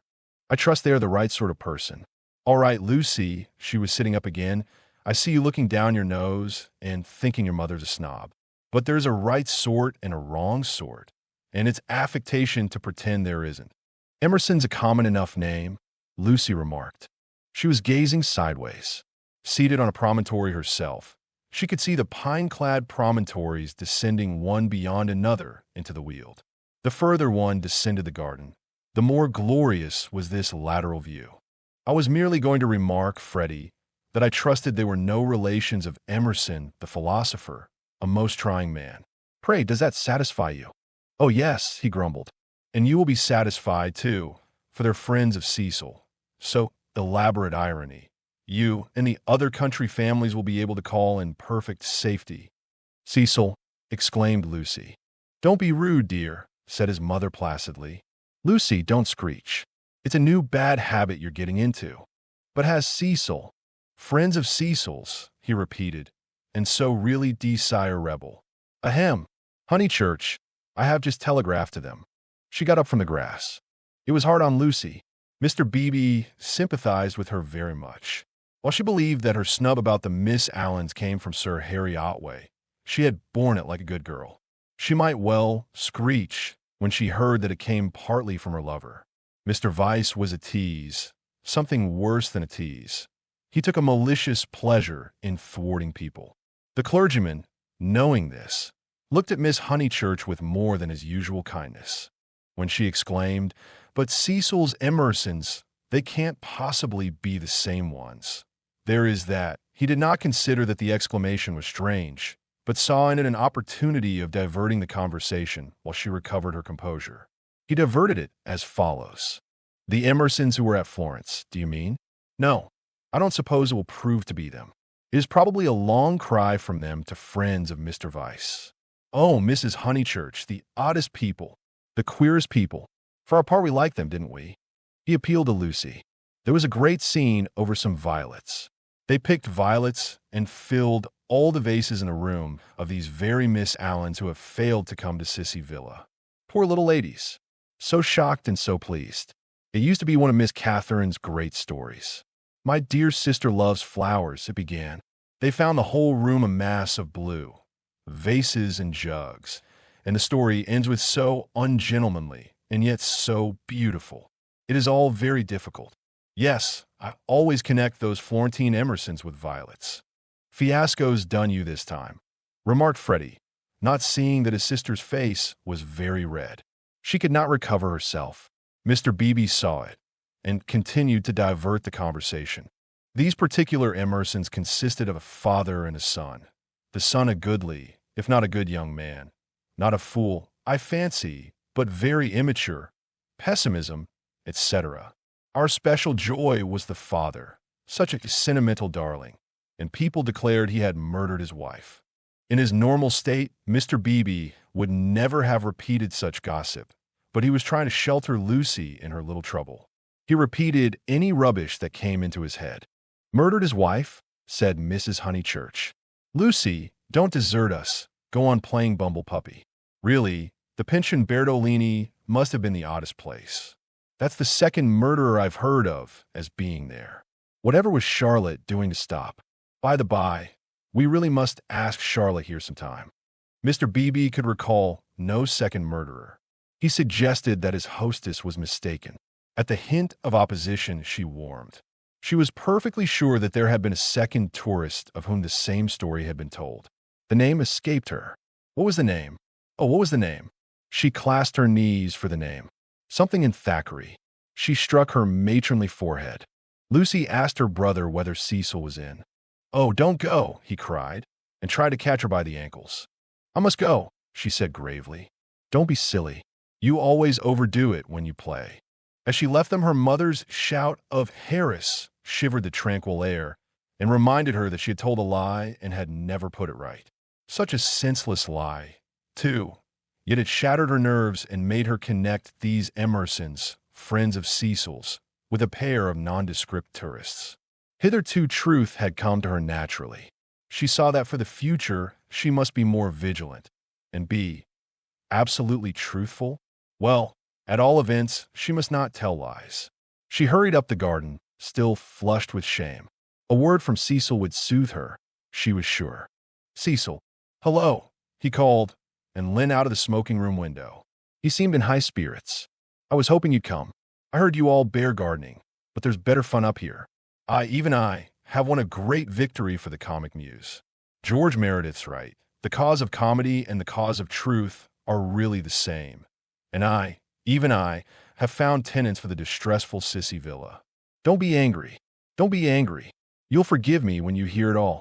He looked very attractive when his face was bright, and he dispelled her ridiculous forebodings at once. "I have heard," she said. "Freddy has told us. Naughty Cecil. I suppose I must forgive you. Just think of all the trouble I took for nothing. Certainly the Miss Allens are a little tiresome, and I'd rather have nice friends of yours. But you oughtn't to tease one so." "Friends of mine," he laughed. "But Lucy, the whole joke is to come. Come here." But she remained standing where she was. "Do you know where I met these desirable tenants?" "In the National Gallery, when I was up to see my mother last week." "What an odd place to meet people," she said nervously. "I don't quite understand." "In the Umbrian room. Absolute strangers. They were admiring Luca Signorelli, of course, quite stupidly. However, we got talking, and they refreshed me not a little. They had been to Italy." But Cecil proceeded hilariously. In the course of conversation, they said that they wanted a country cottage, the father to live there, the son to run down for weekends. I thought, what a chance of scoring off Sir Harry, and I took their address and a London reference, found they weren't actual blackguards. It was great sport, and wrote to him, making out. Cecil. No, it's not fair. I've probably met them before. He bore her down. Perfectly fair. Anything is fair that punishes a snob. That old man will do the neighborhood a world of good. Sir Harry is too disgusting with his decayed gentlewomen. I meant to read him a lesson sometime. No, Lucy, the classes ought to mix, and before long you'll agree with me. There ought to be intermarriage, all sorts of things. I believe in democracy. No, you don't, she snapped. You don't know what the word means. He stared at her, and felt again that she had failed to be Leonardesque. No, you don't. Her face was inartistic, that of a peevish virago. It isn't fair, Cecil. I blame you. I blame you very much indeed. You had no business to undo my work about the Miss Allens and make me look ridiculous. You call it scoring off Sir Harry, but do you realize that it is all at my expense? I consider it most disloyal of you. She left him. Temper, he thought, raising his eyebrows. No, it was worse than temper, snobbishness. As long as Lucy thought that his own smart friends were supplanting the Miss Allens, she had not minded. He perceived that these new tenants might be of value educationally. He would tolerate the father and draw out the son, who was silent. In the interests of the comic muse and of truth, he would bring them to Windy Corner. Chapter 11. In Mrs. Vyse's well-appointed flat. The comic muse, though able to look after her own interests, did not disdain the assistance of Mr. Vyse. His idea of bringing the Emersons to Windy Corner struck her as decidedly good, and she carried through the negotiations without a hitch. Sir Harry Otway signed the agreement, met Mr. Emerson, who was duly disillusioned. The Miss Allens were duly offended, and wrote a dignified letter to Lucy, whom they held responsible for the failure. Mr. Beebe planned pleasant moments for the newcomers, and told Mrs. Honeychurch that Freddy must call on them as soon as they arrived. Indeed, so ample was the muse's equipment that she permitted Mr. Harris, never a very robust criminal, to droop his head, to be forgotten, and to die. Lucy, to descend from bright heaven to earth, whereon there are shadows because there are hills. Lucy was at first plunged into despair, but settled after a little thought that it did not matter the very least. Now that she was engaged, the Emersons would scarcely insult her, and were welcome into the neighborhood. And Cecil was welcome to bring whom he would into the neighborhood. Therefore Cecil was welcome to bring the Emersons into the neighborhood. But, as I say, this took a little thinking, and, so illogical are girls, the event remained rather greater and rather more dreadful than it should have done. She was glad that a visit to Mrs. Vyse now fell due. The tenants moved into Sissy Villa while she was safe in the London flat. Cecil, Cecil, darling, she whispered the evening she arrived, and crept into his arms. Cecil, too, became demonstrative. He saw that the needful fire had been kindled in Lucy. At last she longed for attention, as a woman should, and looked up to him because he was a man. So you do love me, little thing, he murmured. Oh, Cecil, Ido. I don't know what I should do without you. Several days passed. Then she had a letter from Miss Bartlett. A coolness had sprung up between the two cousins, and they had not corresponded since they parted in August. The coolness dated from what Charlotte would call the flight to Rome, and in Rome it had increased amazingly. For the companion who is merely uncongenial in the medieval world becomes exasperating in the classical. Charlotte, unselfish in the forum, would have tried a sweeter temper than Lucy's, and once, in the baths of Caracalla, they had doubted whether they could continue their tour. Lucy had said she would join the Vyses. Mrs. Vyse was an acquaintance of her mother, so there was no impropriety in the plan, and Miss Bartlett had replied that she was quite used to being abandoned suddenly. Finally, nothing happened, but the coolness remained, and, for Lucy, was even increased when she opened the letter and read as follows. It had been forwarded from Windy Corner. Tunbridge Wells, September. Dearest Lucia, I have news of you at last. Miss Lavish has been bicycling in your parts, but was not sure whether a call would be welcome. Puncturing her tire near Summer Street, and it being mended while she sat very woebegone in that pretty churchyard. She saw to her astonishment a door open opposite and the younger Emerson man come out. He said his father had just taken the house. He said he did not know that you lived in the neighborhood. He never suggested giving Eleanor a cup of tea. Dear Lucy, I am much worried, and I advise you to make a clean breast of his past behavior to your mother, Freddy, and Mr. Vyse, who will forbid him to enter the house, etc. That was a great misfortune, and I dare say you have told them already. Mr. Vyse is so sensitive. I remember how I used to get on his nerves at Rome. I am very sorry about it all, and should not feel easy unless I warned you. Believe me, your anxious and loving cousin, Charlotte. Lucy was much annoyed and replied as follows. Beecham Mansions, SW. Dear Charlotte, many thanks for your warning. When Mr. Emerson forgot himself on the mountain, you made me promise not to tell Mother, because you said she would blame you for not being always with me. I have kept that promise, and cannot possibly tell her now. I have said both to her and Cecil that I met the Emersons at Florence, and that they are respectable people, which I do think, and the reason that he offered Miss Lavish no tea was probably that he had none himself. She should have tried at the rectory. I cannot begin making a fuss at this stage. You must see that it would be too absurd. If the Emersons heard I had complained of them, they would think themselves of importance, which is exactly what they are not.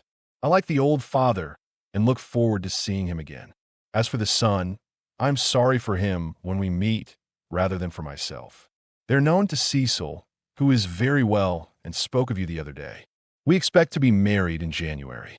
Miss Lavish cannot have told you much about me, for I am not at Windy Corner at all, but here. Please do not put private outside your envelope again. No one opens my letters. Yours affectionately, Monsieur Honeychurch. Secrecy has this disadvantage. We lose the sense of proportion. We cannot tell whether our secret is important or not. Were Lucy and her cousin closeted with a great thing which would destroy Cecil's life if he discovered it, or with a little thing which he would laugh at? Miss Bartlett suggested the former. Perhaps she was right. It had become a great thing now. Left to herself, Lucy would have told her mother and her lover ingenuously, and it would have remained a little thing. Emerson, not Harris. It was only that a few weeks ago. She tried to tell Cecil even now, when they were laughing about some beautiful lady who had smitten his heart at school. But her body behaved so ridiculously that she stopped. She and her secret stayed 10 days longer in the deserted metropolis, visiting the scenes they were to know so well later on. It did her no harm, Cecil thought, to learn the framework of society, while society itself was absent on the golf links or the moors. The weather was cool, and it did her no harm. In spite of the season, Mrs. Vyse managed to scrape together a dinner party consisting entirely of the grandchildren of famous people. The food was poor, but the talk had a witty weariness that impressed the girl. One was tired of everything, it seemed.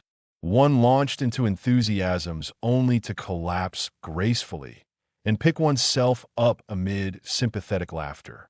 In this atmosphere, the pensioned Bertolini and Windy Corner appeared equally crude, and Lucy saw that her London career would estrange her a little from all that she had loved in the past. The grandchildren asked her to play the piano. She played Schumann. Now some Beethoven, called Cecil, when the querulous beauty of the music had died. She shook her head and played Schumann again. The melody rose, unprofitably magical. It broke. It was resumed broken, not marching once from the cradle to the grave. The sadness of the incomplete, the sadness that is often life, but should never be art, throbbed in its disjected phrases and made the nerves of the audience throb. Not thus had she played on the little draped piano at the Bertolini, and too much Schumann was not the remark that Mr. Beebe had passed himself when she returned. When the guests were gone, and Lucy had gone to bed, Mrs. Vyse paced up and down the drawing room, discussing her little party with her son. Mrs. Vyse was a nice woman, but her personality, like many others, had been swamped by London, for it needs a strong head to live among many people. The too vast orb of her fate had crushed her, and she had seen too many seasons, too many cities, too many men, for her abilities, and even with Cecil she was mechanical, and behaved as if he was not one's son, but, so to speak, a filial crowd. Make Lucy one of us, she said, looking round intelligently at the end of each sentence and straining her lips apart until she spoke again. Lucy is becoming wonderful, wonderful. Her music always was wonderful. Yes, but she is purging off the Honeychurch taint. Most excellent Honeychurches, but you know what I mean. She is not always quoting servants or asking one how the pudding is made. Italy has done it. Perhaps, she murmured, thinking of the museum that represented Italy to her. It is just possible. Cecil, mind you marry her next January. She is one of us already. But her music, he exclaimed. The style of her. How she kept a Schumann when, like an idiot, I wanted Beethoven. Schumann was right for this evening. Schumann was the thing. Do you know, Mother, I shall have our children educated just like Lucy. Bring them up among honest country folk for freshness. Send them to Italy for subtlety. And then, not till then, let them come to London. I don't believe in these London educations, he broke off, remembering that he had had one himself, and concluded, at all events, not for women. Make her one of us, repeated Mrs. Vyse, and processed a bed. As she was dozing off, a cry, the cry of nightmare, rang from Lucy's room. Lucy could ring for the maid if she liked, but Mrs. Vyse thought it kind to go herself. She found the girl sitting upright with her hand on her cheek. I am so sorry, Mrs. Vyse. It is these dreams. Bad dreams. Just dreams. The elder lady smiled and kissed her, saying very distinctly, You should have heard us talking about you, dear. He admires you more than ever. Dream of that. Lucy returned the kiss, still covering one cheek with her hand. Mrs. Vyse recessed to bed. Cecil, whom the cry had not awoke, snored. Darkness enveloped the flat. Chapter 12. 12th chapter. It was a Saturday afternoon, gay and brilliant after abundant rains, and the spirit of youth dwelt in it, though the season was now autumn. All that was gracious triumphed.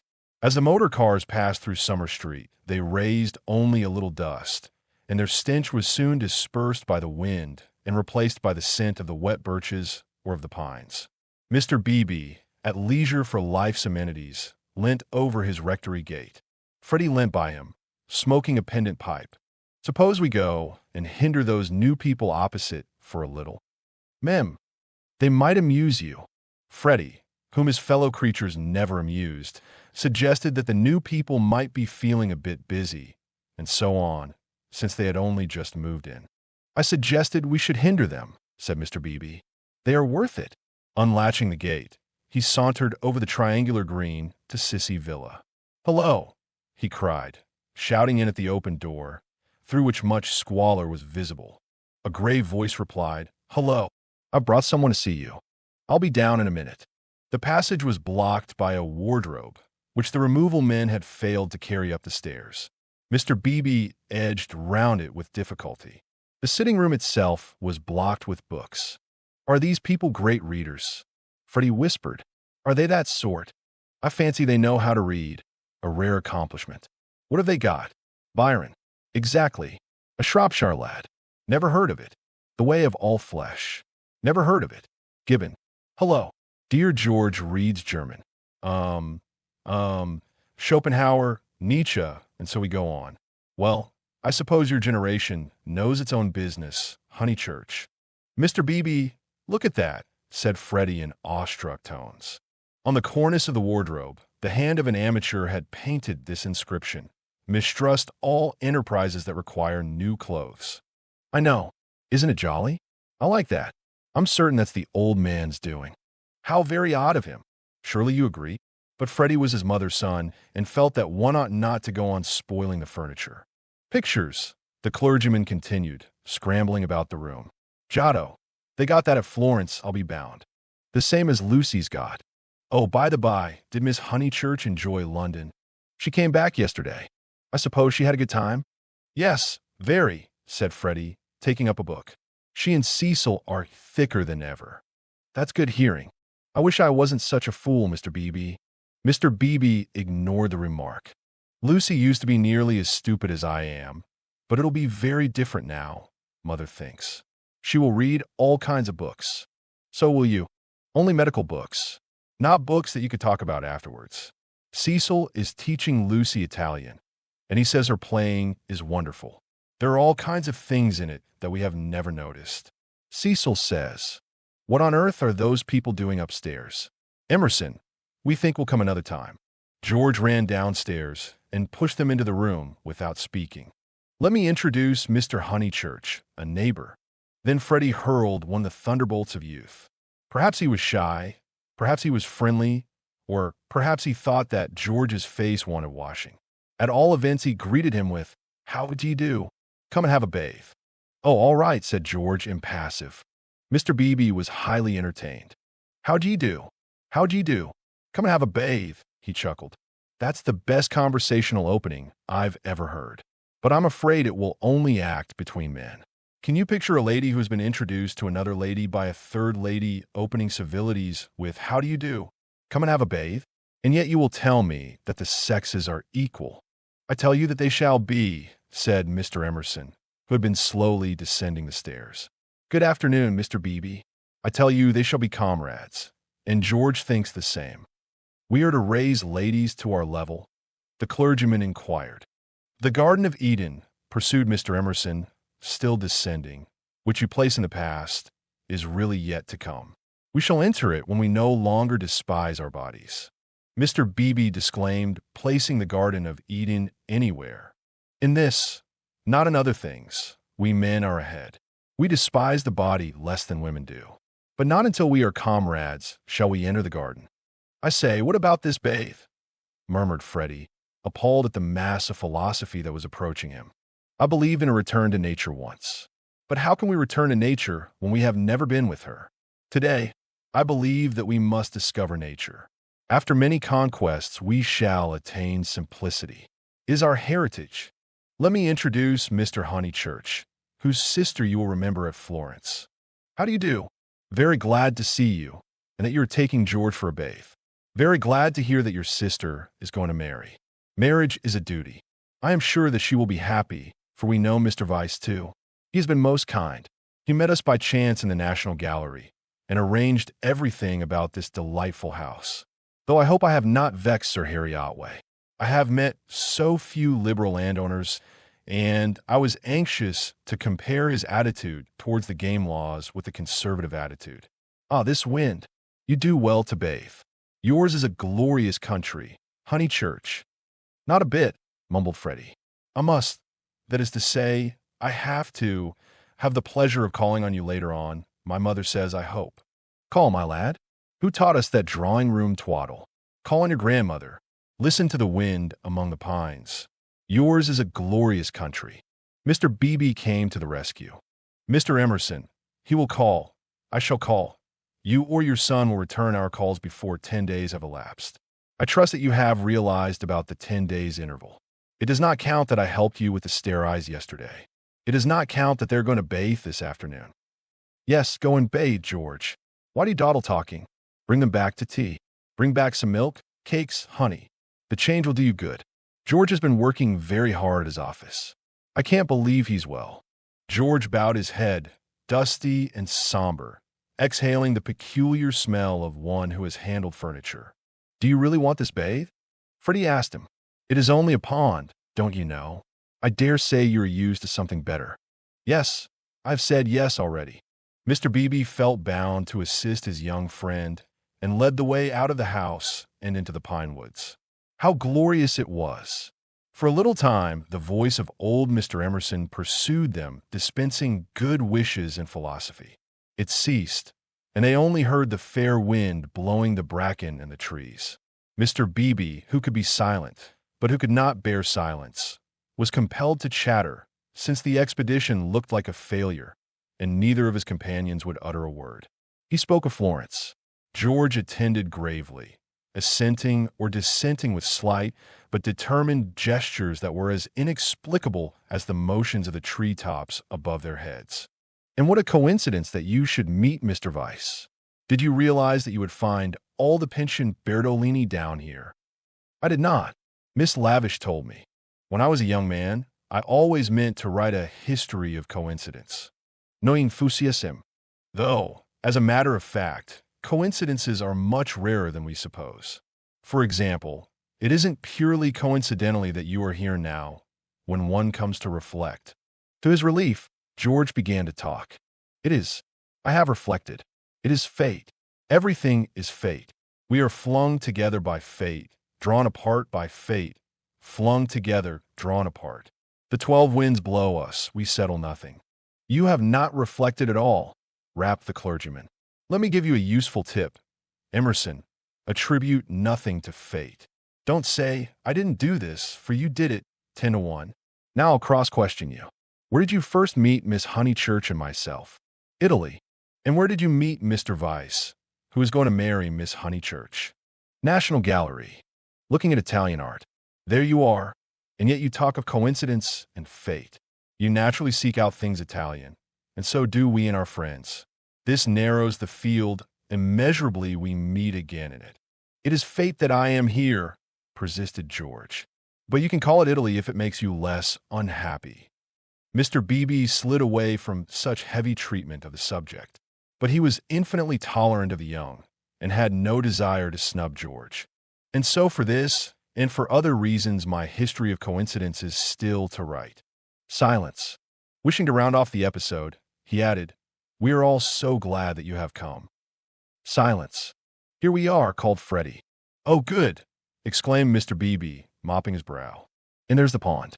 I wish it was bigger, he added apologetically. They climbed down a slippery bank of pine needles. There lay the pond, set in its little alp of green. Only a pond, but large enough to contain the human body, and pure enough to reflect the sky. On account of the rains, the waters had flooded the surrounding grass, which showed like a beautiful emerald path, tempting these feet towards the central pool. George sat down where the ground was dry, and drearily unlaced his boots. Aren't those masses of willow herb splendid? I love willow herb in seed. What's the name of this aromatic plant? No one knew, or seemed to care. These abrupt changes of vegetation, this little spongish tract of water plants, and on either side of it all the growths are tough or brittle. Heather, bracken, hurts, pines. Very charming, very charming. Mr. Beebe, aren't you bathing? Called Freddy as he stripped himself. Mr. Beebe thought he was not. Water's wonderful, cried Freddy, prancing in. Water's water, murmured George, wetting his hair first, a sure sign of apathy. He followed Freddy into the divine, as indifferent as if he were a statue and the pond a pail of soapsuds. It was necessary to use his muscles. It was necessary to keep clean. Mr. Beebe watched them, and watched the seeds of the willow herb dance chorically above their heads. A push-you, a push-you, a push-you, went Freddy, swimming for 2 strokes in either direction, and then becoming involved in reeds or mud. Is it worth it? Asked the other, Michelangelesque on the flooded margin. The bank broke away, and he fell into the pool before he had weighed the question properly. He poof. I've swallowed a pollywog. Mr. Beebe, water's wonderful, water's simply ripping. Water's not so bad, said George, reappearing from his plunge and sputtering at the sun. Water's wonderful. Mr. Beebe do. A push you coof. Mr. Beebe, who was hot, and who always acquiesced where possible, looked around him. He could detect no parishioners except the pine trees, rising up steeply on all sides, and gesturing to each other against the blue. How glorious it was! The world of motor cars and rural deans receded inimitably. Water, sky, evergreens, a wind, these things not even the seasons can touch, and surely they lie beyond the intrusion of man. A May is well washed too, and soon his garments made a third little pile on the sward, and he too asserted the wonder of the water. It was ordinary water, nor was there very much of it, and, as Freddy said, it reminded one of swimming in a salad. The 3 gentlemen rotated in the pool breast high, after the fashion of the nymphs in Gutterdammerum. But either because the rains had given a freshness, or because the sun was shedding a most glorious heat, or because 2 of the gentlemen were young in years, and the 3rd young in spirit, for some reason or other a change came over them, and they forgot Italy and botany and fate. They began to play. Mr. Beebe and Freddy splashed each other. A little deferentially, they splashed George. He was quiet. They feared they had offended him. Then all the forces of youth burst out. He smiled, flung himself at them, splashed them, ducked them, kicked them, muddied them, and drove them out of the pool. "Race you round it, then," cried Freddy, and they raced in the sunshine, and George took a shortcut and dirted his shins and had to bathe a second time. Then Mr. Beebe consented to run, a memorable sight. They ran to get dry, they bathed to get cool, they played at being Indians in the willow herbs and in the bracken, they bathed to get clean. And all the time, 3 little bundles lay discreetly on the sward, proclaiming, "No, we are what matters. Without us shall no enterprise begin. To us shall all flesh turn in the end." "A try, a try," yelled Freddy, snatching up George's bundle and placing it beside an imaginary goalpost. "Soccer rules," George retorted, scattering Freddy's bundle with a kick. "Goal, goal, pass. Take care of my watch," cried Mr. Beebe. Clothes flew in all directions. "Take care of my hat." "No, that's enough, Freddy. Dress now." "No, I say." But the 2 young men were delirious. Away they twinkled into the trees, Freddy with a clerical waistcoat under his arm, George with a wide-awake hat on his dripping hair. "That'll do," shouted Mr. Beebe, remembering that after all he was in his own parish. Then his voice changed, as if every pine tree was a rural dean. Steady on. I see people coming, you fellows." Yells and widening circles over the dappled earth. Hi, ladies." Neither George nor Freddy was truly refined. Still, they did not hear Mr. Beebe's last warning, or they would have avoided Mrs. Honeychurch, Cecil, and Lucy, who were walking down to call on old Mrs. Butterworth. Freddy dropped the waistcoat at their feet and dashed into some bracken. George hooped in their faces, turned and scudded away down the path to the pond, still clad in Mr. Beebe's hat. "Gracious alive!" cried Mrs. Honeychurch. "Whoever were those unfortunate people? Oh, dears, look away. And poor Mr. Beebe, too. Whatever has happened?" "Come this way immediately," commanded Cecil, who always felt that he must lead women, though he knew not whither, and protect them, though he knew not against what. He led them now towards the bracken where Freddy sat concealed. "Oh, poor Mr. Beebe! Was that his waistcoat we left in the path?" "Cecil, Mr. Beebe's waistcoat." "No business of ours," said Cecil, glancing at Lucy, who was all parasol and evidently minded. "I fancy Mr. Beebe jumped back into the pond." "This way, please, Mrs. Honeychurch, this way." They followed him up the bank, attempting the tense, yet nonchalant expression that is suitable for ladies on such occasions. "Well, I can't help it," said a voice close ahead, and Freddy reared a freckled face and a pair of snowy shoulders out of the fronds. "I can't be trodden on, can I? Good gracious me, dear. So it's you? What miserable management.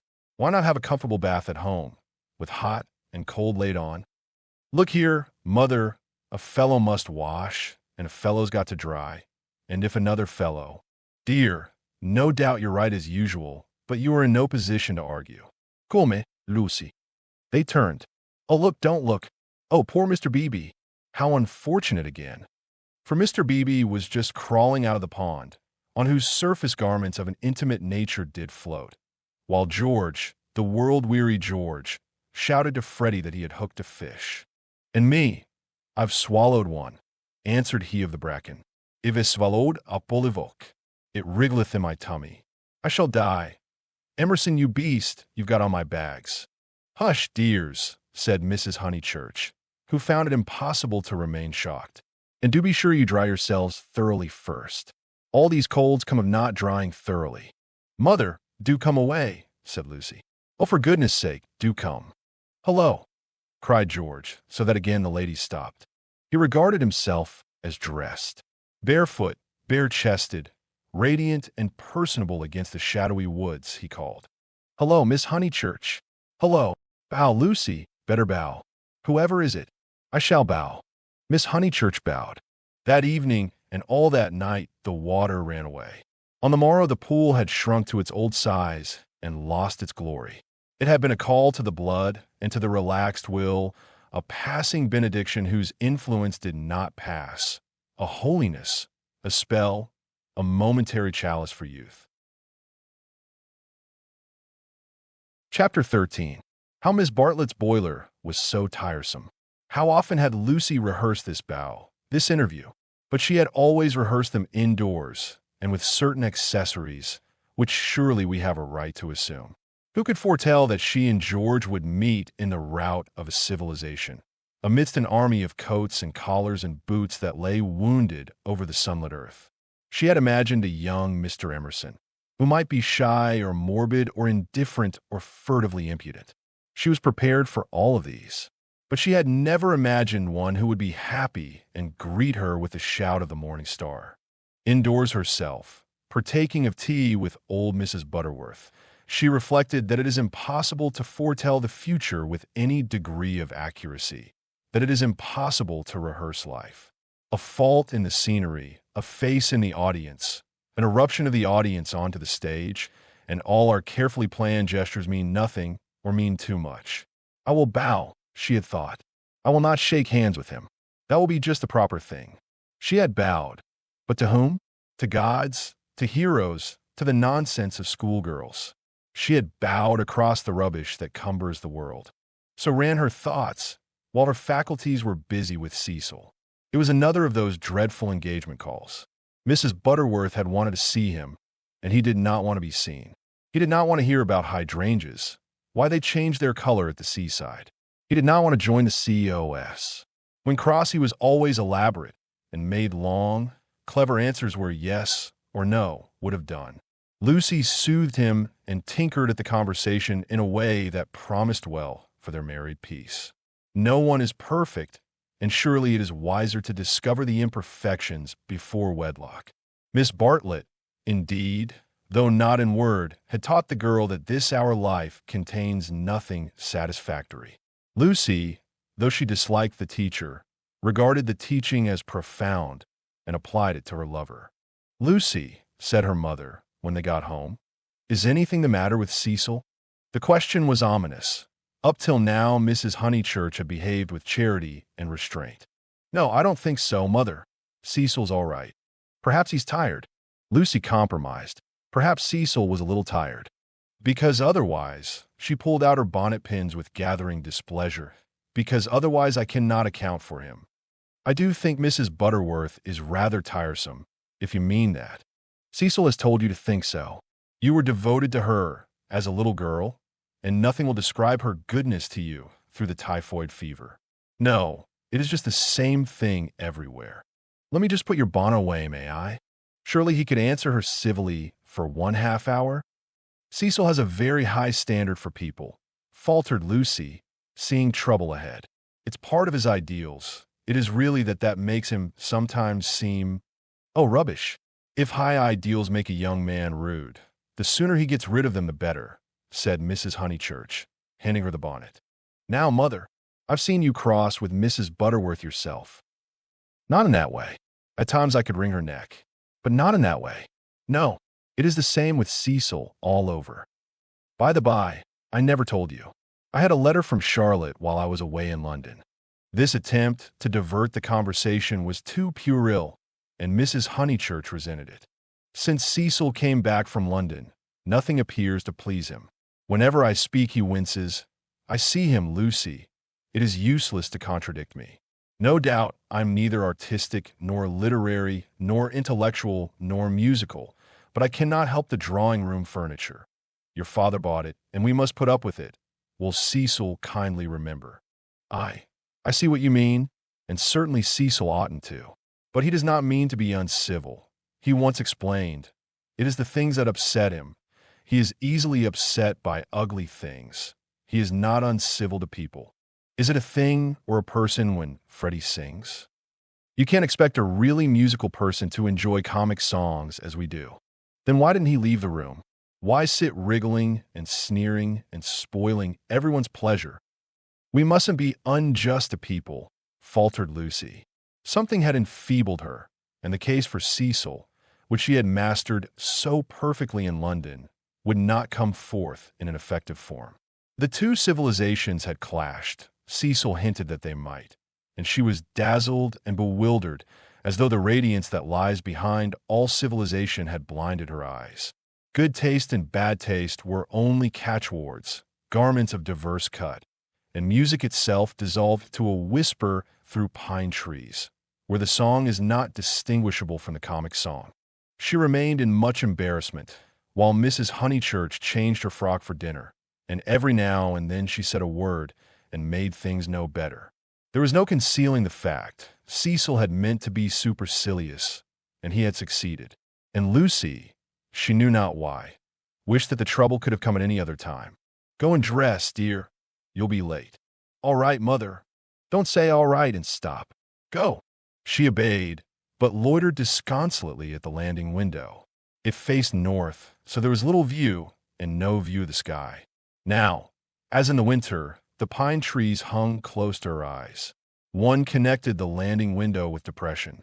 No definite problem menaced her, but she sighed to herself, "Oh, dear, what shall I do? What shall I do?" It seemed to her that everyone else was behaving very badly, and she ought not to have mentioned Miss Bartlett's letter. She must be more careful. Her mother was rather inquisitive and might have asked what it was about. Oh dear, what should she do? And then Freddy came bounding upstairs and joined the ranks of the ill-behaved. "I say, those are topping people. My dear baby, how tiresome you've been. You have no business to take them bathing in the sacred lake. It's much too public. It was all right for you, but most awkward for everyone else. Do be more careful. You forget the place is growing half suburban. I say, is anything on tomorrow week?" "Not that I know of." "Then I want to ask the Emersons up to Sunday tennis." "Oh, I wouldn't do that, Freddy. I wouldn't do that with all this muddle." "What's wrong with the court?" "They won't mind a bump or two, and I've ordered new balls." "A minute's better not. I really mean it." He seized her by the elbows and humorously danced her up and down the passage. She pretended not to mind, but she could have screamed with temper. Cecil glanced at them as he proceeded to his toilet, and they impeded Mary with her brood of hot water cans. Then Mrs. Honeychurch opened her door and said, "Lucy, what a noise you're making. I have something to say to you. Did you say you had had a letter from Charlotte?" And Freddy ran away. "Yes, I really can't stop. I must dress too. How's Charlotte?" "All right." "Lucy," the unfortunate girl returned, "you've a bad habit of hurrying away in the middle of one's sentences. Did Charlotte mention her boiler?" "Her what?" "Don't you remember that her boiler was to be had out in October, and her bath cistern cleaned out, and all kinds of terrible to-doings?" "I can't remember all Charlotte's worries," said Lucy bitterly. "I shall have enough of my own, now that you are not pleased with Cecil." Mrs. Honeychurch might have flamed out. She did not. She said, "Come here, old lady. Thank you for putting away my bonnet. Kiss me." And, though nothing is perfect, Lucy felt for the moment that her mother and Windy Corner and the Weald and the declining sun were perfect. So the grittiness went out of life. It generally did at Windy Corner. At the last minute, when the social machine was clogged hopelessly, one member or other of the family poured in a drop of oil. Cecil despised their methods, perhaps rightly. At all events, they were not his own. Dinner was at 7:30. Freddy gabbled the grace, and they drew up their heavy chairs and fell to. Fortunately, the men were hungry.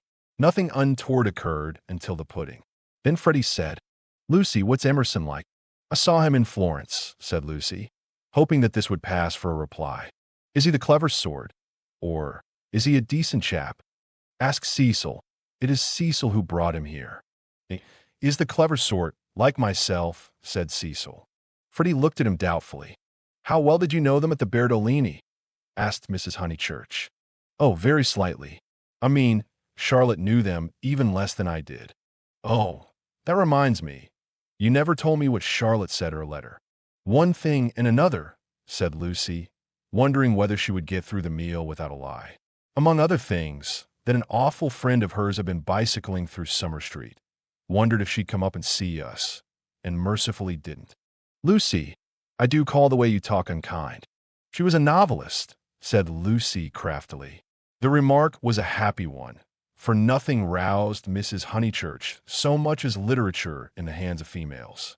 She would abandon every topic to inveigh against those women who, instead of minding their houses and their children, seek notoriety by print.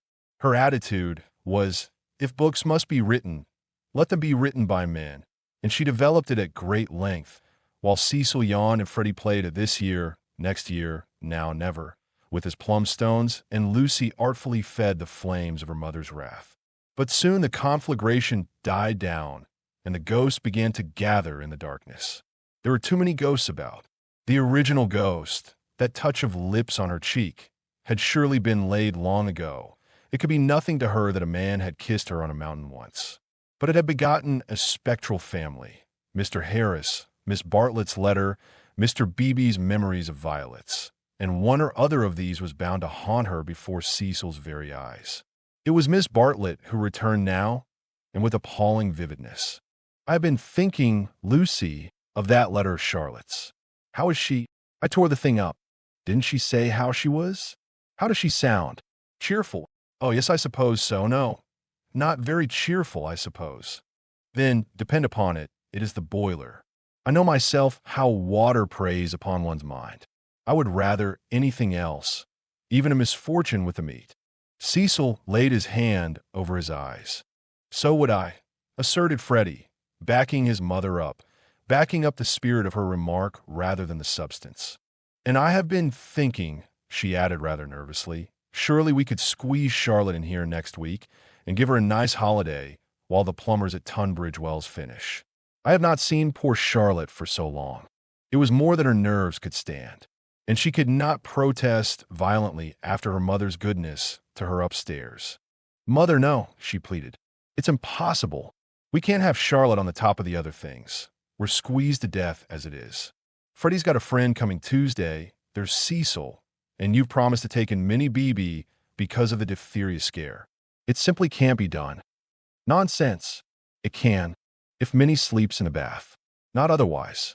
Minnie can sleep with you. I won't have her. Then, if you're so selfish, Mr. Floyd must share a room with Freddy. Miss Bartlett, Miss Bartlett, Miss Bartlett, moaned Cecil, again laying his hand over his eyes. It's impossible, repeated Lucy. I don't want to make difficulties, but it really isn't fair on the maids to fill up the house so. Alas, the truth is, dear, you don't like Charlotte. No, I don't. And no more does Cecil. She gets on her nerves. You haven't seen her lately, and don't realize how tiresome she can be, though so good. So please, Mother, don't worry us this last summer, but spoil us by not asking her to come. Hear, hear, said Cecil. Mrs. Honeychurch, with more gravity than usual, and with more feeling than she usually permitted herself, replied, This isn't very kind of you two.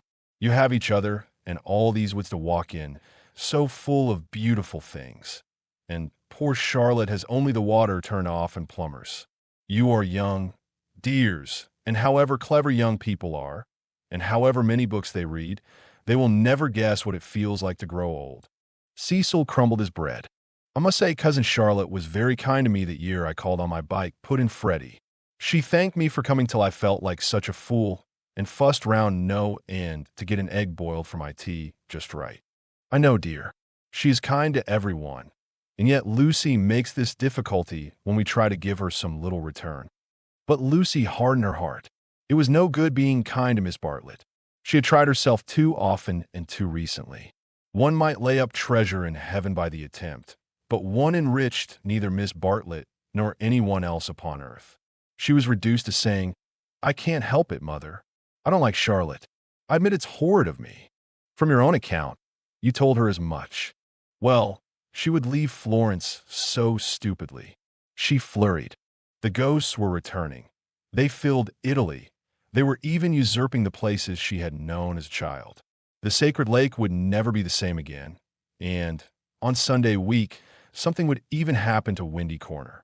How would she fight against ghosts? For a moment, the visible world faded away, and memories and emotions alone seemed real. I suppose Miss Bartlett must come, since she boils eggs so well, said Cecil, who was in rather a happier frame of mind, thanks to the admirable cooking. I didn't mean the egg was well boiled, corrected Freddy, because in point of fact she forgot to take it off, and, as a matter of fact, I don't care for eggs. I only meant how jolly kind she seemed. Cecil frowned again. Oh, these Honeychurches. Eggs, boilers, hydrangeas, maids, of such were their lives compact. "May me and Lucy get down from our chairs?" he asked, with scarcely veiled insolence. "We don't want no dessert." Chapter 14. How Lucy Faced the External Situation Bravely. Of course, Miss Bartlett accepted, and, equally of course, she felt sure that she would prove a nuisance and begged to be given an inferior spare room, something with no view, anything. Her love to Lucy, and, equally of course, George Emerson could come to tennis on the Sunday week. Lucy faced the situation bravely, though, like most of us, she only faced the situation that encompassed her. She never gazed inwards. If at times strange images rose from the depths, she put them down to nerves. When Cecil brought the Emersons to Summer Street, it had upset her nerves. Charlotte would burnish up past foolishness, and this might upset her nerves. She was nervous at night. When she talked to George, they met again almost immediately at the rectory. His voice moved her deeply, and she wished to remain near him. How dreadful if she really wished to remain near him. Of course, the wish was due to nerves, which love to play such perverse tricks upon us. Once she had suffered from things that came out of nothing and meant she didn't know what. Now Cecil had explained psychology to her one wet afternoon, and all the troubles of youth in an unknown world could be dismissed. It is obvious enough for the reader to conclude, she loves young Emerson. A reader in Lucy's place would not find it obvious. Life is easy to chronicle, but bewildering to practice, and we welcome nerves or any other shibboleth that will cloak our personal desire. She loved Cecil. George made her nervous. Will the reader explain to her that the phrases should have been reversed? But the external situation, she will face that bravely. The meeting at the rectory had passed off well enough. Standing between Mr. Beebe and Cecil, she had made a few tempered allusions to Italy, and George had replied. She was anxious to show that she was not shy, and was glad that he did not seem shy either. "A nice fellow," said Mr. Beebe afterwards. "He will work off his crudities in time. I rather mistrust young men who slip into life gracefully." Lucy said, "He seems in better spirits. He laughs more." "Yes," replied the clergyman. "He is waking up." That was all. But, as the week wore on, more of her defenses fell, and she entertained an image that had physical beauty. In spite of the clearest directions, Miss Bartlett contrived to bungle her arrival. She was due at the southeastern station at Dorking, whither Mrs. Honeychurch drove to meet her. She arrived at the London and Brighton station and had to hire a cab up. No one was at home except Freddy and his friend, who had to stop their tennis and to entertain her for a solid hour. Cecil and Lucy turned up at 4 o'clock, and these, with little Minnie Beebe, made a somewhat lugubrious sextet upon the upper lawn for tea. "I shall never forgive myself," said Miss Bartlett, who kept on rising from her seat and had to be begged by the United Company to remain. "I have upset everything, bursting in on young people, but I insist on paying for my cab up. Grant that, any rate." "Our visitors never do such dreadful things," said Lucy, while her brother, in whose memory the boiled egg had already grown unsubstantial, exclaimed in irritable tones, "Just what I've been trying to convince Cousin Charlotte of Lucy for the last half hour." "I do not feel myself an ordinary visitor," said Miss Bartlett, and looked at her frayed glove. "All right, if you'd really rather. 5 shillings, and I gave a bob to the driver." Miss Bartlett looked in her purse. Only sovereigns and pennies. Could anyone give her change? Freddy had half a quid, and his friend had 4 half-crowns. Miss Bartlett accepted their moneys and then said, "But who am I to give the sovereign to?" "Let's leave it all till Mother comes back," suggested Lucy. "No, dear. Your mother may take quite a long drive now that she is not hampered with me. We all have our little foibles, and mine is the prompt settling of accounts." Here Freddy's friend, Mr. Floyd, made the one remark of his that need be quoted. He offered to toss Freddy for Miss Bartlett's quid. A solution seemed in sight, and even Cecil, who had been ostentatiously drinking his tea at the view, felt the eternal attraction of chance and turned round. But this did not do either. "Please, please, I know I'm a sad spoil sport, but would make me wretched. I should practically be robbing the one who lost." Freddy owes me 15 shillings, interposed Cecil. So, it will work out, right, if you give the pound to me. 15 shillings, said Miss Bartlett dubiously. How is that, Mr. Vyse? Because, don't you see, Freddy paid your cab. Give me the pound, and we shall avoid this deplorable gambling. Miss Bartlett, who was poor at figures, became bewildered and rendered up the sovereign, amidst the suppressed gurgles of the other youths. For a moment Cecil was happy. He was playing at nonsense among his peers. Then he glanced at Lucy, in whose face petty anxieties had marred the smiles. In January he would rescue his Leonardo from this stupefying twaddle. But I don't see that, exclaimed Minnie Beebe, who had narrowly watched the iniquitous transaction. I don't see why Mr. Vyse is to have the quid. Because of the 15 shillings and the 5, they said solemnly. 15 shillings and 5 shillings make £1, you see. But I don't see. They tried to stifle her with cake. No, thank you. I'm done. I don't see why. Freddy, don't. I have forgotten the driver, said Miss Bartlett, reddening. Thank you, dear, for reminding me. A shilling, was it? Can anyone give me change for half a crown? I'll get it, said the young hostess, rising with decision. Cecil, give me that sovereign. No, give me up that sovereign. I'll get Euphemia to change it, and we'll start the whole thing again from the beginning. Lucy, Lucy, what a nuisance I am, protested Miss Bartlett, and followed her across the lawn. Lucy tripped ahead, simulating hilarity. When they were out of earshot, Miss Bartlett stopped her wails and said quite briskly, Have you told him about him yet? No, I haven't, replied Lucy, and then could have bitten her tongue for understanding so quickly what her cousin meant. Let me see. A sovereign's worth of silver. She escaped into the kitchen. Miss Bartlett's sudden transitions were too uncanny. It sometimes seemed as if she planned every word she spoke or caused to be spoken, as if all this worry about cabs and change had been a ruse to surprise the soul. No, I haven't told Cecil or anyone, she remarked when she returned. I promised you I shouldn't. Here is your money, all shillings, except 2 half-crowns. Would you count it? You can settle your debt nicely now. Miss Bartlett was in the drawing-room, gazing at the photograph of St. John ascending, which had been framed. How dreadful, she murmured, how more than dreadful, if Mr. Vyse should come to hear of it from some other source. Oh, no, Charlotte, said the girl, entering the battle. George Emerson is all right. And what other source is there? Miss Bartlett considered. For instance, the driver. I saw him looking through the bushes at you. Remember, he had a violet between his teeth. Lucy shuddered a little. We shall get the silly affair on our nerves if we aren't careful. How could a Florentine cab driver ever get hold of Cecil? We must think of every possibility. Oh, it's all right. Or perhaps old Mr. Emerson knows. In fact, he is certain to know. I don't care if he does. I was grateful to you for your letter, but even if the news does get round, I think I can trust Cecil to laugh at it. To contradict it? No, to laugh at it. But she knew in her heart that she could not trust him, for he desired her untouched. Very well, dear, you know best. Perhaps gentlemen are different to what they were when I was young.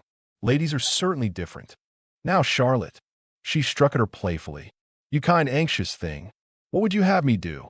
First you say don't tell, and then you say tell. Which is it to be? Quick. Miss Bartlett sighed. I am no match for you in conversation, dearest. I blush when I think how I interfered at Florence, and you so well able to look after yourself, and so much cleverer in all ways than I am. You will never forgive me. Shall we go out, then? They will smash all the china if we don't. For the air rang with the shrieks of Minnie, who was being scalped with a teaspoon. Dear, one moment. We may not have this chance for a chat again. Have you seen the young one yet? Yes, I have. What happened? We met at the rectory. What line is he taking up? No line. He talked about Italy, like any other person. It is really all right. What advantage would he get from being a cad? To put it bluntly, I do wish I could make you see it my way. He really won't be any nuisance, Charlotte. Once a cad, always a cad. That is my poor opinion. Lucy paused. Cecil said one day, and I thought it so profound, that there are 2 kinds of cads, the conscious and the subconscious. She paused again, to be sure of doing justice to Cecil's profundity. Through the window, she saw Cecil himself, turning over the pages of a novel. It was a new one from Smith's library. Her mother must have returned from the station. Once a cad, always a cad, droned Miss Bartlett. What I mean by subconscious is that Emerson lost his head. I fell into all those violets, and he was silly and surprised. I don't think we ought to blame him very much. It makes such a difference when you see a person with beautiful things behind him unexpectedly. It really does. It makes an enormous difference, and he lost his head. He doesn't admire me, or any of that nonsense. One straw. Freddy rather likes him, and has asked him up here on Sunday, so you can judge for yourself. He has improved. He doesn't always look as if he's going to burst into tears. He is a clerk in the general manager's office at one of the big railways, not a porter, and runs down to his father for weekends. Papa was to do with journalism, but is rheumatic and has retired. There, now for the garden. She took hold of her guest by the arm. Suppose we don't talk about this silly Italian business anymore. We want you to have a nice, restful visit at Windy Corner, with no wording. Lucy thought this rather a good speech. The reader may have detected an unfortunate slip in it. Whether Miss Bartlett detected the slip, one cannot say, for it is impossible to penetrate into the minds of elderly people. She might have spoken further, but they were interrupted by the entrance of her hostess. Explanations took place, and in the midst of them Lucy escaped, the images throbbing a little more vividly in her brain. Chapter 15. The Disaster Within. The Sunday after Miss Bartlett's arrival was a glorious day, like most of the days of that year. In the Weald, autumn approached, breaking up the green monotony of summer, touching the parks with a gray bloom of mist, the beech trees with russet, the oak trees with gold. Up on the heights, battalions of black pines witnessed the change, themselves unchangeable. Either country was spanned by a cloudless sky, and in either arose the tinkle of church bells. The garden of Windy Corners was deserted except for a red book, which lay sunning itself upon the gravel path. From the house came incoherent sounds, as of females preparing for worship. The men say they won't go. Well, I don't blame them. Minnie says, need she go? Tell her, no nonsense. And, Mary, hook me behind. Dearest Lucia, may I trespass upon you for a pin? For Miss Bartlett had announced that she at all events was one for church. The sun rose higher on its journey, guided not by Phaeton, but by Apollo, competent, unswerving, divine. Its rays fell on the ladies whenever they advanced towards the bedroom windows, on Mr. Beebe down at Summer Street as he smiled over a letter from Miss Catherine Allen, on George Emerson cleaning his father's boots, and lastly, to complete the catalog of memorable things, on the red book mentioned previously. The ladies move, Mr. Beebe moves, George moves, and movement may engender shadow. But this book lies motionless, to be caressed all the morning by the sun, and to raise its covers slightly, as though acknowledging the caress. Presently Lucy steps out of the drawing-room window. Her new cerise dress has been a failure. It makes her look tawdry and wan. At her throat is a garnet brooch. On her finger a ring set with rubies, an engagement ring. Her eyes are bent to the Weald. She frowns a little, not in anger, but as a brave child frowns when he is trying not to cry. In all that expanse no human eye is looking at her, and she may frown unrebuked and measure the spaces that yet survive between Apollo and the western hills. Lucy, Lucy, what's that book? Who's been taking a book out of the shelf and leaving it about to spoil? It's only the library book that Cecil's been reading. But pick it up and don't stand idling there like a flamingo. Lucy picked up the book and glanced at the title listlessly under Alogia. She no longer read novels herself, devoting all her spare time to solid literature in the hope of catching Cecil up. It was dreadful how little she knew, and even when she thought she knew a thing, like the Italian painters, she found she had forgotten it. Only this morning she had confused Francesco Francia with Piero della Francesca, and Cecil had said, "What? You aren't forgetting your Italy already." And this, too, had lent anxiety to her eyes when she saluted the dear view and the dear garden in the foreground, and above them, scarcely conceivable elsewhere, the dear sun. "Lucy, Have you a sixpence for Minnie and a shilling for yourself?" She hastened into her mother, who was rapidly working herself into a Sunday fluster. "It's a special collection. I forget what for. I do beg, no vulgar clinking in the plate with halfpennies. See that Minnie has a nice bright sixpence. Where's the child? Minnie, that book's all warped. Gracious, how plain you look. Put under the atlas to press.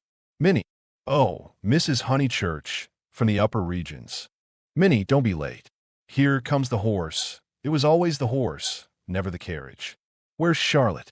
Run up and hurry her. Why is she so long? She had nothing to do. She never brings anything but blouses. Poor Charlotte. How I do detest blouses. Minnie, paganism is infectious, more infectious than diphtheria or piety, and the rector's niece was taken to church protesting. As usual, she didn't see why. Why shouldn't she sit in the sun with the young men? The young men, who had now appeared, mocked her with ungenerous words. Mrs. Honeychurch defended orthodoxy, and in the midst of the confusion, Miss Bartlett, dressed in the very height of the fashion, came strolling down the stairs. "Dear Marian, I am very sorry, but I have no small change, nothing but sovereigns and half-crowns. Could anyone give me?" "Yes, easily. Jump in." "Gracious me, how smart you look. What a lovely frock. You put us all to shame. If I did not wear my best rags and tatters now, when should I wear them?" said Miss Bartlett reproachfully. She got into the Victoria and placed herself with her back to the horse. The necessary roar ensued, and then they drove off. "Goodbye. Be good," called out Cecil. Lucy bit her lip, for the tone was sneering. On the subject of church and so on, they had rather an unsatisfactory conversation. He had said that people ought to overhaul themselves, and she did not want to overhaul herself. She did not know it was done. Honest orthodoxy Cecil respected, but he always assumed that honesty is the result of a spiritual crisis. He could not imagine it as a natural birthright that might grow heavenward like flowers. All that he said on this subject pained her, though he exuded tolerance from every pore. Somehow the Emersons were different. She saw the Emersons after church. There was a line of carriages down the road, and the Honeychurch vehicle happened to be opposite Sissy Villa.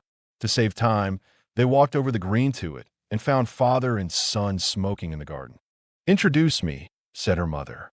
"Unless the young man considers that he knows me already." He probably did, but Lucy ignored the sacred lake and introduced them formally. Old Mr. Emerson claimed her with much warmth and said how glad he was that she was going to be married. She said yes, she was glad too. And then, as Miss Bartlett and Minnie were lingering behind with Mr. Beebe, she turned the conversation to a less disturbing topic and asked him how he liked his new house. "Very much," he replied, but there was a note of offense in his voice. She had never known him offended before. He added, "We find, though, that the Miss Allens were coming, and that we have turned them out. Women mind such a thing. I am very much upset about it." "I believe that there was some misunderstanding," said Mrs. Honeychurch uneasily. "Our landlord was told that we should be a different type of person," said George, who seemed disposed to carry the matter further. "He thought we should be artistic. He is disappointed, and I wonder whether we ought to write to the Miss Allens and offer to give it up. What do you think?" He appealed to Lucy. "Oh, stop now you have come," said Lucy lightly. She must avoid censuring Cecil, for it was on Cecil that the little episode turned, though his name was never mentioned. "So George says? He says that the Miss Allens must go to the wall. It does seem so unkind." "There's only a certain amount of kindness in the world," said George, watching the sunlight flash on the panels of the passing carriages. "Yes," exclaimed Mrs. Honeychurch. "That's exactly what I say. Why all this twiddling and twaddling over two Miss Allens?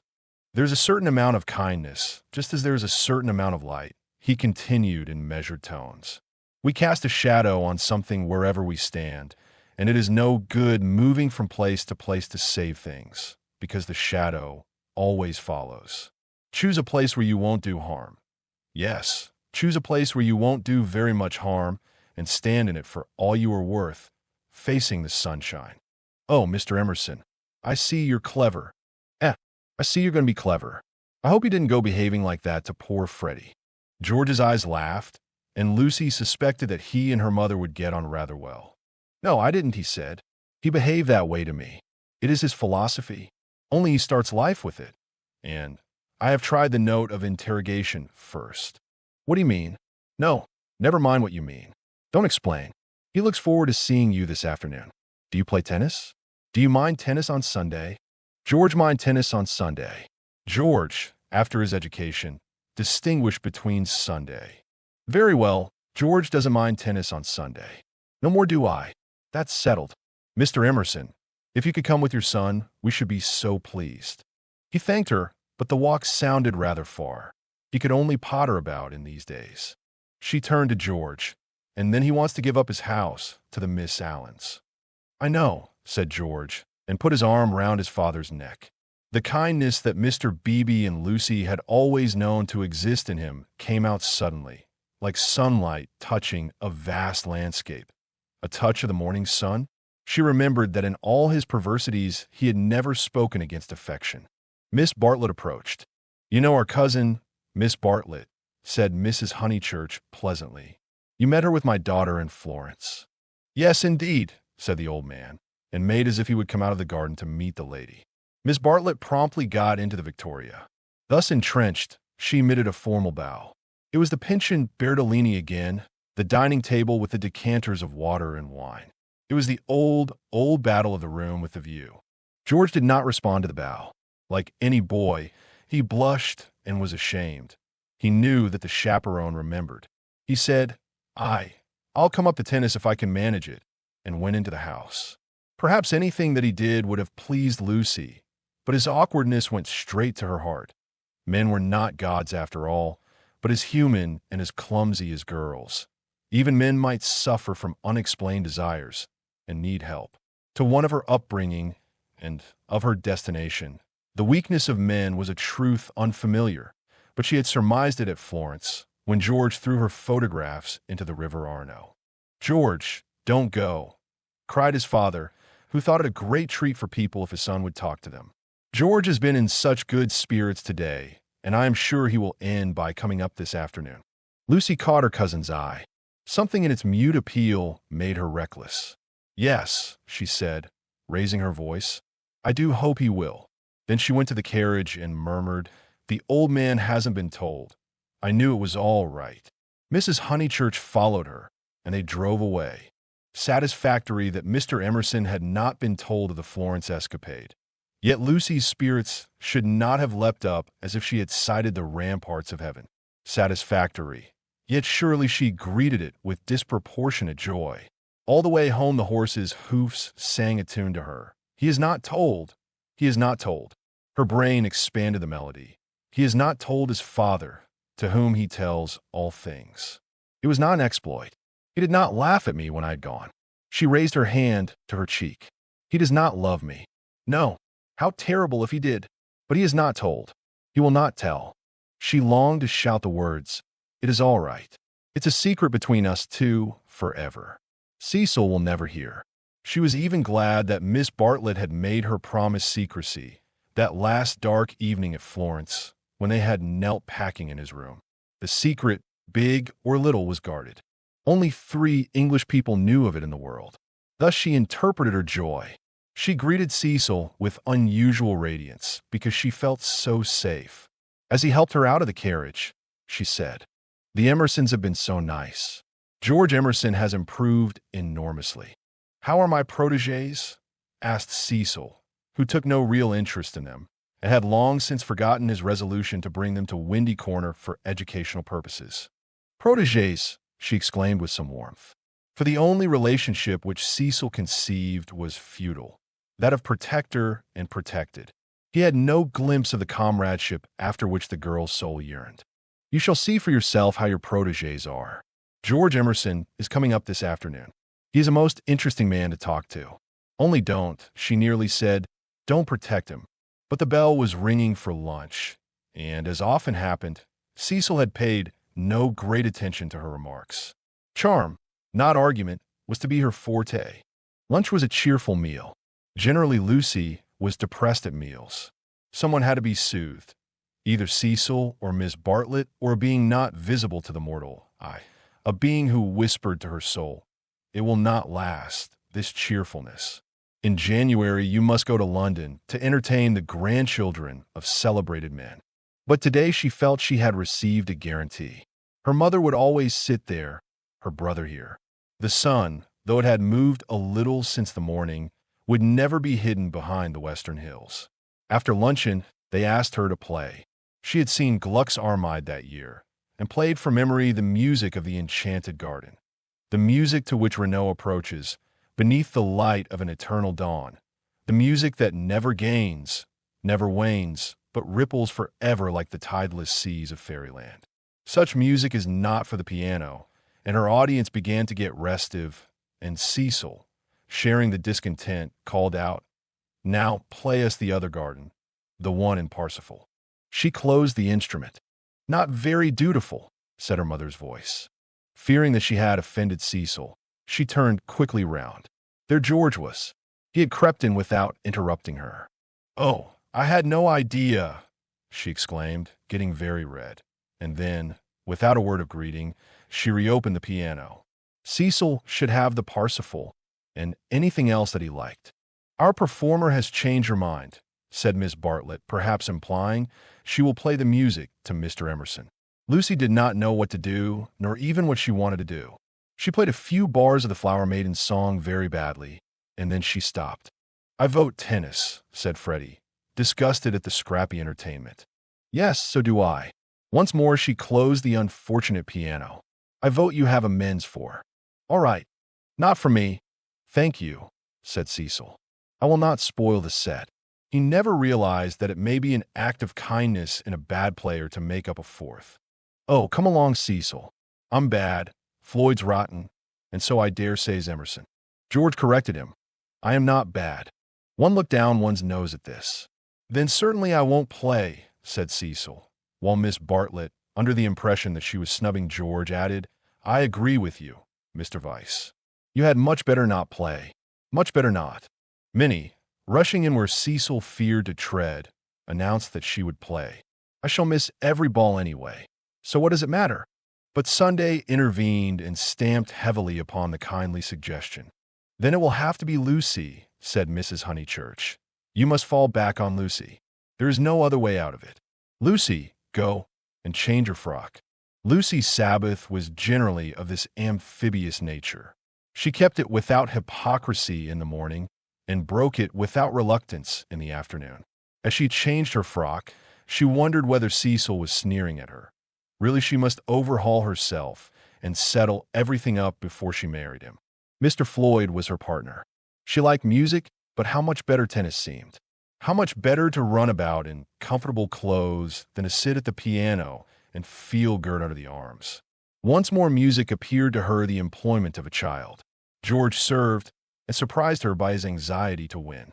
She remembered how he had sighed among the tombs at Santa Croce because things wouldn't fit, how after the death of that obscure Italian he had leant over the parapet by the Arno and said to her, "I shall want to live, I tell you." He wanted to live now, to win at tennis, to stand for all he was worth in the sun which had begun to decline and was shining in her eyes. And he did win. Ah, how beautiful the Weald looked! The hills stood out above its radiance, as Fiesole stands above the Tuscan plain, and the South Downs, if one chose, were the mountains of Carrara. She might be forgetting her Italy, but she was noticing more things in her England. One could play a new game with the view, and try to find in its innumerable folds some town or village that would do for Florence. Ah, how beautiful the Weald looked! But now Cecil claimed her. He chanced to be in a lucid, critical mood, and would not sympathize with exaltation. He had been rather a nuisance all through the tennis, for the novel that he was reading was so bad that he was obliged to read it aloud to others. He would stroll round the precincts of the court and call out, "I say, listen to this, Lucy. 3 split infinitives." "Dreadful," said Lucy, and missed her stroke. When they had finished their set, he still went on reading. There was some murder scene, and really everyone must listen to it. Freddy and Mr. Floyd were obliged to hunt for a lost ball in the laurels, but the other two acquiesced. The scene is laid in Florence. What fun, Cecil! Read away. Come, Mr. Emerson, sit down after all your energy. She had forgiven George, as she put it, and she made a point of being pleasant to him. He jumped over the net and sat down at her feet, asking, "You, and are you tired?" "Of course I'm not. Do you mind being beaten?" She was going to answer no, when it struck her that she did mind, so she answered yes. She added merrily, "I don't see you're such a splendid player, though. The light was behind you, and it was in my eyes. I never said I was." "Why, you did. You didn't attend. You said, 'Oh, don't go in for accuracy at this house.' We all exaggerate, and we get very angry with people who don't." "The scene is laid in Florence," repeated Cecil, with an upward note.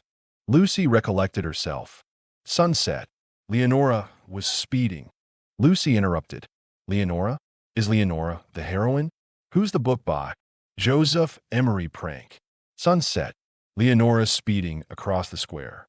Pray the saints she might not arrive too late. Sunset. The sunset of Italy. Under Orcagna's loggia, the Loggia de Lanzi, as we sometimes call it now. Lucy burst into laughter. "Joseph Emery Prang indeed. Why, it's Miss Lavish. It's Miss Lavish's novel, and she's publishing it under somebody else's name." "Who may Miss Lavish be?" "Oh, a dreadful person, Mr. Emerson. You remember Miss Lavish?" Excited by her pleasant afternoon, she clapped her hands. George looked up. "Of course I do. I saw her the day I arrived at Summer Street. It was she who told me that you lived here. Weren't you pleased?" She meant to see Miss Lavish, but when he bent down to the grass without replying, it struck her that she could mean something else. She watched his head, which was almost resting against her knee, and she thought that the ears were reddening. "No wonder the novel's bad," she added. "I never liked Miss Lavish, but I suppose one ought to read it as one's met her." "All modern books are bad," said Cecil, who was annoyed at her inattention, and vented his annoyance on literature. "Everyone writes for money in these days." "Oh, Cecil, it is so. I will inflict Joseph Emery Prank on you no longer." Cecil, this afternoon, seemed such a twittering sparrow. The ups and downs in his voice were noticeable, but they did not affect her. She had dwelt amongst melody and movement, and her nerves refused to answer to the clang of his. Leaving him to be annoyed, she gazed at the black head again. She did not want to stroke it, but she saw herself wanting to stroke it. The sensation was curious. "How do you like this view of ours, Mr. Emerson?" "I never noticed much difference in views." "What do you mean?" "Because they're all alike. Because all that matters in them is distance and air." Said Cecil, uncertain whether the remark was striking or not. "My father," he looked up at her, and he was a little flushed, "says that there's only one perfect view, the view of the sky straight over our heads, and that all these views on earth are but bungled copies of it." "I expect your father has been reading Dante," said Cecil, fingering the novel, which alone permitted him to lead the conversation. "He told us another day that views are really crowds of trees and houses and hills, and are bound to resemble each other like human crowds, and that the power they have over us is sometimes supernatural for the same reason." Lucy's lips parted. "For a crowd is more than the people who make it up. Something gets added to it. No one knows how, just as something has got added to those hills." He pointed with his racket to the South Downs. "What a splendid idea," she murmured. "I shall enjoy hearing your father talk again. I'm so sorry he's not so well." "No, he isn't well. There's an absurd account of a view in this book," said Cecil. "Also that men fall into two classes, those who forget views and those who remember them, even in small rooms. Mr. Emerson, have you any brothers or sisters?" "None." "Why? You spoke of U.S. "My mother, I was meaning—" Cecil closed the novel with a bang. "Oh, Cecil, how you made me jump. I will inflict Joseph Emery Prank on you no longer. I can just remember—" Cecil got up. The man was ill-bred. He hadn't put on his coat after tennis. He didn't do. He would have strolled away if Lucy had not stopped him. "Cecil, do read the thing about the view. Not while Mr. Emerson is here to entertain us. No, read away. I think nothing's funnier than to hear silly things read out loud. If Mr. Emerson thinks us frivolous, he can go." This struck Cecil as subtle and pleased him. It put their visitor in the position of a prig. Somewhat mollified, he sat down again. Mr. Emerson, go and find tennis balls. She opened the book. Cecil must have his reading and anything else that he liked. But her attention wandered to George's mother, who, according to Mr. Eager, had been murdered in the sight of God and, according to her son, had seen as far as Hindhead. "Am I really to go?" asked George. "No, of course not really," she answered. "Chapter 2, said Cecil, yawning. "Find me Chapter 2, if it isn't bothering you." Chapter 2 was found, and she glanced at its opening sentences. She thought she had gone mad. "Here, hand me the book." She heard her voice saying, "It isn't worth reading. It's too silly to read. I never saw such rubbish. It oughtn't to be allowed to be printed." He took the book from her. Leonora, he read, sat pensive and alone. Before her lay the rich champaign of Tuscany, dotted over with many a smiling village. The season was spring. Miss Lavish knew, somehow, and had printed the past in draggled prose for Cecil to read and for George to hear. "A golden haze," he read, afar off the towers of Florence, while the bank on which she sat was carpeted with violets. All unobserved Antonio stole up behind her. Lest Cecil should see her face, she turned to George and saw his face. He read. There came from his lips no wordy protestation such as formal lovers use. No eloquence was his, nor did he suffer from the lack of it. He simply enfolded her in his manly arms. "This isn't the passage I wanted," he informed them. "There's another much funnier, further on." He turned over the leaves. "Should we go in to tea?" said Lucy, whose voice remained steady. She led the way up the garden, Cecil following her, George last. She thought a disaster was averted. But when they entered the shrubbery it came. The book, as if it had not worked mischief enough, had been forgotten, and Cecil must go back for it. And George, who loved passionately, must blunder against her in the narrow path. "No," she gasped, and for the second time was kissed by him. As if no more was possible, he slipped back. Cecil rejoined her. They reached the upper lawn alone. Chapter 16. Lying to George. But Lucy had developed since the spring.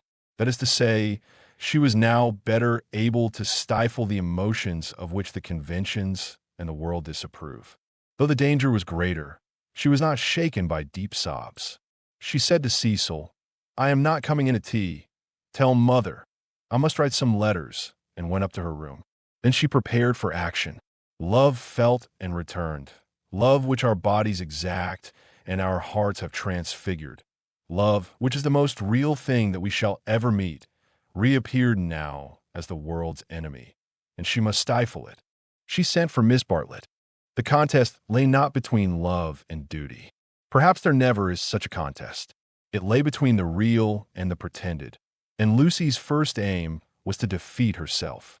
As her brain clouded over, as the memory of the views grew dim and the words of the book died away, she returned to her old shibboleth of nerves.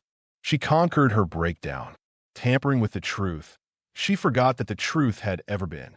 Remembering that she was engaged to Cecil, she compelled herself to confused remembrances of George. He was nothing to her. He never had been anything. He had behaved abominably. She had never encouraged him. The armor of falsehood is subtly wrought out of darkness, and hides a man not only from others, but from his own soul. In a few moments, Lucy was equipped for battle. "Something too awful has happened," she began, as soon as her cousin arrived. "Do you know anything about Miss Lavish's novel?" Miss Bartlett looked surprised and said that she had not read the book, nor known that it was published. Eleanor was a reticent woman at heart. "There is a scene in it. The hero and heroine make love. Do you know about that?" "Dear, do you know about it, please?" she repeated. "They are on a hillside, and Florence is in the distance." "My good Lucia, I am all at sea. I know nothing about it whatever. There are violets. I cannot believe it is a coincidence. Charlotte, how could you have told her? I have thought before speaking. It must be you." "Told her what?" she asked with growing agitation. "About that dreadful afternoon in February." Miss Bartlett was genuinely moved. "Oh, Lucy, dearest girl, she hasn't put that in her book?" Lucy nodded. "Not so that one could recognize it." "Yes, Then never, never more shall Eleanor Lavish be a friend of mine. So you did tell? I did just happen, when I had tea with her at Rome, in the course of conversation. But Charlotte, what about the promise you gave me when we were packing? Why did you tell Miss Lavish, when you wouldn't even let me tell Mother? I will never forgive Eleanor. She has betrayed my confidence. Why did you tell her, though? This is a most serious thing. Why does anyone tell anything? The question is eternal, and it was not surprising that Miss Bartlett should only sigh faintly in response. She had done wrong. She admitted it. She only hoped that she had not done harm. She had told Eleanor in the strictest confidence. Lucy stamped with irritation. Cecil happened to read out the passage aloud to me and to Mr. Emerson. It upset Mr. Emerson, and he insulted me again. Behind Cecil's back. Ugh, is it possible that men are such brutes? Behind Cecil's back, as we were walking up the garden, Miss Bartlett burst into self-accusations and regrets. What's to be done now? Can you tell me? Oh, Lucy, I shall never forgive myself, never to my dying day. Fancy if your prospects. I know, said Lucy, wincing at the word. I see now why you wanted me to tell Cecil, and what you meant by some other source. You knew that you had told Miss Lavish, and that she was not reliable. It was Miss Bartlett's turn to wince. However, said the girl, despising her cousin's shiftiness, what's done's done. You have put me in a most awkward position. How am I to get out of it? Miss Bartlett could not think. The days of her energy were over. She was a visitor, not a chaperone, and a discredited visitor at that. She stood with clasped hands while the girl worked herself into the necessary rage. He must. That man must have such a setting down that he won't forget. And who's to give it him? I can't tell Mother now, owing to you. Nor Cecil, Charlotte, owing to you. I'm caught up every way. I think I shall go mad. I have no one to help me. That's why I've sent for you. What's wanted is a man with a whip. Miss Bartlett agreed. One wanted a man with a whip. Yes, but it's no good agreeing. What's to be done? We women go maundering on. What does a girl do when she comes across a cad? I always said he was a cad, dear. Give me credit for that, at all events. From the very first moment, when he said his father was having a bath. Oh, bother the credit and who's been right or wrong. We've both made a muddle of it. George Emerson is still down the garden there. And is he to be left unpunished, or isn't he? I want to know. Miss Bartlett was absolutely helpless. Her own exposure had unnerved her, and thoughts were colliding painfully in her brain. She moved feebly to the window and tried to detect the cad's white flannels among the laurels. You were ready enough at the Bertolini when you rushed me off to Rome. Can't you speak again to him now? Willingly would I move heaven and earth. I want something more definite, said Lucy contemptuously. Will you speak to him? It is the least you can do, surely, considering it all happened because you broke your word. Never again shall Eleanor Lavish be a friend of mine. Really, Charlotte was outdoing herself. Yes or no? Please, yes or no? It is the kind of thing that only a gentleman can settle. George Emerson was coming up the garden with a tennis ball in his hand. Very well, said Lucy, with an angry gesture. No one will help me. I will speak to him myself. And immediately she realized that this was what her cousin had intended all along. Hello, Emerson, called Freddy from below. Found the lost ball? Good man. Want any tea? And there was an eruption from the house on to the terrace. Oh, Lucy, but that is brave of you. I admire you. They had gathered round George, who beckoned. She felt, over the rubbish, the sloppy thoughts, the furtive yearnings that were beginning to cumber her soul. Her anger faded at the sight of him. The Emersons were fine people in their way. She had to subdue a rush in her blood before saying, Freddy has taken him into the dining room. The others are going down the garden. Cool me. Let's get this over quickly. Cool me. I want you in the room, of course. Lucy, do you mind doing it? How can you ask such a ridiculous question? Poor Lucy. She stretched out her hand. I seem to bring nothing but misfortune wherever I go. Lucy nodded. She remembered their last evening at Florence, the packing, the candle, the shadow of Miss Bartlett's toque on the door. She was not to be trapped by pathos a second time. Eluding her cousin's caress, she led the way downstairs. Try the jam, Freddy was saying. The jam's jolly good. George, looking big and disheveled, was pacing up and down the dining room. As she entered, he stopped and said, "No, nothing to eat." "You go down to the others," said Lucy. "Charlotte and I will give Mr. Emerson all he wants." "Where's Mother?" "She started on her Sunday writing. She's in the drawing room." "That's all right. You go away." He went off singing. Lucy sat down at the table. Miss Bartlett, who was thoroughly frightened, took up a book and pretended to read. She would not be drawn into an elaborate speech. She just said, "I can't have it, Mr. Emerson. I cannot even talk to you. Go out of this house and never come into it again as long as I live here," flushing as she spoke and pointing to the door. "I hate a row. Go, please." "What?" "No discussion." "But I can't." She shook her head. "Go, please. I do not want to call on Mr. Vyse." "You don't mean," he said, absolutely ignoring Miss Bartlett, "you don't mean that you're going to marry that man?" The line was unexpected. She shrugged her shoulders, as if his vulgarity wearied her. "You are merely ridiculous," she said quietly. Then his words rose gravely over hers. "You cannot live with Vyse. He's only for an acquaintance. He is for society and cultivated talk. He should know no one intimately, least of all a woman." It was a new light on Cecil's character. "Have you ever talked to Vyse without feeling tired?" "I can scarcely discuss." "No, but have you ever? He is the sort who are all right so long as they keep to things, books, pictures, but kill when they come to people. That's why I'll speak out through all this muddle even now. It's shocking enough to lose you in any case, but generally a man must deny himself joy, and I would have held back if your Cecil had been a different person. I would never have let myself go.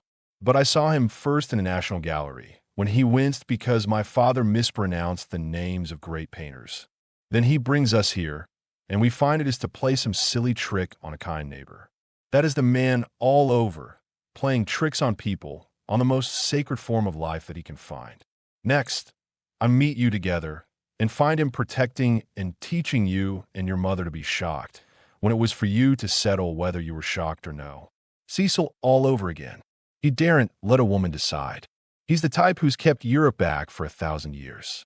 Every moment of his life, he's forming you, telling you what's charming or amusing or ladylike, telling you what a man thinks womanly.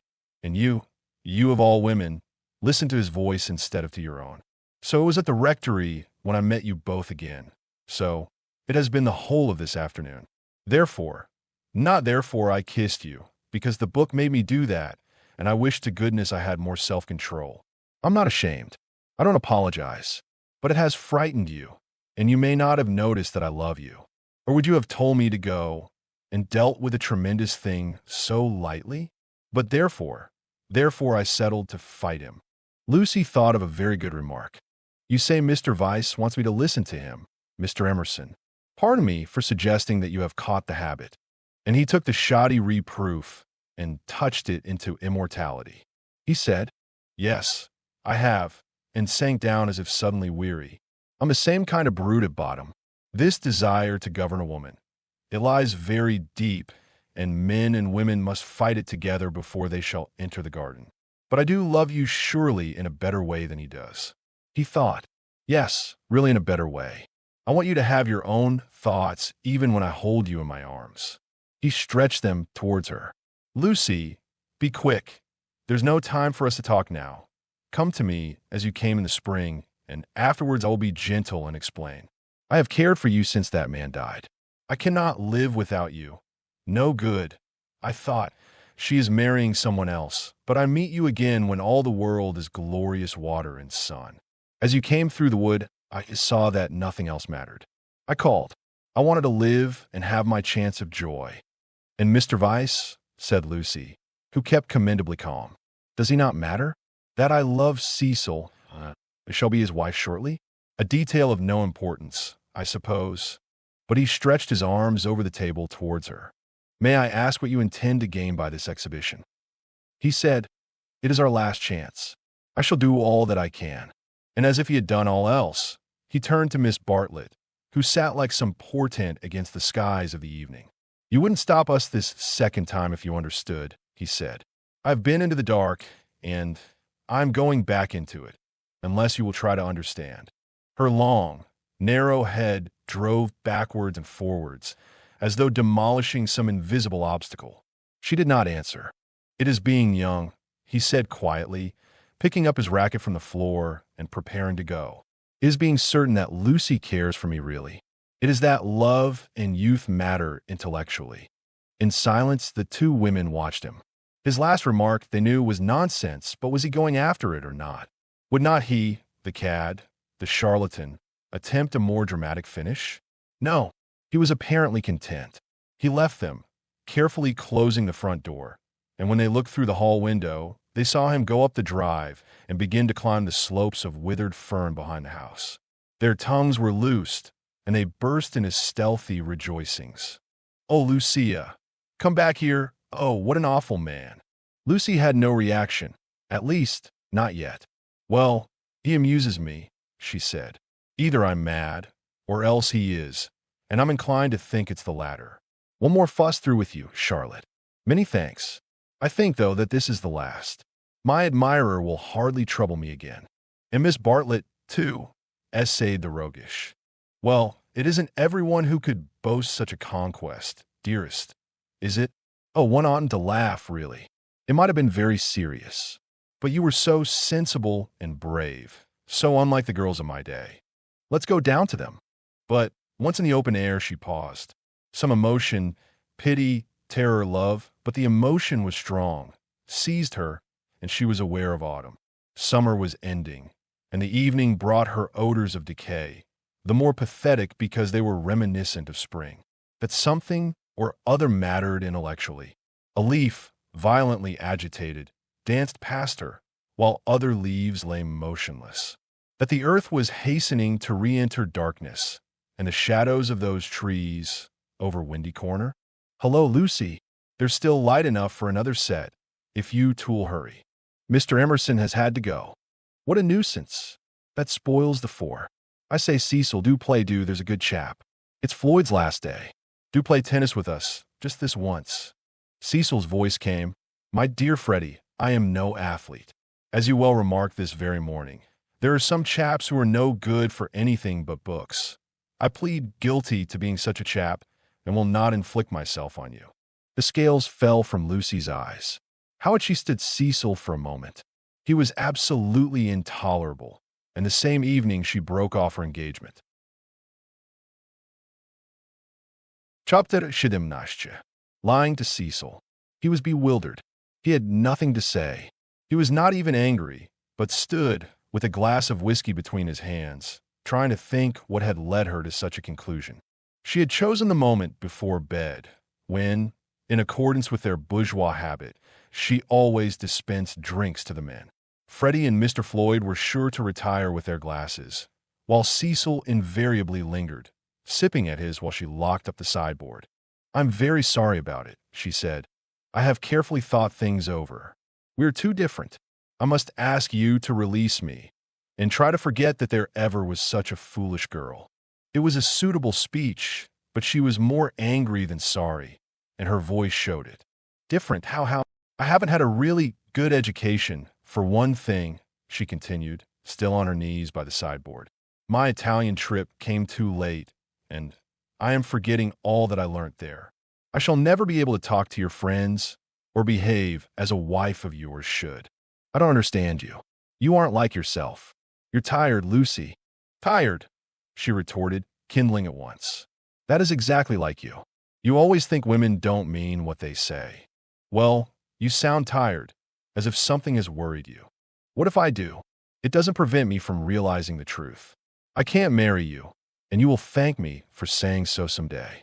You had that bad headache yesterday. All right," for she had exclaimed indignantly. "I see it's much more than headaches. But give me a moment's time." He closed his eyes. "You must excuse me if I say stupid things, but my brain has gone to pieces. Part of it lives 3 minutes back, when I was sure that you loved me, and the other part, I find it difficult. I am likely to say the wrong thing." It struck her that he was not behaving so badly, and her irritation increased. She again desired a struggle, not a discussion. To bring on the crisis, she said, "There are days when one sees clearly, and this is one of them. Things must come to a breaking point sometime. and it happens to be today. If you want to know, quite a little thing decided me to speak to you when you wouldn't play tennis with Freddy. I never do play tennis, said Cecil, painfully bewildered. I never could play. I don't understand a word you say. You can play well enough to make up a 4. I thought it abominably selfish of you. No, I can't. Well, never mind the tennis. Why couldn't you? Couldn't you have warned me if you felt anything wrong? You talked of our wedding at lunch. At least you let me talk. I knew you wouldn't understand, said Lucy quite crossly. I might have known there would have been these dreadful explanations. Of course, it isn't the tennis. That was only the last straw to all I have been feeling for weeks. Surely it was better not to speak until I felt certain. She developed this position, often before I have wondered if I was fitted for your wife, for instance, in London. And are you fitted to be my husband? I don't think so.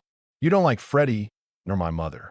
There was always a lot against our engagement, Cecil, but all our relations seemed pleased, and we met so often, and it was no good mentioning it until all things came to a point. They have today. I see clearly. I must speak. That's all. I cannot think you were right, said Cecil gently. I cannot tell why, but though all that you say sounds true, I feel that you are not treating me fairly. It's all too horrible. What's the good of a scene? No good. But surely I have a right to hear a little more. He put down his glass and opened the window. From where she knelt, jangling her keys, she could see a slit of darkness, and, peering into it, as if it would tell him that little more, his long, thoughtful face. Don't open the window, and you'd better draw the curtain, too. Freddy or anyone might be outside. He obeyed. I really think we had better go to bed, if you don't mind. I shall only say things that will make me unhappy afterwards. As you say, it is all too horrible, and it is no good talking. But to Cecil, now that he was about to lose her, she seemed each moment more desirable. He looked at her, instead of through her, for the first time since they were engaged. From a Leonardo, she had become a living woman, with mysteries and forces of her own, with qualities that even eluded art. His brain recovered from the shock, and in a burst of genuine devotion, he cried, "But I love you, and I did think you loved me." "I did not," she said. "I thought I did at first. I am sorry, and ought to have refused you this last time, too." He began to walk up and down the room, and she grew more and more vexed at his dignified behavior. She had counted on his being petty. It would have made things easier for her. By a cruel irony, she was drawing out all that was finest in his disposition. "You don't love me, evidently. I dare say you're right not to, but it would hurt a little less if I knew why." Because a phrase came to her, and she accepted it. "You're the sort who can't know anyone intimately." A horrified look came into his eyes. "I don't mean exactly that, but you will question me, though I beg you not to, and I must say something. It is that more or less. When we were only acquaintances, you let me be myself, but now you're always protecting me." Her voice swelled. "I won't be protected. I will choose for myself what is ladylike and right. To shield me is an insult.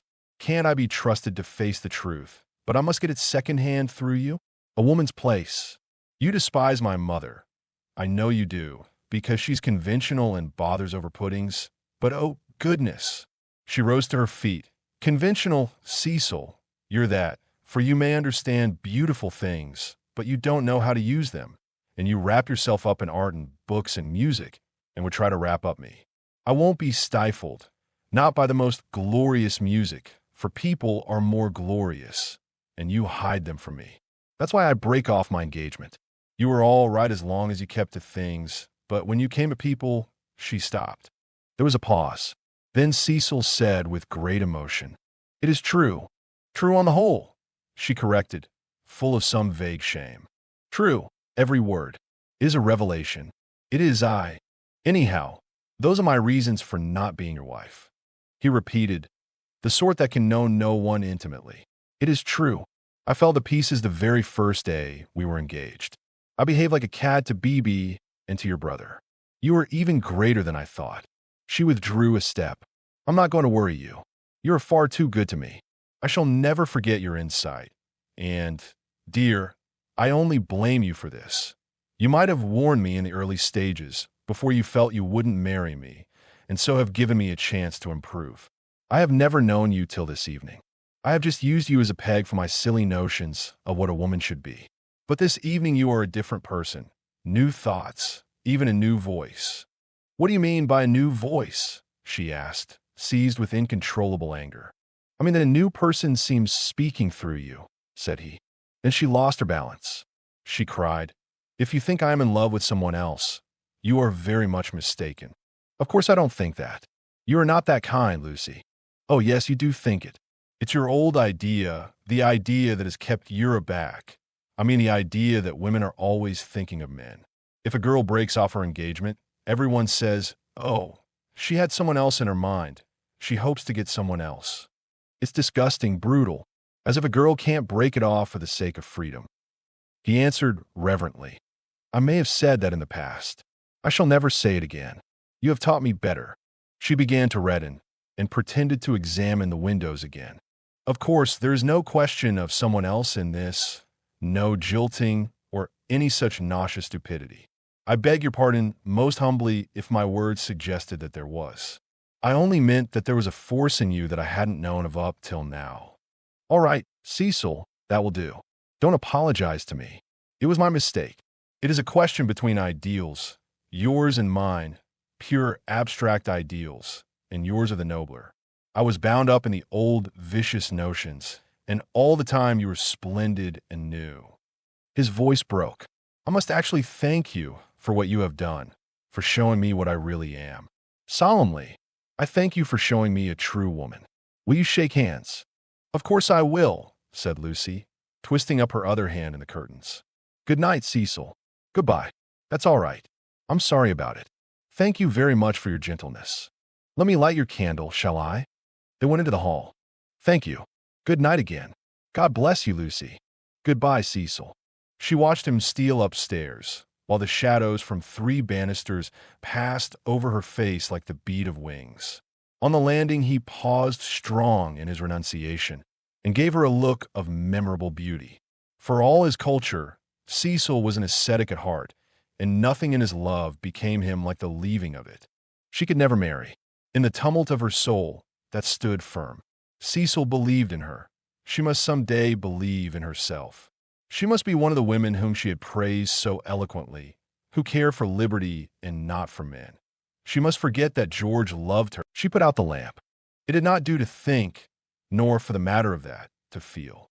She gave up trying to understand herself, and joined the vast armies of the benighted, who follow neither the heart nor the brain, and march to their destiny by catchwords. The armies are full of pleasant and pious folk, but they have yielded to the only enemy that matters, the enemy within. They have sinned against passion and truth, and vain will be their strife after virtue. As the years pass, they are censured. Their pleasantry and their piety show cracks. Their wit becomes cynicism, their unselfishness hypocrisy. They feel and produce discomfort wherever they go. They have sinned against Eros and against Pallas Athene, and not by any heavenly intervention, but by the ordinary course of nature. Those allied deities will be avenged. Lucy entered this army when she pretended to George that she did not love him, and pretended to Cecil that she loved no one. The night received her, as it had received Miss Bartlett 30 years before. Chapter 18. Lying to Mr. Beebe, Mrs. Honeychurch, Freddy, and the servants. Windy Corner lay, not on the summit of the ridge, but a few hundred feet down the southern slope, at the springing of one of the great buttresses that supported the hill. On either side of it was a shallow ravine, filled with ferns and pine trees, and down the ravine on the left ran the highway into the Weald. Whenever Mr. Beebe crossed the ridge and caught sight of these noble dispositions of the earth, and poised in the middle of them, Windy Corner, he laughed. The situation was so glorious, the house so commonplace, not to say impertinent.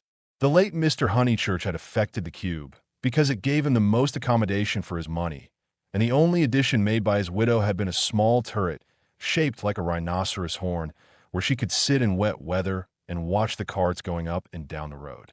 So impertinent, and yet the house did, for it was the home of people who loved their surroundings honestly.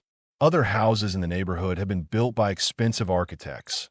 Over others their inmates had fidgeted sedulously, yet all these suggested the accidental, the temporary, while Windy Corner seemed as inevitable as an ugliness of nature's own creation.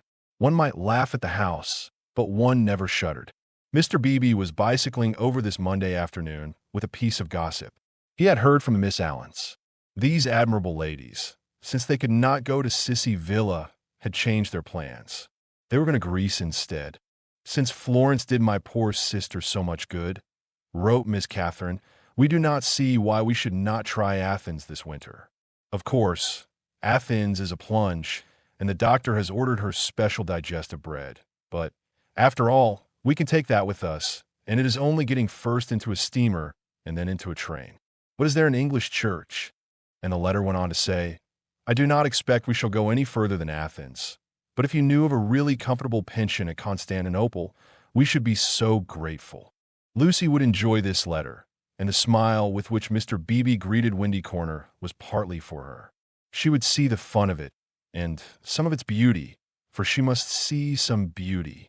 Though she was hopeless about pictures, and though she dressed so unevenly. Oh, that cerise frock yesterday at church. She must see some beauty in life, or she could not play the piano as she did. He had a theory that musicians are incredibly complex, and know far less than other artists what they want and what they are, that they puzzle themselves as well as their friends, that their psychology is a modern development and has not yet been understood. This theory, had he known it, had possibly just been illustrated by facts. Ignorant of the events of yesterday, he was only riding over to get some tea, to see his niece, and to observe whether Miss Honeychurch saw anything beautiful in the desire of two old ladies to visit Athens. A carriage was drawn up outside Windy Corner, and, just as he caught sight of the house it started, bowled up the drive, and stopped abruptly when it reached the main road. Therefore it must be the horse, who always expected people to walk up the hill in case they tired him. The door opened obediently, and two men emerged, whom Mr. Beebe recognized as Cecil and Freddy. They were an odd couple to go driving, but he saw a trunk beside the coachman's legs. Cecil, who wore a bowler, must be going away, while Freddy, a cab, was seeing him to the station. They walked rapidly, taking the short cuts, and reached the summit while the carriage was still pursuing the windings of the road. They shook hands with the clergyman, but did not speak. So you're off for a minute, Mr. Vyse? He asked. Cecil said, yes, while Freddy edged away. I was coming to show you this delightful letter from those friends of Miss Honeychurch. He quoted from it. Isn't it wonderful? Isn't it romance? Most certainly they will go to Constantinople. They're taken in a snare that cannot fail. They will end by going round the world. Cecil listened civilly and said he was sure that Lucy would be amused and interested. Isn't romance capricious? I never notice it in you young people. You do nothing but play lawn tennis and say that romance is dead, while the Miss Allens are struggling with all the weapons of propriety against the terrible thing. A really comfortable pension at Constantinople. So they call it out of decency. But in their hearts, they want a pension with magic windows opening on the foam of perilous seas in fairyland forlorn. No ordinary view will content the Miss Allens. They want the pension Keats. I'm awfully sorry to interrupt, Mr. Beebe, said Freddy. But have you any matches? I have, said Cecil, and it did not escape Mr. Beebe's notice that he spoke to the boy more kindly. You have never met these Miss Allens, have you, Mr. Vyse? Never. Then you don't see the wonder of this Greek visit. I haven't been to Greece myself, and don't mean to go, and I can't imagine any of my friends going. It is altogether too big for our little lot. Don't you think so? Italy is just about as much as we can manage. Italy is heroic, but Greece is godlike or devilish. I am not sure which, and in either case absolutely out of our suburban focus. All right, Freddy. I am not being clever, upon my word I am not.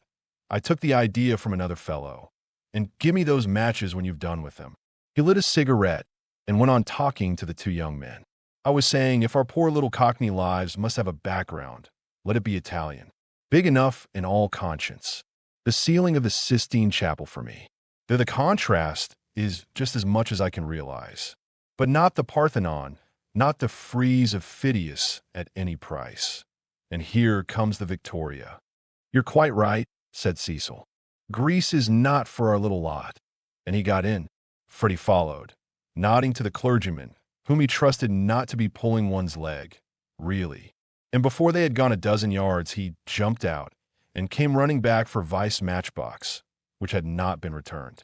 As he took it, he said, I'm so glad you only talked about books. Cecil's heart hit. Lucy won't marry him. If you'd gone on about her, as you did about them, he might have broken down. But when... Late last night. I must go. Perhaps they won't want me down there. No, go on. Goodbye. Thank goodness, exclaimed Mr. Beebe to himself, and struck the saddle of his bicycle approvingly. It was the one foolish thing she ever did. Oh, what a glorious riddance. And after a little thought, he negotiated the slope into Windy Corner, light of heart. The house was again as it ought to be, cut off forever from Cecil's pretentious world. He would find Miss Minnie down in the garden. In the drawing-room, Lucy was tinkling at a Mozart sonata. He hesitated a moment, but went down the garden as requested. There he found a mournful company. It was a blustering day, and the wind had taken and broken the dahlias.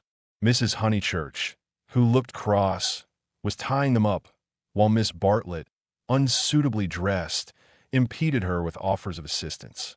At a little distance stood Minnie and the garden child, a minute importation, each holding either end of a long piece of base. Oh, how do you do, Mr. Beebe? Gracious, what a mess everything is. Look at my scarlet pom-poms, and the wind blowing your skirts about, and the ground so hard that not a prop will stick in, and then the carriage having to go out, when I had counted on having Powell, who, give everyone their due, does tie up dahlias properly. Evidently, Mrs. Honeychurch was shattered. How do you do? Said Miss Bartlett, with a meaning glance, as though conveying that more than dahlias had been broken off by the autumn gales. Here, Lenny, the base, cried Mrs. Honeychurch. The garden child, who did not know what base was, stood rooted to the path with horror. Minnie slipped to her uncle and whispered that everyone was very disagreeable today, and that it was not her fault if dahlia strings would tear long ways instead of across. Come for a walk with me, he told her. You have worried them as much as they can stand. Mrs. Honeychurch, I only called in aimlessly. I shall take her up to tea at the Beehive Tavern, if I may. Oh, must you? Yes, do dot. Not the scissors. Thank you, Charlotte. When both my hands are full already, I'm perfectly certain that the orange cactus will go before I can get to it.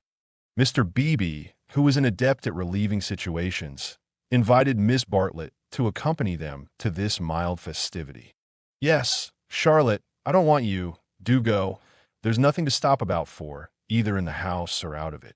Miss Bartlett said that her duty lay in the dahlia bed, but when she had exasperated everyone, except Minnie, by a refusal, she turned round and exasperated Minnie by an acceptance. As they walked up the garden, the orange cactus fell, and Mr. Beebe's last vision was of the garden child clasping it like a lover, his dark head buried in a wealth of blossom. It is terrible, this havoc among the flowers, he remarked.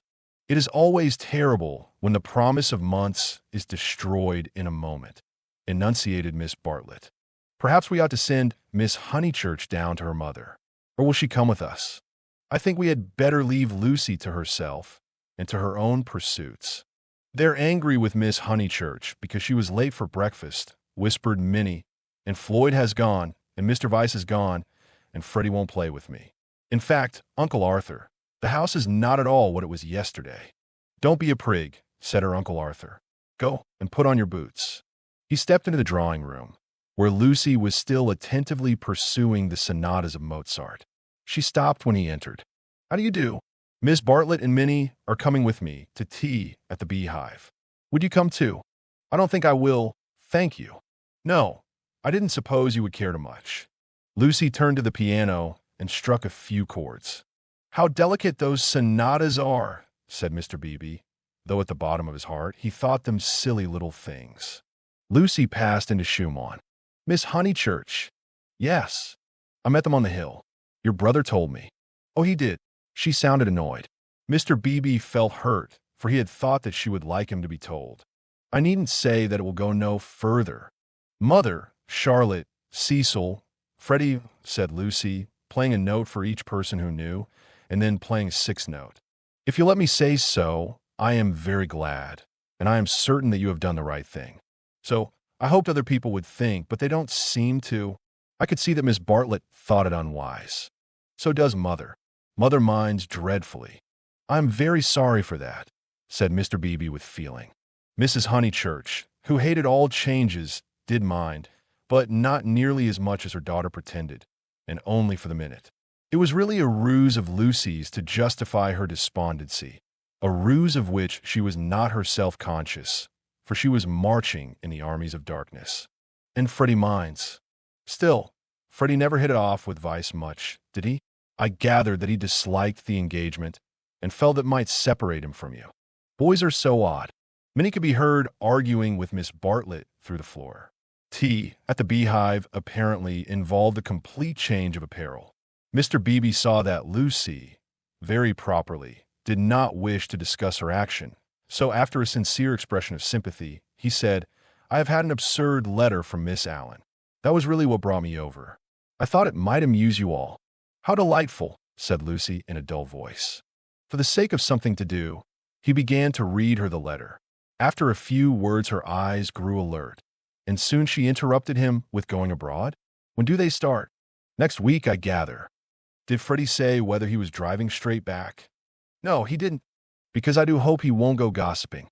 So, she didn't want to talk about her broken engagement. Always complaisant, he put the letter away, but she at once exclaimed in a high voice, Oh, do tell me more about the Miss Allens. How perfectly splendid of them to go abroad. I want them to start from Venice and go in a cargo steamer down the Illyrian coast. She laughed heartily. Oh, delightful. I wish they'd take me. Has Italy filled you with the fever of travel? Perhaps George Emerson is right.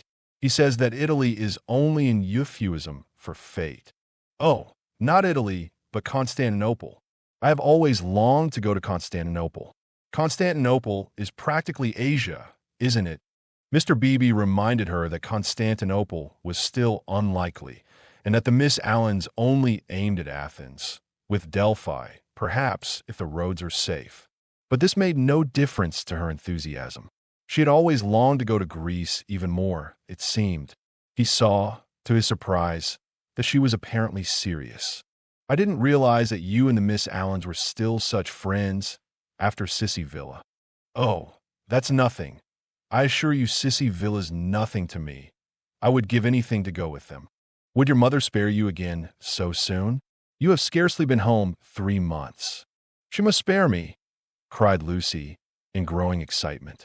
I simply must go away. I have to. She ran her fingers hysterically through her hair. Don't you see that I have to go away? I didn't realize at the time, and of course I want to see Constantinople so particularly. You mean that since you have broken off your engagement you feel? Yes. I knew you'd understand.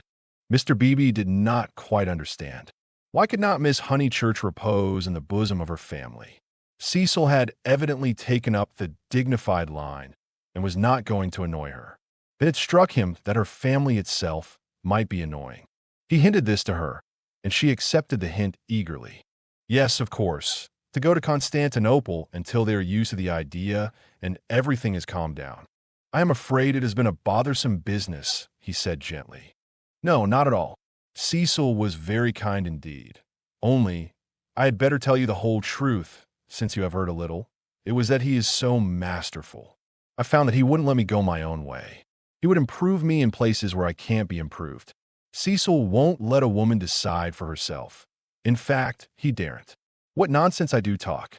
But that is the kind of thing. It is what I gathered from my own observation of Mr. Vyse. It is what I gather from all that I have known of you. I do sympathize and agree most profoundly. I agree so much that you must let me make one little criticism. Is it worth while rushing off to Greece? But I must go somewhere, she cried. I have been worrying all the morning, and here comes the very thing. She struck her knees with clenched fists and repeated, I must. In the time I shall have with Mother and all the money she spent on me last spring, you all think much too highly of me. I wish you weren't so kind. At this moment, Miss Bartlett entered, and her nervousness increased. I must get away, ever so far. I must know my own mind and where I want to go. Come along. Tea, said Mr. Beebe, and bustled his guests out of the front door. He hustled them so quickly that he forgot his hat. When he returned for it, he heard, to his relief and surprise, the tinkling of a Mozart sonata. She is playing again, he said to Miss Bartlett. Lucy can always play, was the acid reply. One is very thankful that she has such a resource. She is evidently much worried, as, of course, she ought to be. I know all about it. The marriage was so near that it must have been a hard struggle before she could wind herself up to speak. Miss Bartlett gave a kind of wriggle, and he prepared for a discussion. He had never fathomed Miss Bartlett. As he had put it to himself at Florence, she might yet reveal depths of strangeness, if not of meaning. But she was so unsympathetic that she must be reliable. He assumed that much, and he had no hesitation in discussing Lucy with her. Minnie was fortunately collecting ferns. She opened the discussion with, "We had much better let the matter drop. I wonder. It is of the highest importance that there should be no gossip in Summer Street. It would be death to gossip about Mr. Vyse's dismissal at the present moment." Mr. Beebe raised his eyebrows. Death is a strong word, surely too strong. There was no question of tragedy. He said, "Of course, Miss Honeychurch will make the fact public in her own way, and when she chooses. Freddy only told me because he knew she would not mind." "I know," said Miss Bartlett civilly. "Yet Freddy ought not to have told even you. One cannot be too careful." "Quite so. Il doit implore absolute secrecy." A chance word to a chattering friend, and... Exactly. He was used to these nervous old maids, and to the exaggerated importance that they attach to words. A rector lives in a web of petty secrets and confidences and warnings, and the wiser he is, the less he will regard them. He will change the subject, as did Mr. Beebe, saying cheerfully, "Have you heard from any Bertolini people lately? I believe you keep up with Miss Lavish. It is odd how we of that pension, who seemed such a fortuitous collection, have been working into one another's lives. 2, 3, 4, 6 of us, no 8. I had forgotten the Emersons, have kept more or less in touch. We must really give the Signora a testimonial." And, Miss Bartlett not favoring the scheme, they walked up the hill in a silence which was only broken by the rector naming some fern. On the summit they paused. The sky had grown wilder since he stood there last hour, giving to the land a tragic greatness that is rare in Surrey. Gray clouds were charging across tissues of white, which stretched and shredded and tore slowly, until through their final layers there gleamed a hint of the disappearing blue. Summer was retreating. The wind roared, the trees groaned, yet the noise seemed insufficient for those vast operations in heaven. The weather was breaking up, broken, and it is a sense of the fit rather than of the supernatural that equips such crises with the salvos of angelic artillery. Mr. Beebe's eyes rested on Windy Corner, where Lucy sat, practicing Mozart. No smile came to his lips, and, changing the subject again, he said, "We shan't have rain, but we shall have darkness, so let us hurry on." The darkness last night was appalling. They reached the Beehive Tavern at about 5 o'clock. That amiable hostelry possesses a veranda, in which the young and the unwise do dearly love to sit, while guests of more mature years seek a pleasant sanded room and have tea at a table comfortably. Mr. Beebe saw that Miss Bartlett would be cold if she sat out, and that Minnie would be dull if she sat in, so he proposed a division of forces. They would hand the child her food through the window. Thus he was incidentally enabled to discuss the fortunes of Lucy. "I have been thinking, Miss Bartlett," he said, "and, unless you very much object, I would like to reopen that discussion." She bowed. "Nothing about the past. I know little and care less about that. I am absolutely certain that it is to your cousin's credit. She has acted loftily and rightly, and it is like her gentle modesty to say that we think too highly of her. But the future, seriously, what do you think of this Greek plan?" He pulled out the letter again. "I don't know whether you overheard, but she wants to join the Miss Allens in their mad career. It's all. I can't explain. It's wrong." Miss Bartlett read the letter in silence, laid it down, seemed to hesitate and then read it again. "I can't see the point of it myself." To his astonishment, she replied, "There I cannot agree with you. In it I spy Lucy's salvation." "Really? Now why?"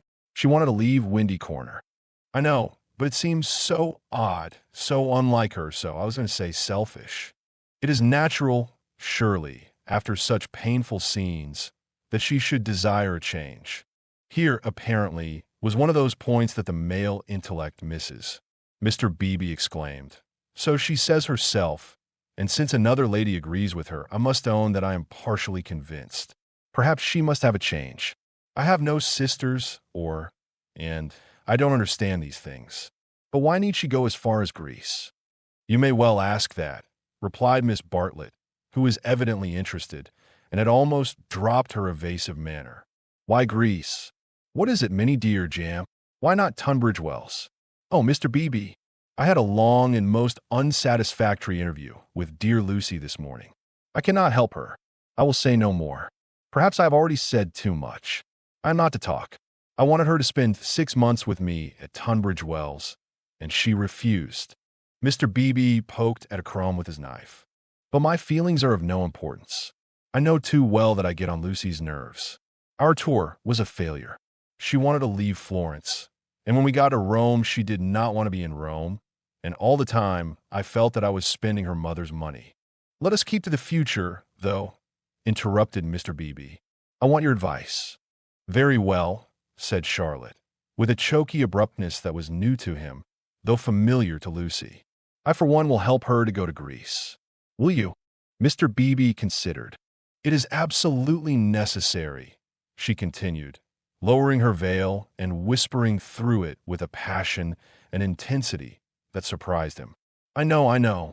The darkness was coming on, and he felt that this odd woman really did know. "She must not stop here a moment, and we must keep quiet till she goes. I trust that the servants know nothing. Afterwards, but I may have said too much already.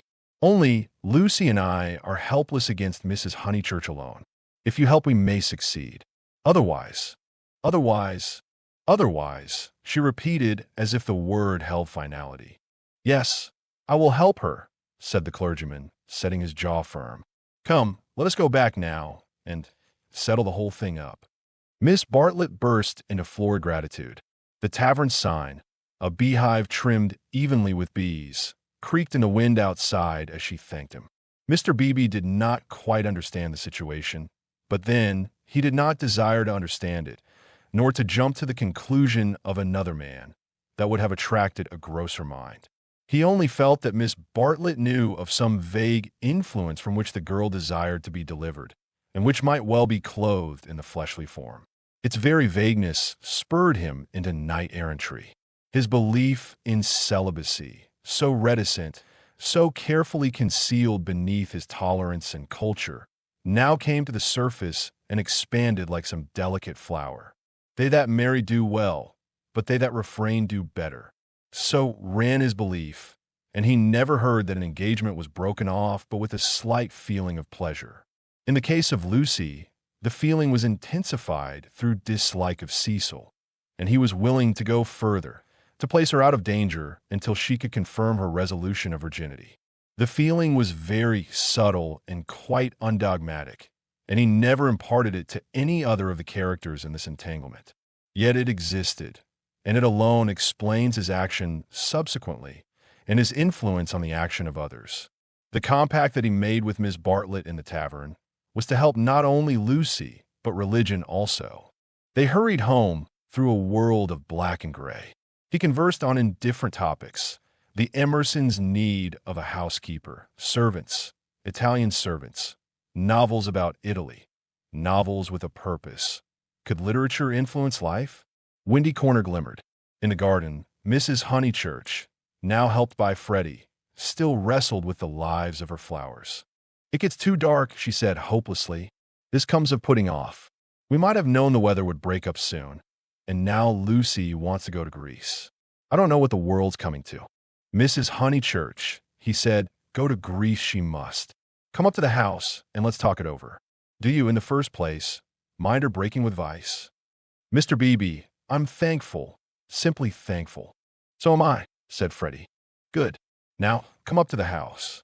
They conferred in the dining room for half an hour. Lucy would never have carried the Greek scheme alone. It was expensive and dramatic, both qualities that her mother loathed. Nor would Charlotte have succeeded. The honors of the day rested with Mr. Beebe. By his tact and common sense, and by his influence as a clergyman, for a clergyman who was not a fool influenced Mrs. Honeychurch greatly. He bent her to their purpose. "I don't see why Greece is necessary," she said. "But as you do, I suppose it is all right. It must be something I can't understand. Lucy, let's tell her." "Lucy, she is playing the piano," Mr. Beebe said. He opened the door and heard the words of song. "Look not thou on beauties charming." I didn't know that Miss Honeychurch sang to "Sit thou still when kings are arming. Taste not when the wine cup glistens." It's a song that Cecil gave her. "How odd girls are." "What's that?" called Lucy, stopping short. "All right, dear," said Mrs. Honeychurch kindly. She went into the drawing room, and Mr. Beebe heard her kiss Lucy and say, "I am sorry I was so cross about Greece, but it came on the top of the dahlias." Rather a hard voice said, "Thank you, Mother. That doesn't matter a bit. And you are right, too. Greece will be all right. You can go if the Miss Allens will have you." "Oh, splendid. Oh, thank you."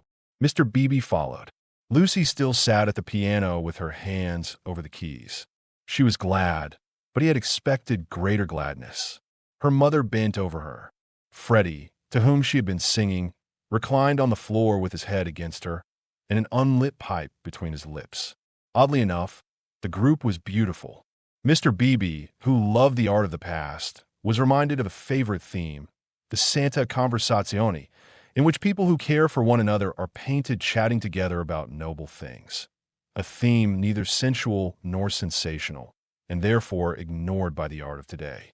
Why should Lucy want either to marry or to travel when she had such friends at home? Taste not when the wine cup glistens. Speak not when the people listens. She continued, "Here's Mr. Beebe. Mr. Beebe knows my rude ways." "It's a beautiful song and a wise one," said he. "Go on." "It isn't very good," she said listlessly. "I forget why. Harmony or something. I suspected it was unscholarly. It's so beautiful." "The tune's right enough," said Freddy, "but the words are rotten. Why throw up the sponge?" "How stupidly you talk," said his sister. The Santa Conversazione was broken up. Freddy lit his bicycle lamp for him in the porch, and with his usual felicity of phrase, said, "This has been a day and a half. Stop thine ear against the singer. Wait a minute, she is finishing. From the red gold, keep thy finger. Vacant heart and hand and eye. Easy live and quiet die." "I love weather like this," said Freddy. Mr. Beebe passed into it. The two main facts were clear. She had behaved splendidly, and he had helped her. He could not expect to master the details of so big a change in a girl's life. If here and there he was dissatisfied or puzzled, he must acquiesce. She was choosing the better part. Vacant heart and hand and eye. Perhaps the song stated the better part rather too strongly. He half fancied that the soaring accompaniment, which he did not lose in the shout of the gale, really agreed with Freddy and was gently criticizing the words that it adorned. Vacant heart and hand and eye. Easy live and quiet die. However, for the fourth time Windy Corner lay poised below him, now as a beacon in the roaring tides of darkness. Chapter 19. Lying to Mr. Emerson. The Miss Allens were found in their beloved Temperance Hotel near Bloomsbury, a clean, airless establishment much patronized by provincial England. They always perched there before crossing the great seas, and for a week or two would fidget gently over clothes, guidebooks, Mackintosh Square's digestive bread, and other continental necessaries. That there are shops abroad, even in Athens, never occurred to them, for they regarded travel as a species of warfare, only to be undertaken by those who have been fully armed at the Haymarket stores. Miss Honeychurch, they trusted, would take care to equip herself duly. Quinine could now be obtained in tabloids. Paper soap was a great help towards freshening up one's face in the train. Lucy promised, a little depressed. "But, of course, you know all about these things, and you have Mr. Vyse to help you. A gentleman is such a standby. Mrs. Honeychurch, who had come up to town with her daughter, began to drum nervously upon her card case. "We think it's so good of Mr. Vyse to spare you," Miss Catherine continued. "It is not every young man who would be so unselfish. But perhaps he will come out and join you later on. Or does his work keep him in London?" said Miss Teresa, the more acute and less kindly of the two sisters. "However, we shall see him when he sees you off. I do so long to see him." "No one will see Lucy off," interposed Mrs. Honeychurch. "She doesn't like it." "No, I hate seeings off," said Lucy. "Really? How funny. I should have thought that in this case. Oh, Mrs. Honeychurch, you aren't going? It is such a pleasure to have met you." They escaped, and Lucy said with relief, "That's all right. We just got through that time." But her mother was annoyed. "I should be told, dear, that I am unsympathetic. But I cannot see why you didn't tell your friends about Cecil and be done with it. There all the time we had to sit fencing and almost telling lies and be seen through too, I dare say, which is most unpleasant." Lucy had plenty to say in reply. She described the Miss Allen's character. They were such gossips, and if one told them, the news would be everywhere in no time. But why shouldn't it be everywhere in no time? Because I settled with Cecil not to announce it until I left England. I shall tell them then. It's much pleasanter. What it is? Let's turn in here. Here was the British Museum. Mrs. Honeychurch refused. If they must take shelter, let be in a shop.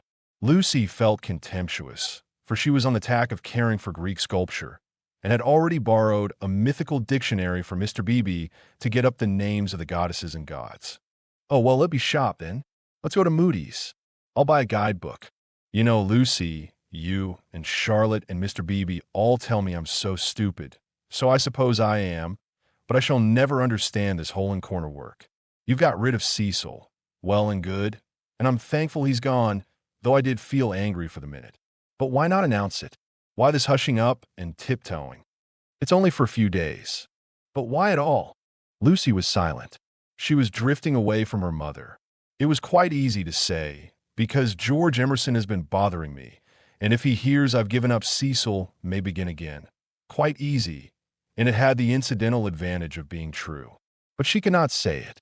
She disliked confidences, for they might lead to self-knowledge and to that king of terrors, light.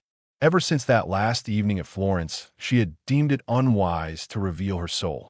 Mrs. Honeychurch, too, was silent. She was thinking, "My daughter won't answer me. She would rather be with those inquisitive old maids than with Freddy and me.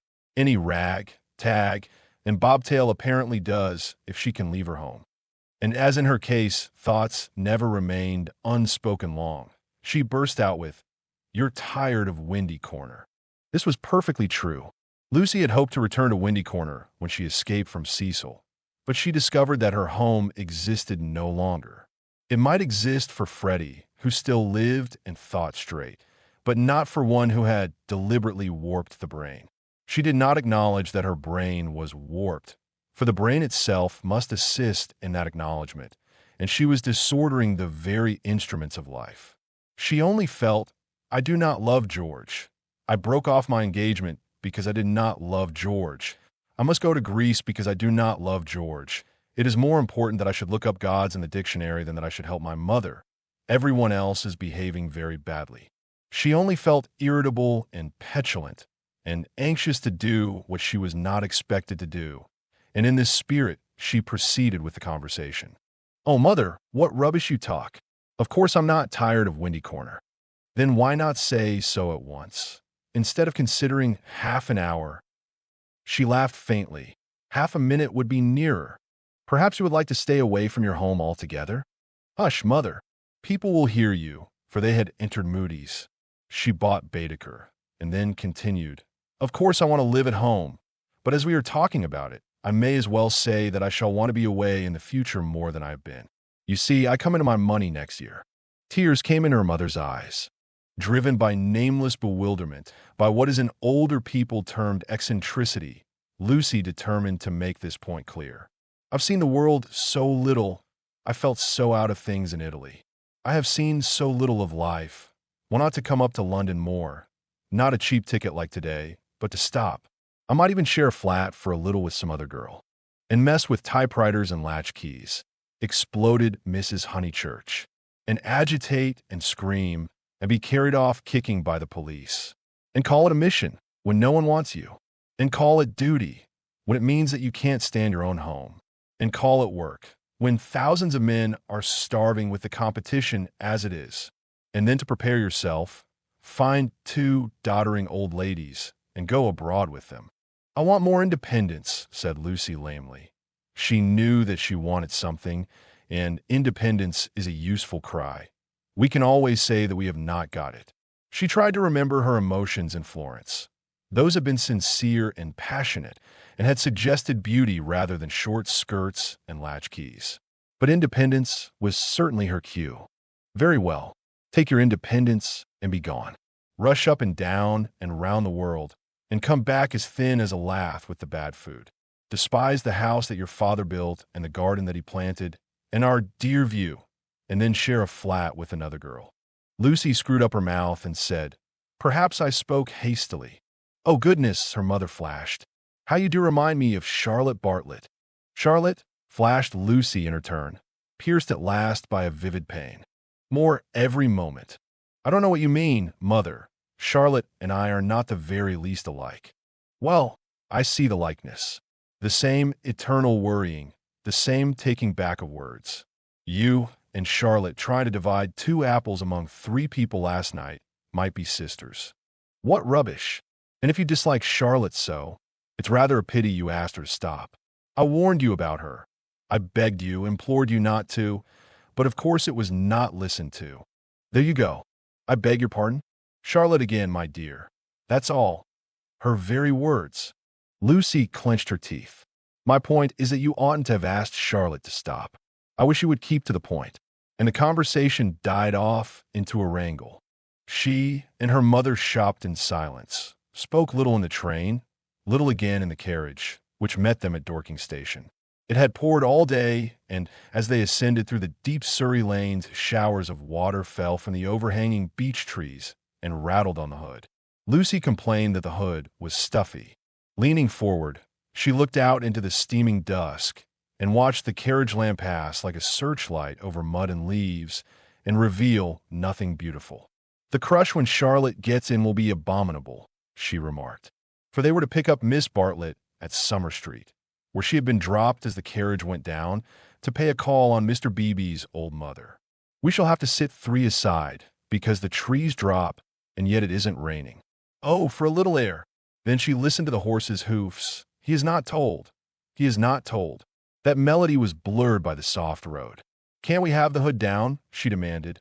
And her mother, with sudden tenderness, said, "Very well, old lady, stop the horse."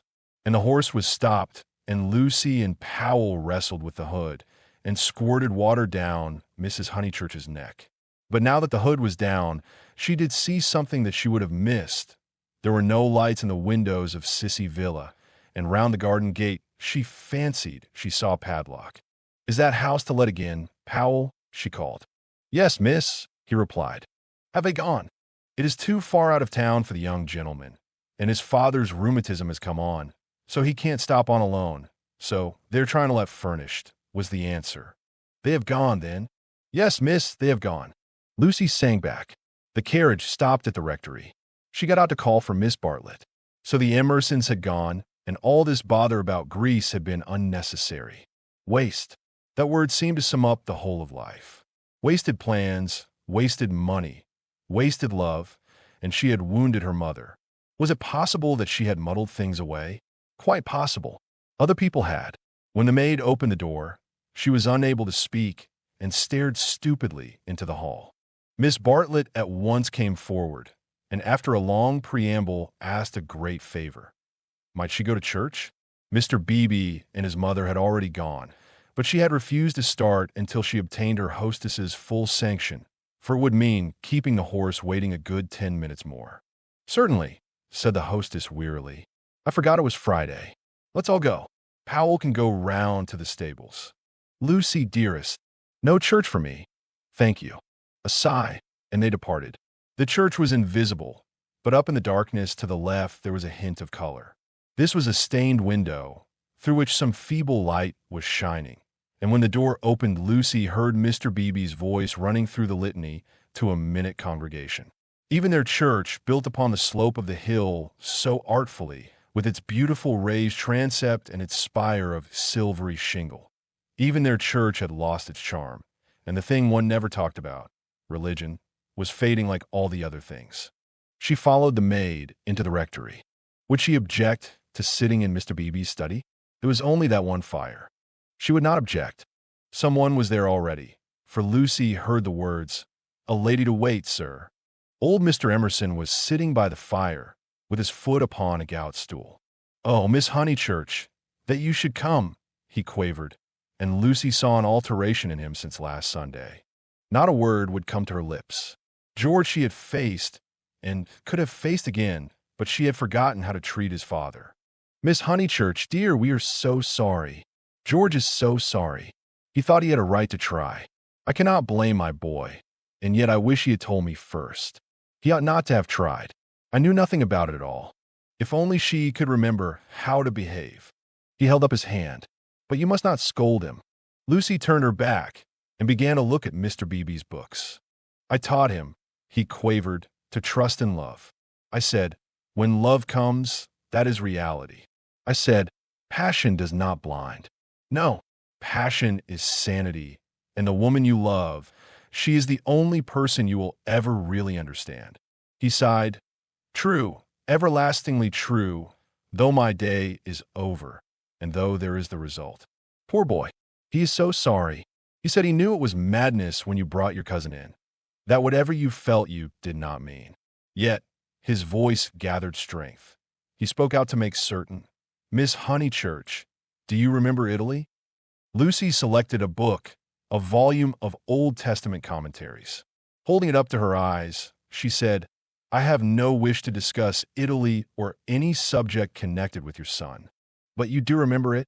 He has misbehaved himself from the first. I only was told that he loved you last Sunday. I never could judge behavior. I suppose he has."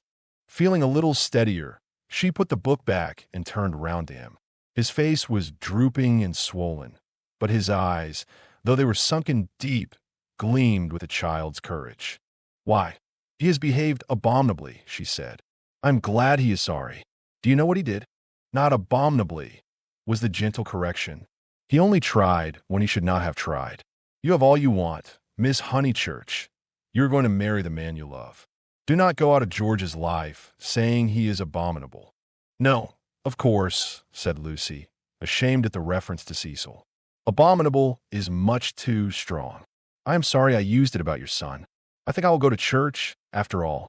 My mother and my cousin have gone. I shall not be so very late, especially as he has gone under," he said quietly. "What was that? Gone under naturally?" He beat his palms together in silence. His head fell on his chest. "I don't understand," as his mother did. "But, Mr. Emerson, what are you talking about?"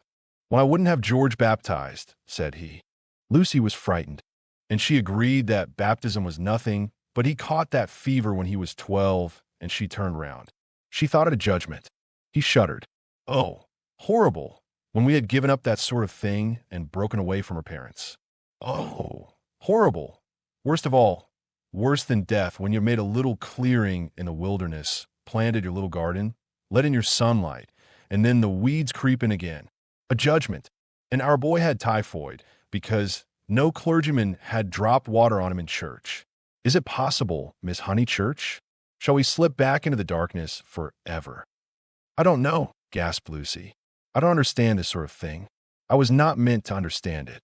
But Mr. Eager, he came when I was out and acted according to his principles. I don't blame him or anyone, but by the time George was well, she was ill. He made her think about sin, and she went under thinking about it. It was thus that Mr. Emerson had murdered his wife in the sight of God." "Oh, how terrible," said Lucy, forgetting her own affairs at last. "He was not baptized," said the old man. "I did hold firm." And he looked with unwavering eyes at the rows of books, as if, at what cost, he had won a victory over them. "My boy shall go back to the earth untouched." She asked whether young Mr. Emerson was ill. "Oh, last Sunday. He started into the present." George last Sunday, no, not ill, just gone under. He is never ill, but he is his mother's son. Her eyes were his, and she had that forehead that I think so beautiful, and he will not think it worthwhile to live. It was always touch and go. He will live, but he will not think it worthwhile to live. He will never think anything worthwhile. You remember that church of Florence? Lucy did remember, and how she had suggested that George should collect postage stamps. After you left Florence, horrible. Then we took the house here, and he goes bathing with your brother, and became better. You saw him bathing. I am so sorry, but it is no good discussing this affair. I'm deeply sorry about it. Then there came something about a novel. I didn't follow it at all. I had to hear so much, and he minded telling me. He finds me too old. Ah, well, one must have failures. George comes down tomorrow and takes me up to his London rooms. He can't bear to be about here. I must be where he is.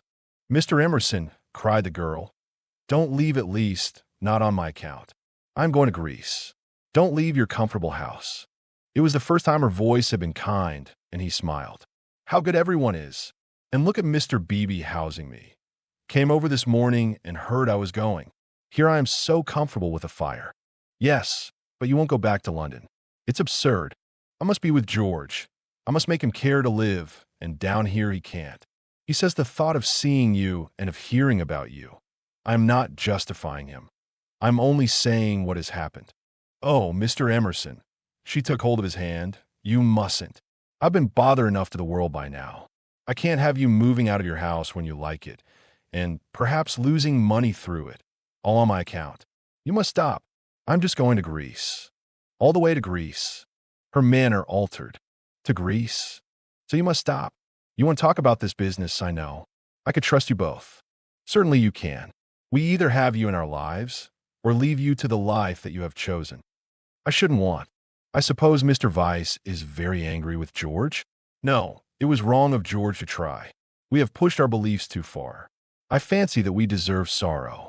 She looked at the books again, black, brown, and that acrid theological blue. They surrounded the visitors on every side. They were piled on the tables. They pressed against the very ceiling. To Lucy, who could not see that Mr. Emerson was profoundly religious, and differed from Mr. Beebe chiefly by his acknowledgment of passion, it seemed dreadful that the old man should crawl into such a sanctum, when he was unhappy, and be dependent on the bounty of a clergyman. More certain than ever that she was tired, he offered her his chair. No, please sit still. I think I will sit in the carriage. Miss Honeychurch, you do sound tired. Not a bit, said Lucy, with trembling lips. But you are, and there's a look of George about you. And what were you saying about going abroad? She was silent. Greece, and she saw that he was thinking the word over. Greece, but you were to be married this year, I thought. Not till January. It wasn't, said Lucy, clasping her hands. Would she tell an actual lie when it came to the point? I suppose that Mr. Vyse is going with you. I hope. It isn't because George spoke that you are both going? No. I hope that you will enjoy Greece with Mr. Vyse. Thank you. At that moment, Mr. Beebe came back from church. His cassock was covered with rain. That's all right, he said kindly. I counted on you two keeping each other company. It's pouring again. The entire congregation, which consists of your cousin, your mother, and my mother, stands waiting in the church till the carriage fetches it. Did Powell go round? I think so. I'll see. No, of course I'll see. How are the Miss Allens? Very well, thank you. Did you tell Mr. Emerson about Greece? I did. Don't you think it very plucky of her, Mr. Emerson, to undertake the two Miss Allens? Now, Miss Honeychurch, go back. Keep warm. I think 3 is such a courageous number to go traveling. And he hurried off to the stables. He is not going, she said hoarsely. I made a slip. Mr. Vyse does stop behind in England. Somehow it was impossible to cheat this old man. To George, to Cecil, she would have lied again. But he seemed so near the end of things, so dignified in his approach to the gulf, of which he gave one account, and the books that surrounded him another, so mild to the rough paths that he had traversed, that the true chivalry, not the worn-out chivalry of sex, but the true chivalry that all the young may show to all the old, awoke in her, and, at whatever risk, she told him that Cecil was not her companion to Greece. And she spoke so seriously that the risk became a certainty. And he, lifting his eyes, said, "You are leaving him? You are leaving the man you love." I had to. Why, Miss Honeychurch, why? Terror came over her, and she lied again. She made the long, convincing speech that she had made to Mr. Beebe and intended to make to the world when she announced that her engagement was no more. He heard her in silence, and then said, "My dear, I am worried about you. It seems to me," dreamily, she was not alarmed, "that you are in a muddle." She shook her head. "Take an old man's word. There's nothing worse than a muddle in all the world. It is easy to face death and fate and the things that sound so dreadful. It is on my muddles that I look back with horror on the things that I might have avoided. We can help one another but little. I used to think I could teach young people the whole of life, but I know better now, and all my teaching of George has come down to this: beware of muddle. Do you remember in that church when you pretended to be annoyed with me and weren't? Do you remember before, when you refused a room with a view? Those were muddles, little but ominous, and I am fearing that you are in one now." She was silent. "Don't trust me, Miss Honeychurch. Though life is very glorious, it is difficult." She was still silent. "Life," wrote a friend of mine, "is a public performance on the violin in which you must learn the instrument as you go along." I think he puts it well. Man has to pick up the use of his functions as he goes along, especially the function of love. Then he burst out excitedly. "That's it. That's what I mean. You love George." And after his long preamble, the three words burst against Lucy like waves from the open sea. "But you do," he went on, not waiting for contradiction. "You love the boy body and soul, plainly, directly, as he loves you, and no other word expresses it. You won't marry the other man for his sake." "How dare you?" gasped Lucy, with the roaring of waters in her ears. "Oh, how like a man! I mean, to suppose that a woman is always thinking about a man. But you are." She summoned physical disgust. "You're shocked, but I mean to shock you. It's the only hope at times. I can reach you no other way. You must marry, or your life will be wasted. You have gone too far to retreat. I have no time for the tenderness and the comradeship and the poetry and the things that really matter and for which you marry. I know that. With George, you will find them, and that you love him. Then be his wife. He is already part of you. Though you fly to Greece and never see him again, or forget his very name, George will work in your thoughts till you die. It isn't possible to love and to part. You will wish that it was. You could transmute love, ignore it, muddle it, but you can never pull it out of you. I know by experience that the poets are right. Love is eternal." Lucy began to cry with anger, and though her anger passed away soon, her tears remained. "I only wish poets would say this too. Love is of the body, not the body, but of the body. The misery that would be saved if we confessed that. For a little directness to liberate the soul. Your soul, dear Lucy. I hate the word now, because of all the cant with which superstition has wrapped it round. But we have souls. I cannot say how they came, nor whither they go, but we have them, and I see you ruining yours. I cannot bear it. It is again the darkness creeping in. It is hell." Then he checked himself. "What nonsense I have talked! How abstract and remote! And I have made you cry. Dear girl, forgive my prosiness. Marry my boy. When I think what life is, and how seldom love is answered by love, marry him. It is one of the moments for which the world was made." She could not understand him. The words were indeed remote. Yet as he spoke, the darkness was withdrawn, veil after veil, and she saw to the bottom of her soul. "Then, Lucy, you frightened me," she moaned. "Cecil, Mr. Beebe, the tickets bought, everything." She fell sobbing into the chair. "I'm caught in the tangle. I must suffer and grow old away from him. I cannot break the whole of life for his sake. They trusted me. A carriage drew up at the front door. Give George my love, once only. Tell him muddle." Then she arranged her veil, while the tears poured over her cheeks and sighed. "Lucy." "No. There in the hall." "Oh, please not, Mr. Emerson. They trust me." "But why should they, when you have deceived them?" Mr. Beebe opened the door, saying, "Here's my mother." You're not worthy of their trust." "What's that?" said Mr. Beebe sharply. "I was saying, why should you trust her when she deceived you?" "1 minute, mother."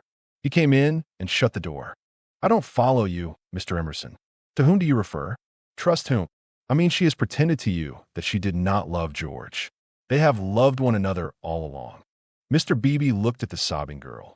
He was very quiet, and his white face, with its ruddy whiskers, seemed suddenly inhuman. A long black column. He stood and awaited her reply.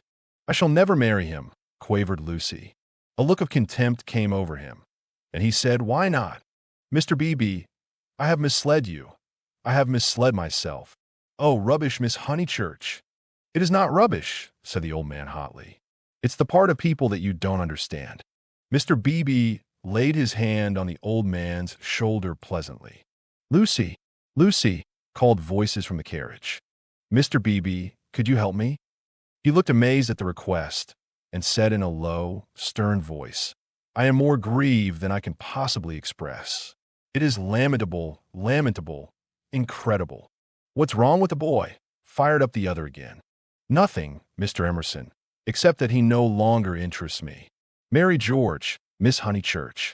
He will do admirably." He walked out and left them.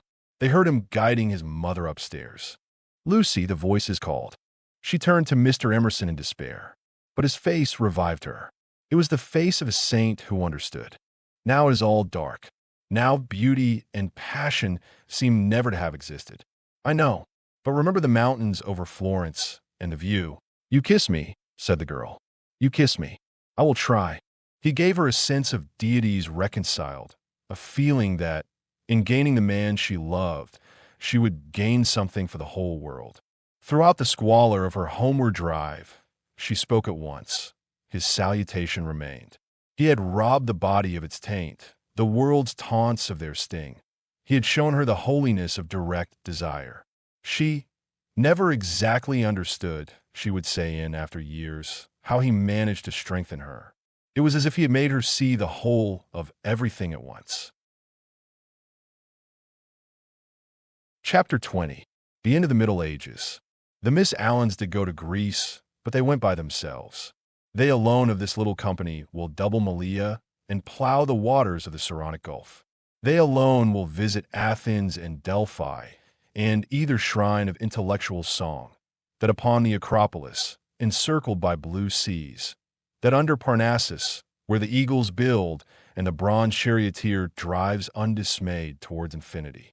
Trembling, anxious, cumbered with much digestive bread, they did proceed to Constantinople. They did go round the world. The rest of us must be contented with a fair, but a less arduous, goal. Italiam petimus. We returned to the pension Bertolini. George said it was his old room. "No, it isn't," said Lucy, "because it is the room I had, and I had your father's room. I forget why. Charlotte made me, for some reason." He knelt on the tiled floor and laid his face in her lap. "George, you baby, get up." "Why shouldn't I be a baby?" murmured George. Unable to answer this question, she put down his sock, which she was trying to mend, and gazed out through the window. It was evening and again the spring. "Oh, bother Charlotte," she said thoughtfully. "What can such people be made of?" "Same stuff as parsons are made of." "Nonsense." "Quite right. It is nonsense. Now you get up off the cold floor, or you'll be starting rheumatism next, and you stop laughing and being so silly." "Why shouldn't I laugh?" he asked, pinning her with his elbows and advancing his face to hers. "What's there to cry at? Kiss me here." He indicated the spot where a kiss would be welcome. He was a boy after all. When it came to the point, it was she who remembered the past, she into whose soul the iron had entered, she who knew whose room this had been last year. It endeared him to her strangely that he should be sometimes wrong. "Any letters?" he asked. "Just a line from Freddy." "Now kiss me here, then here." Then, threatened again with rheumatism, he strolled to the window, opened it, as the English will, and leant out. There was the parapet, there the river, there to the left the beginnings of the hills. The cab driver, who at once saluted him with the hiss of a serpent, might be that very Phaeton who had set this happiness in motion 12 months ago. A passion of gratitude. All feelings grow to passions in the South, came over the husband, and he blessed the people and the things who had taken so much trouble about a young fool. He had helped himself, it is true, but how stupidly. All the fighting that mattered had been done by others, by Italy, by his father, by his wife. Lucy, you come and look at the cypresses, and the church, whatever its name is, still shows. San Miniato, I'll just finish your sock. Signorino, domani faremo uno giro, called the cabman, with engaging certainty. George told him that he was mistaken. They had no money to throw away on driving. And the people who had not meant to help, the Miss Lavishes, the Cecils, the Miss Bartletts, ever prone to magnify fate, George counted up the forces that had swept him into this contentment. Anything good in Freddy's letter? Not yet. His own content was absolute, but hers held bitterness. The Honeychurches had not forgiven them. They were disgusted at her past hypocrisy. She had alienated Windy Corner, perhaps forever. What does he say? Silly boy. He thinks he's being dignified. He knew we should go off in the spring. He has known it for 6 months, that if Mother wouldn't give her consent, we should take the thing into our own hands. They had fair warning, and now he calls it an elopement. Ridiculous boy. Signorino, domani faremo uno giro. But it will all come right in the end. He has to build us both up from the beginning again. I wish, though, that Cecil had not turned so cynical about women. He has, for the second time, quite altered. Why will men have theories about women? I haven't any about men. I wish, too, that Mr. Beebe, you may well wish that. He will never forgive us. He will never be interested in us again. I wish that he did not influence them so much at Windy Corner. I wish he hadn't. But if we act the truth, the people who really love us are sure to come back to us in the long run. Perhaps. Then he said more gently, well, I acted the truth, the only thing I did do, and you came back to me. So possibly you know. He turned back into the room. Nonsense with that sock.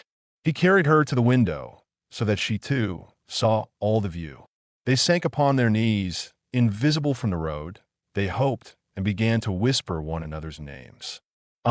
It was worthwhile. It was the great joy that they had expected, and countless little joys of which they had never dreamt. They were silent. Signorino, domani faremo. Oh, bother that man. But Lucy remembered the vendor of photographs and said, no, don't be rude to him. Then, with a catching of her breath, she murmured, Mr. Eager and Charlotte, dreadful frozen Charlotte. How cruel she would be to a man like that. Look at the lights going over the bridge. But this room reminds me of Charlotte. How horrible to grow old in Charlotte's way. To think that evening at the rectory that she shouldn't have heard your father was in the house, for she would have stopped me going in, and he was the only person alive who could have made me see sense. You couldn't have made me. When I am very happy, she kissed him. I remember on how little it all hangs. If Charlotte had only known, she would have stopped me going in, and I should have gone to silly Greece and become different forever. But she didn't know, said George. She did see my father, surely. He said so. Oh no, she didn't see him. She was upstairs with old Mrs. Beebe, don't you remember, and then went straight to the church. She said so. George was obstinate again. My father, said he, saw her, and I prefer his word. He was dozing by the study fire, and he opened his eyes, and there was Miss Bartlett, a few minutes before you came in. She was turning to go as he woke up. He didn't speak to her. Then they spoke of other things, the desultory talk of those who have been fighting to reach one another, and whose reward is to rest quietly in each other's arms. It was long ere they returned to Miss Bartlett, but when they did, her behavior seemed more interesting. George, who disliked any darkness, said, it's clear that she knew. Then, why did she risk the meeting? She knew he was there, and yet she went to church. They tried to piece the thing together. As they talked, an incredible solution came into Lucy's mind. She rejected it and said, how like Charlotte to undo her work by a feeble muddle at the last moment. But something in the dying evening, in the roar of the river, in their very embrace warned them that her words fell short of life. And George whispered, but did she mean it? Mean what? Signorino, domani faremo uno giro. Lucy bent forward and said with gentleness, Lascia, prego, lascia, siamo sposati. Scusi tanto, signora, he replied in tones as gentle, and whipped up his horse. Buonasera, e grazie. Niente. The cabman drove away singing. Mean what, George? He whispered. Is it this? Is this possible? I'll put a marvel to you. That your cousin has always hoped. That from the very first moment we met, she hoped, far down in her mind, that we should be like this, of course, very far down. That she fought us on the surface, and yet she hoped. I can't explain her any other way. Can you? Look how she kept me alive in you all the summer. How she gave you no peace. How month after month she became more eccentric and unreliable. The sight of us haunted her, where she couldn't have described us as she did to her friend. There are details. It burnt. I read the book afterwards. She is not frozen, Lucy. She is not withered up all through. She tore us apart twice. But in the rectory that evening she was given one more chance to make us happy. We can never make friends with her or thank her. But I do believe that, far down in her heart, far below all speech and behavior, she is glad. It is impossible, murmured Lucy. And then, remembering the experiences of her own heart, she said, no, it is just possible. Youth enwrapped them. The song of Phaeton announced passion requited, love attained. But they were conscious of a love more mysterious than this. The song died away. They heard the river bearing down the snows of winter into the Mediterranean.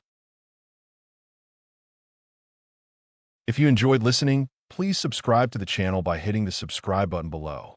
After doing so, click the bell icon to receive new content notifications.